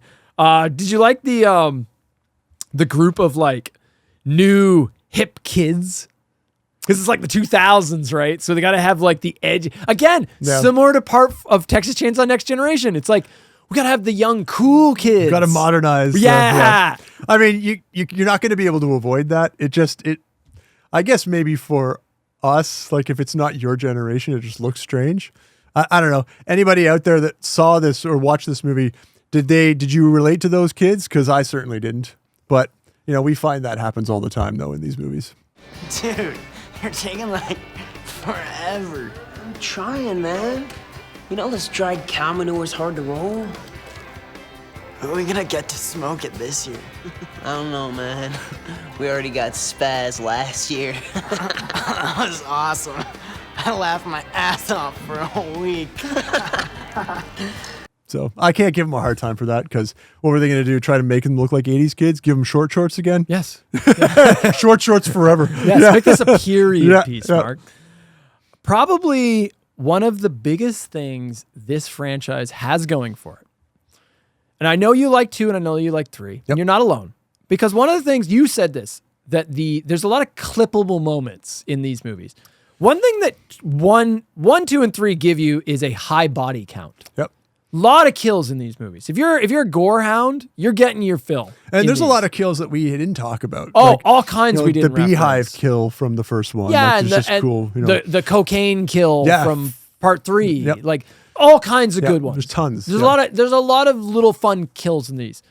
Like these movies, 2 and 3 especially, give you TNA and kills. Yep. That's what you get. You get that shit. Like, if that's what you want, if that's what you're after, you're getting that in spades. This movie, you get a lot of kills again, but I think it suffers from the same problem. It's more quantity and not quality. A lot of them are kind of reused ideas from earlier movies, and then I think these kills kind of suck. Yeah, it's very inconsistent. And they don't get the credit of, at least with 2 and 3, they had to do these practically, right? So even if they don't look all that great, they don't have the benefit of being able to do it any other way. This one, though, they should look better than they do, because they're in an era where like the film makeup and effects should be better, and they're just not. Right? Yeah, so, like there's the one smoker kid whose name, like, they all have like dumb nicknames. The one like kid is literally called Weed. Yep. And like Angela lights it. She ties him to like a chair and then barbecues him alive. She pours gasoline down his throat. But it's like that was kind of cool. Yeah, she I mean, that would probably kill you right away. She pumps the gasoline down his throat and then lights him on fire. Yeah. But it's like CGI fire, and it's like, you couldn't just light a dummy on fire. Yeah. Like that, to me, that's so basic. Because like, some of those things like real fire, you can't substitute that, right? Like, so just light something on fire. Right. And that's not even a hard, you know how much budget you need to light something on fire? Nothing. Right. You probably lit a bunch of shit on fire by accident. Right. You could have filmed. The rat cage kill with owner Frank is such shit. Yeah. Where like Angela puts his head in like a bird cage and she ties him to a chair, and then she like puts a bag of apparently ravenous rats in the thing, but it's edited so badly where it basically just cuts to a black screen. It just cuts to a black screen. You hear that. Yeah. It's so, one of the things that I disliked about part 3 was that it got cut pretty heavily. Right. But at least I think we agreed there is a version of this movie out there where there was footage filmed that completed a lot of those kills, right? Now it's not on the movie production team that they didn't get to show that. The MPA cuts that shit pretty harsh, right? So I will give them more credit for that. But a movie like this where they set up a shot like the 2000s, you have no limit. Yeah, if you're going to do rats eating through a guy's head, you got to do it. Like, otherwise just don't do that, right? But they didn't film it, or at least I don't get the sense that they cut to black because the MPAA told them to. They show you the aftermath, which is like half his face is eaten, but it's if you're cutting to black, you failed. Yeah, you should never be cutting to black in this era. Yeah. You're not going to lose points for not doing the thing, but if you're going to try it, if you're going to introduce that to us, if that's the kill, then you got to do it. The one kill that I thought was really good was the bunk bed kill. Do you remember this? With the nails? Yeah, that was cool. I've never just seen that. yeah. That was a fun little creative kill. Yep. So to set this up, there's like the one chick who's going to get into the bunk bed, and Angela has put like nails all through the bottom of the top bunk. Yeah. So the top bunk, the bottom of it below is just a spike bed basically. Right. And then she gets into bed, and then Angela just jumps on that, and then the force knocks the bottom out and just flattens her. Which, like, if you've With the ever spikes. It was awesome. If you've ever slept on bunk beds or been to camp or whatever, that's one of the common fears of being in bunk bed, that the top bunk is just gonna fall. Especially if there's like somebody that's a little bit larger, jumps up onto that, it's gonna fall onto you on the bottom, right? Well, in this case, and it was perfectly set up because the blankets at the top were kind of hanging down. Yeah. She can't see the nails. She rolls into the bed, looks up and realizes All they're all these spikes in her face. Yeah, it was pretty good. That was a good one. I like that. I'd never Yep. seen that before. Anytime you do a creative kill, you got me, right? Yep. Angela skins Michael. And they do show him like skinned. That was a pretty good effect. That was practical. That was pretty brutal. The updated deep fryer was pretty good too, I thought. Yeah, it was. I think it was enhanced by CG a little bit. Yeah. So it was a little. Yeah. But the whole thing where like there's the deep fryer. And then, but the part of that I went like, oh, because I mean, have you ever worked in a kitchen around a deep fryer? Yeah, me too. Yeah, Mark, can you touch the sides of a deep fryer? No, I don't think so. No, they're pretty warm. Right, Yeah. and when she comes up behind him and lifts up his legs, he grabs the sides of the deep fryer, but he doesn't react. Your hands would be like melting to the sides of the deep fryer. I know that they can't do this, so I'm not going to give them too hard a time in this, but there is a big difference. And again, if you've worked in a kitchen before, you'll know this. There's a big difference between cooking oil that's bubbling, and water when it's bubbling. And obviously, like they weren't going to have a real deep fryer that this guy was hanging out over. It was probably filled with water. Maybe it was colored, and then they just had like bubbles blowing up through it. Yeah. But because water and oil have different properties. I know there's not a whole lot. I didn't even mind the oil. I just was bothered about the fact that he's touching it. I'm like, you can't grip that. That would scald your flesh would be stuck to the side of that. Like, take it from someone that burnt himself many times on the fucking deep fryer. Yeah. Your arms, like, I might even still have marks on my arm from working. Literally, badges of honor. Yeah, buddy. literally, these scars here are battle scars from working in a kitchen. Yeah, where I touched like the side of the for deep just fryer. a moment. Yeah, for like a second, let alone gripping onto it for dear life. Yeah. Okay. The number one, if you've seen this movie, you already know what we're about to talk about next. Yeah. Much like I said, Angela, she gets too much screen time and it kind of ruins 2 and 3 in that it just doesn't give you enough time with the other characters. I don't know in what realm these filmmakers were thinking this was a good idea. Yeah. They give like 70% of the runtime to the most annoying movie character of all time. Let's talk about Alan. You better not break my lighter, Alan. Oh, yeah? What are you gonna do? Piss on me like you do to your bed every night? Shut up. No, you shut up! And if you say one more word tonight, I'm gonna punch you. Yeah. What the actual fuck were they thinking? Like, legitimately, like, were you angry? Because I got angry at a certain point. Like, it was getting much. By like halfway into the movie when you realize, oh, this movie is just scenes of Alan doing stupid shit. Scenes of Alan doing stupid shit. I'm like, I wouldn't have minded if he was just one of the many characters at this camp, but they seem to focus on him like he was the primary character in the movie. Yes, and he's the protagonist. Yeah. The other characters are given zero fucking depth. Literally, everyone else in this movie exists for 2 purposes. To either tease and bully Alan. To interact with Alan. Yeah. Or to get into fights with Alan. Yep. That's it. Yeah. Everyone is there to support his quote unquote character development. Everything revolves around him. Every scene. Yeah. And he's fucking detestable. Yeah, but not in a like like there are characters that are brought into a story that are there to be hated, right? Like Game of Thrones was built around that, right? Like Joffrey, like Ramsay Bolton and Joffrey, right? Like the whole point of their existence is for the audience to hate them. Love to hate. Yeah. Yeah. A good villain, Yeah. you love to hate. You still like them. They're still fun to watch. But Alan is just, he's like this big, dumb, gross slob. What's that smell? What smell? Oh my God, it's you! Me? Oh, Mickey threw eggs at me before. And you didn't change your clothes? God, I don't know who's more disgusting, you or Mickey. They never change his clothes. So he's just always got this sloppy shirt. But he's not a villain, though. That's the thing. No, but he is also. Like, he's also not a good guy. No, but like, he's not the antagonist for the movie. But he is at the same time. Like, that's what I mean. It's so misguided. He's like a bully. Like a baby, chew the food. Randy, tell Alan to stop it.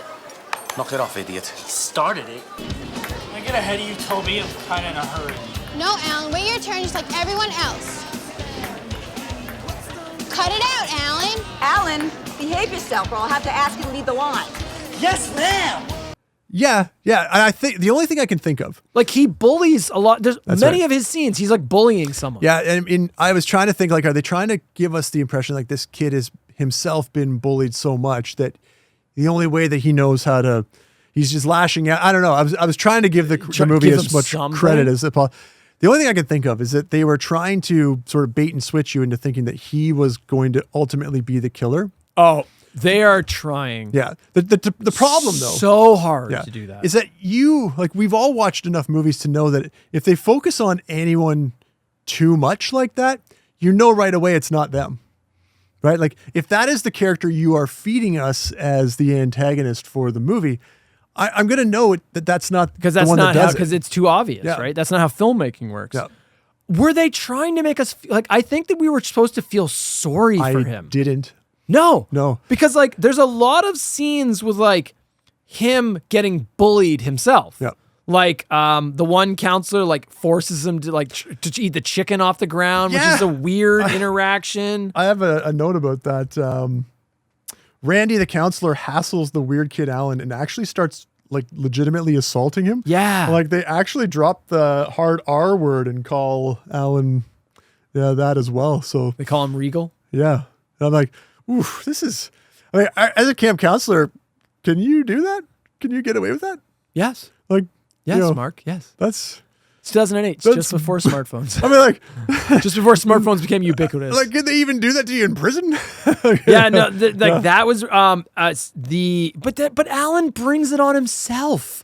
So like he gets into a debate, or he gets into like a tiff with like the chef hand, and the chef hand just starts throwing eggs at him. Knives, doesn't he get like no, Alan does that. Oh, Alan throws a knife at escalates him. it. But the Alan, the cool kids are like constantly trying to pick on him, and like they're pretending to be his friend, but just to fuck with him. Just they make him make him smoke a cow shit dog joint. shit joint. Yeah. Yeah. Or cow shit joint. I think it was cow shit. Yeah. It's like a cow shit. They roll a joint and it's cow shit, and they get Alan to smoke it. Like, oh, this is good weed, man. Go ahead and smoke it. That's awesome. I do know of people that did evil shit like that. Like, and again, this all plays into the fact that I think they want to make him sympathetic, but unfortunately, he is not, like you said, he's a detestable character. Yeah. It's not like he's innocent and is just, this stuff is happening to him like it's not like Angela from the first one, where Angela really didn't do anything. Okay, she stared at people for a long time. She was weird. Like an alien. But like she wasn't yelling, hey, your ass stinks to everybody. His stupid little catchphrase. This catchphrase they tried to start up. He says it like a bunch of times. 6 times. Yeah. You're not getting a montage. Montage of ass stinks, no, buddy. no. Right here. It's going to be 1 or 2 at most. All of them. Randy, your ass stinks. A little faster. Your ass stinks. What'd you say? Nothing. Hey, Bella, your ass stinks. Your ass stinks. Yeah. Ha ha ha, and then runs away. I mean, there's the scene I think where the funnier compilation would be him running away. Right. Every scene ends with him getting into it, showing up, being a weird, loud, awkward loser, Yep. starting a thing, and then running away. Yep. There was a scene where his brother, or was it his stepbrother? They go into the forest. He's chasing after him, and like, unlike the first movie where Angela and her cousin is trying to kind of protect her. He's not like his stepbrother or his brother. Michael hates him. He's like, I've had enough of you. He's Like, just a fucking loser. Yeah. He's a weirdo. Yeah. Yeah. So there's no. If the intention of the filmmakers was to try to make this character seem sympathetic, they missed the mark. The penultimate prank. Yeah. They like honeypot Alan with the girl, and then they tie him up and strip him down to his tighty whities, and then like they push him out on the stage in front of the entire camp. Yeah. But like, I don't feel bad for him. No. Because he's such a fuckhead that I'm kind of like, yeah, you fucking fuck. You earned that. Yeah, like, fuck him. Did you like they all kept calling him Blowjob? Well, yeah, so the setup is that after he was smoking the cow shit... he's like coughing. Yeah, he's like down on his knees, like hacking, and he just happened to be standing in front of the guys. And right? so it kind of looks like his head's at his crotch area. And then the other guys come in and they're like, oh, was Alan giving you a blowjob? Yeah. And also ties into like, fuck these kids. The other kids just suck too, right? Like they're so like, got to be a little edgy and like, these modern kids, right? Like, So they keep calling Alan Blowjob. I think the funniest scene in the movie is when they're like psychological warfaring against Alan, where Alan's like in bed trying to sleep and the entire camp is outside, like something from Assault on Precinct 13. They all got their they're all just like guns or something? no, they're all just standing there going, blowjob, blowjob, blowjob. Stop it. Shh, quiet down. Go back to sleep. Okay, that's it. You're all confined to your bunks for the rest of the week. Stop calling me that! Stop calling me that! Take it easy, Alan. All right, maybe he's a little sympathetic. So like he can't sleep. Look, it's like they did. I will give them that. They did pick on him an inordinate amount of time. No, it was not unearned. He's so fucking gross. Like, if they were trying to make us feel like he is as gross as anyone from the Texas Chainsaw Massacre, like from the Sawyer family. Yeah. Like you said, like he never changes his clothes once in this movie. No. Why? No. Why? Like, so he keeps getting, he's already, the shirt is like gross and stained, like from sweat, but then he gets eggs on him. Nope, doesn't wash it off then. And then literally, the best scene in this movie is finally the camp has had enough of Alan, the paintball scene. You know what I'm talking about? Yeah. Like everyone hates this character, and we hate this character because he just fucking sucks, right? And the entire camp's always out to get Alan because he's just so annoying and he's so just awful, right? And there's this paintball scene where there's two teams and Alan runs into the fray and the entire one team goes after Alan like a firing squad. Right. And so then he runs back to his side and then his side turns on him and they just start peppering him to then where it devolves into the entire camp, everyone congregating on Alan and just mercilessly paintballing him while he's writhing on the ground screaming. This is, of course, after they've convinced him to meet the girl that he likes in the forest alone, right? Not only does he show up and realizes that was never going to happen, it was a trap the whole time. And fuck Alan. Fuck Alan. Like, that's the best. You know what? Maybe he is a sympathetic character. That is the best scene in the whole movie is when they finally pepper that fucking gross piece of shit. Did you catch they fuck up his stains? Like on his shirt? Yeah. Did you catch this?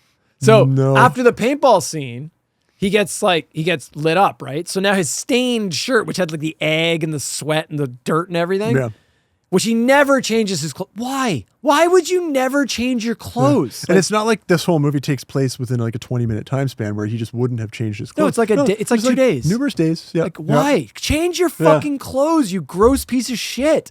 So then after that happens, in a later scene, he still has the stained shirt, but all of the paintball stains are missing. Yeah. Because they're probably filmed out of sequence. Yeah. So that the Most wouldn't catch it, but I caught it, you fucks, you fucking filmmakers. It's like the stains are such an awful part of his character, but they couldn't even get the continuity on that correct. Yeah. Like, yeah. Yep. And then the biggest the thing with Alan, you alluded to this, was like they're trying so hard to make you think Alan's the killer. Yep. Because like every time Alan gets into a spat with somebody, he goes a little too far. Yeah. So like he throws the knife at the one chef aide. And it's like, holy shit, Alan. And he doesn't feel like he did anything wrong. He has like a weird standoff with like his brother in the woods where he confronts him. And they're showing you he has like a darker side, and he keeps saying things like, I'm gonna fucking kill them all. Yeah. I have a question for you that I have in my notes here. What is the tone of this movie? It's trying to be funny, failing, and it's trying to be serious when it needs to be. But I would say it's trying to be more funny. Yeah, so even though it's a sequel to Sleepaway Camp 1, it's more in line with Sleepaway Camp 3. Yeah, but the challenge is that like Sleepaway Camp 2 and 3 knew, okay, we want this to be fun more than we want this to be sort of horrifying. But the problem is this Alan character keeps throwing a wrench into that, because like sometimes like when he's getting beaten on, he gets like seriously beaten up in this movie. Yeah, but like, it's very funny. Those are the funniest like moments. It's not like like when they wedgie him and throw him in the water, that is fucking hilarious. No, like it's like, not played for this. laughs. Oh, Like I disagree. Justin is an awful person. That's why he's that's up for reveling debate too. Right, but like that, you obviously know that when bad things are happening to characters in 2 and 3, it's just like, and then she has like a quippy line after, right? But they don't get that balance right in this movie, because sometimes the scene is like way overboard. Like they are like stripping him naked and like psychologically torturing the hell out of this guy. Blowjob. You're right. Blowjob. But then they try to pull it back all of a sudden to make a joke out of it. It's like, but you can't do that if you've gone that far. But that's why Alan doesn't work. They don't use him right. He doesn't work. Yeah. Right. That's why the question is like, I'm watching this movie and I'm like, what is the tone here? Like, what am I trying to, am I just kicking back and relaxing and enjoying this? Because it's not that movie, but I'm also not glued to the edge of my seat like, Texas Chainsaw Massacre that just continues to ramp up the tension and stress. It doesn't have any of that, right? It's the worst of every possible possibility that they could do with this, right? I like that. Fucking Alan eventually just snaps and like runs off in the woods, and then you just get like a series. The last like 30 minutes is people just dying one after the other, much like the other movies, right? And you're supposed to think it's Alan. It's not. And then I like that Michael's like, I gotta take care of like Alan once for all. And he's just like, he confronts his brother and then beats the shit out of him with like the croquet. Yeah. Fucking like his actual mallet. brother. He's like just wailing on him. I mean, the thing is, Alan sucks so much. Yep. Okay, I'll give them credit for this. I feel like everybody knows this kid. I just wanted to ask Karen if she would go to my secret hideout with me. Ooh, secret hideout. Don't encourage him, Dina. Please, Karen. Just this one time, please. Just go away, okay? I'm not leaving until you say yes. Alan! Karen, would you just say yes so we could get rid of him? Are you kidding me? Like, yeah, Alan is so this weird and awkward and just does not fit in with anyone. Yeah. I knew this kid in elementary school and a little bit in high school. Like, I knew this kid. And then that lashes is like out. Literally a pariah. Yeah. Of like, can't fit in with the cool kids, can't even really fit in with the nerd kids. Like, just has no real home because this guy is just so awkward and weird. And so if they nail that, but I don't want to watch a movie about that guy. No, it's not fun. And as much as you know who that kid is, the message should never be, yeah, you were right to pick on him. No, that's not supposed to be how that goes. No, the way to do that is have Alan be in the first 20 minutes of this movie, then disappear, and then maybe come back as the killer. Or have Alan be in the first 20 minutes of this movie, then it time skips, and now he's like the hunk. Yeah. No, I'm serious. And now he flipped the script, and now he's like the hunky counselor, and then now he's going to take revenge on all the cool kids that would have picked on him before. Yeah. Like, a la, I think Valentine, the slasher movie from the 90s, has that plot with Sarah Michelle I was Gellar. thinking Iron Man 3, where Guy Pearce's character doesn't like that he got he's bullied. a big loser, so he comes back as there's a lot of the movies hottest like dude. that. Yeah. My reference Alan was did not do at that. least the same genre, Mark. Yeah. Yeah, because my reference was a horror film. This is a horror podcast. Right, but everything has to include a reference to the MCU. The Marvel Cinematic Universe. Otherwise, I think this is the first time it's ever been brought up on the podcast. Yeah. This will have the most views of any of the shows we've done, simply because I said the words iron and man. Yeah, there you go. Is there anything else you'd like? Yeah, just point at me. I just gave you dog shit. Riff on that for a minute. What am I? You literally handed me nothing. That's not how podcasting works. The worst fucking co-hosting. I'm looking away. You literally just did. I just see his body language. He literally you did a nonsensical thing about nothing. I don't know what the fuck you're talking about. Then you point at me like, you take it away, chief. And then you turn and I like, bailed. Okay. Gave me. I left him holding the bag. You literally stonewalled me, gave me jack shit to work with, and then turned your back, so I couldn't even really interact with you. What the fuck was that? That's not podcasting. I wasn't actually turning it over to you. I was trying to put an exclamation on what I said, but I like it better. No, but it looked like you going and over to you. Like, he doesn't have to invite me back for these, but for some reason he does. So. I got nothing else. I don't want to say anything else. If you have something, go for it. Wasn't there another camp owner that has one of the campers have a thing for him? Yeah, he has a date with one of the. Right. Yeah, they're supposed to have dinner, and then he's, anybody seen her? And nobody seems to mind that he's looking for her. They all seem like they're on board with this. Like even though it's 2008, it's not even like the 80s. Oh, jeez. What else? Yeah. The frogs. I don't know. Yeah, what was the point of that? Just a bunch of dead frogs? No, the whole thing with Alan, he's like a weird thing. The frogs are my friends. Yeah, but it's because he was gross and they were gross, so they're just trying to make him. Did they kill the frogs on him? Like, did they knew that they were his frogs or something, and so the kids. The bullies skinned the frogs. Is that what it was? Okay, yeah. But then who cares? No, exactly. Yeah, Alan's gross. The best scene is him getting paintballed to death. I wish that was the kill. I've never seen anyone get paintballed to death. That would have been a cool kill.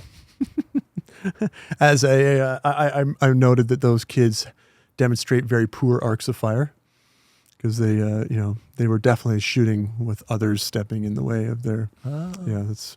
You're telling me in combat you guys don't just surround the enemy and then all shoot at each other? No, but he was on the ground. They were all shooting down. Yeah.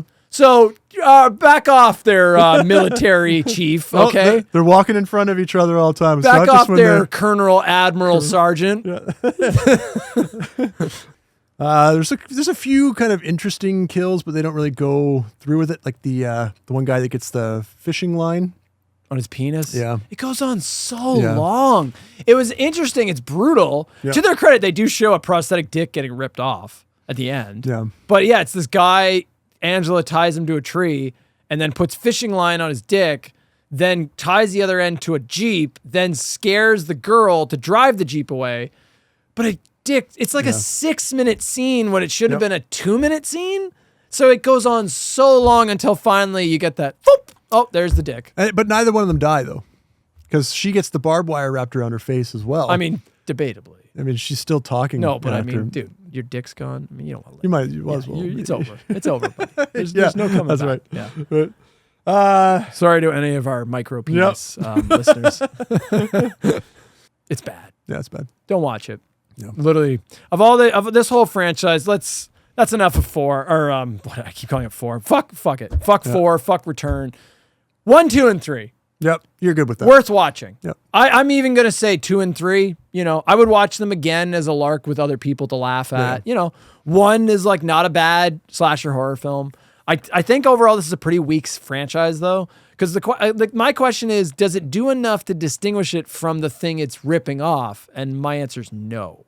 I think the first one does a little bit because the first one's more of a whodunit. Yeah. In the first movie of Friday the 13th, it is kind of a whodunit, but once you know it's Jason, then it becomes... I'm a little bit more forgiving of that because I think that the killer at a camp is just a trope that I don't necessarily think Friday the 13th invented that. I think they just kind of are the ones that are most famous for it. Fair enough. But, yeah, I'm okay with that because you got like The Burning that does this kind of thing too, right? There's tons of movies that sort of fit. Nope, it's just this and Sleepaway Camp. That's Sleepaway it. Camp and Friday the 13th. There's no other movies. Does The Burning have 4 entries? Because if it doesn't, then we don't reference it. It doesn't exist. It doesn't exist. Yeah. Only franchises with 4 entries minimum, buddy.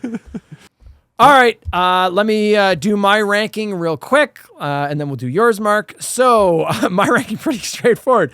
My number 5, Return to Sleepaway Camp. My number 4, Sleepaway Camp 4. The Survivor. My number 3, Sleepaway Camp 3, Teenage Wasteland. My number 2, Sleepaway Camp 2, Unhappy Campers. And my number 1, Sleepaway Camp. Yeah, so yours is literally just it's 1 to 5. It's just yeah. Well, mine's a little bit more creative. Is it? Coming in at number 5, I have Sleepaway Camp 4, The Survivor. At number 4, Return to Sleepaway Camp. Number 3, Sleepaway Camp 3, Teenage Wasteland. Number 2, Sleepaway Camp, the original from 1983. And then rounding out the top list, Sleepaway Camp number 2, Unhappy Campers. Now we have a question to answer. Yep. Mark Skews, what is your favorite kill in the Sleepaway Camp franchise? Oh, it's got to be the outhouse kill. Yeah, buddy, that's mine. Yeah. The outhouse kill. Yeah, this kill's great. Mark, describe it, please. Again, if you have ever been to camp or if you've spent considerable time at a cottage, anywhere kind of outside of the city where outhouses are a normal part of life there, this is a fear that you have, right? Like nobody falling into nobody this wants pit to fall of goo and right. filth, right? Yeah. So, this is a normal part of existence if you've ever had to use one of these, and so to see someone get tossed in there, especially a character like it was Allie, so right? it's they set this up. Yeah. So Allie, this is from Sleepaway Camp 2. This is Allie's death with the outhouse. Allie and Angela are at odds with each other the whole movie. Yep. So like they set up Allie's like the Judy character, right? And clearly it's reminding Angela of Judy. She's remembering Judy who bullied her from in part 1. So Allie's like the hot bitchy chick. Vain. Yeah, but also kind of very slutty and trying to screw all the guys and just wants to be a party girl. Yeah. And eventually, Angela's had enough of this shit. Yeah. She lures Allie to that abandoned cabin area, and it doesn't actually just start with her just throwing her in the outhouse. No. She stabs her in the back, so Allie is now kind of incapacitated.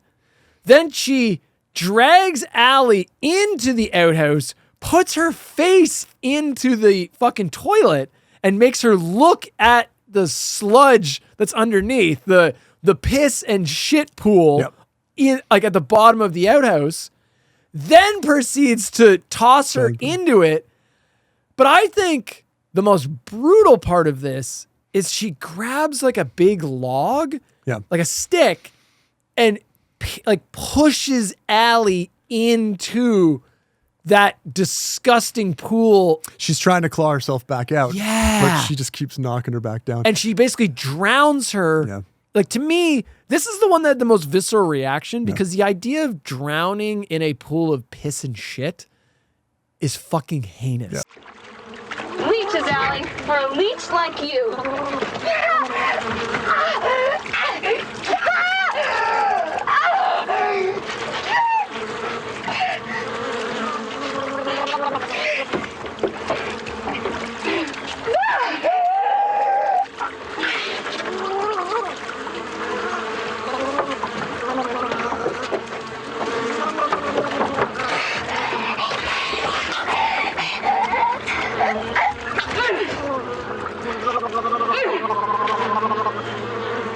She did get her head out. And that's covered in leaches and other and fecal matter and like leaves and things. And for a character, it's very effective. Yeah, for a character who is, her whole character is just trying to be beautiful and the pretty one. This is a very ironic kill or very fitting for the character. Yeah. Yeah, that's a pretty brutal one. It's gonna stick with you. You're gonna. I remember the image of her coming back up, gasping for air, covered in fecal matter and leeches is just. They never actually show you the shot of the grossness, but What's down there? Answer me. Shit. That's right. One of your favorite words. Well, if you mind if I borrow it for a moment, you've been a shitty friend and a shitty camper. What else is down there? Answer me. You pissed away your good looks and God-given talent your whole life and turned it into nothing but a cynical, dirty-mouthed waste of flesh. it's a very effective. That probably works better because they probably couldn't show that effectively. They could just like the bottom of a porta potty. And you wouldn't die right away from that. Right, so she drowns her. Yeah, so but I think you would die pretty quick. No, I know, but I mean, like she's got enough time to try and claw her way back out. Oh yeah, it's not an instant death. It's not like she just falls to her death and immediately. No, like she is heinous. living the experience of being in an outhouse that is being used. Right? And drowning in it. Yeah, it's brutal. Good call. Good call. Yeah, buddy. Yeah. We've never matched on any of these before, have we? No, not on. I don't think so. Not on a question. Yep. My worst kill. Frank from Return to Sleepaway Camp, the rat kill. Yes, that's mine. What? Really? Yep. Whoa! Yeah. What the fuck? Yeah, I've got this is the closest to being in sync. Like in all of Slash Cinema, you are witnessing history. Here, we folks. did not talk about this before. This is the most in sync Mark and I have ever been. Yeah. We've been friendly this episode. We haven't been bickering much. I don't. We haven't been at each other. Yeah. You haven't pissed me off with any of your stupid like hot takes. I mean, you're putting part 4 I know. above part 5 Well, I'll give you the description for Frank's kill. So yeah, this was also your worst? Yeah. It's terrible. It's just trash. Yeah. It's anytime you do the cut to black kill, like Leprechaun had a bunch of these. That to me is just don't even do it. I'd rather you didn't do it. I'd rather you just found the corpse. Like I'd rather they just found him dead. It's like, oh, at some point he got killed. Yep. Then set this up, this elaborate thing. So Angela ties Frank up, the camp owner in Return to Sleepaway Camp, ties him up in the chair.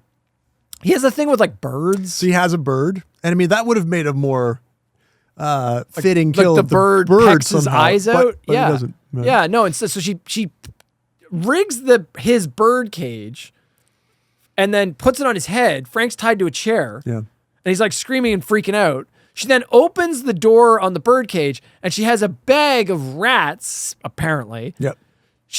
And you actually see this, and that's why it's also shot terribly. She like tries to toss the rats in, but I think there was only one rat in the bag. And you see the rat come out. And the first thing the rat does, like it doesn't look like a snarling monster rat. It looks like one from like a pet store. It's just like a mouse. And it like freezes, but it like immediately freezes, like probably scared and like doesn't know what to do. Yep. Then it cuts to black and you hear these lame sound effects and Vincent Pastore doing like this lame, like I feel bad for him. Screaming, and it's just so bad. Get me out of this! What the hell's going on? Give it away. No.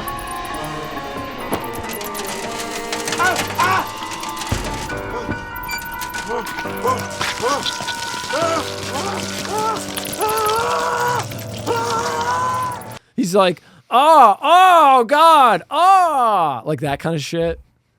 And then later it cuts, they discover Frank's corpse because it doesn't show you what happens. And then they discover his corpse and like half his face is eaten off and like his eyeball is exposed. Yeah. And also, did you catch the cage door looks like it's like kicked open? Yeah. Were these mutant rats from Tromaville that Angela threw into that fucking cage? Like, what? That's not even what would happen. Firstly, rats aren't going to eat your face like immediately. If that was the case, look at Fear Factor. All of those people would be dead. That's the whole idea, right? And they're playing on the idea that eventually a rat, when it's caged, will eat anything to get out. Yeah, right? days the later. problem is, days later. They're Mark. not piranhas. Like they're not just going to immediately shred all the flesh from your body.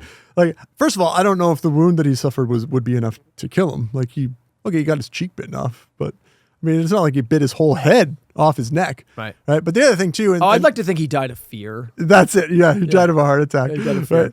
Right? The biggest defense here is that if you're going to set something like that up, you've got to show it, and they don't show it, right? You know, you referenced when you started talking about this that I'm okay if they kill him a different way, if they don't think they can pull that off. But if you're going to go in with that, then you've got to do it. Like they kind of half committed. They don't leave it up to my imagination, right? You know, there are some kills where you can kind of do that, but rats gnawing a dude's face off, that's the one you got to show, right?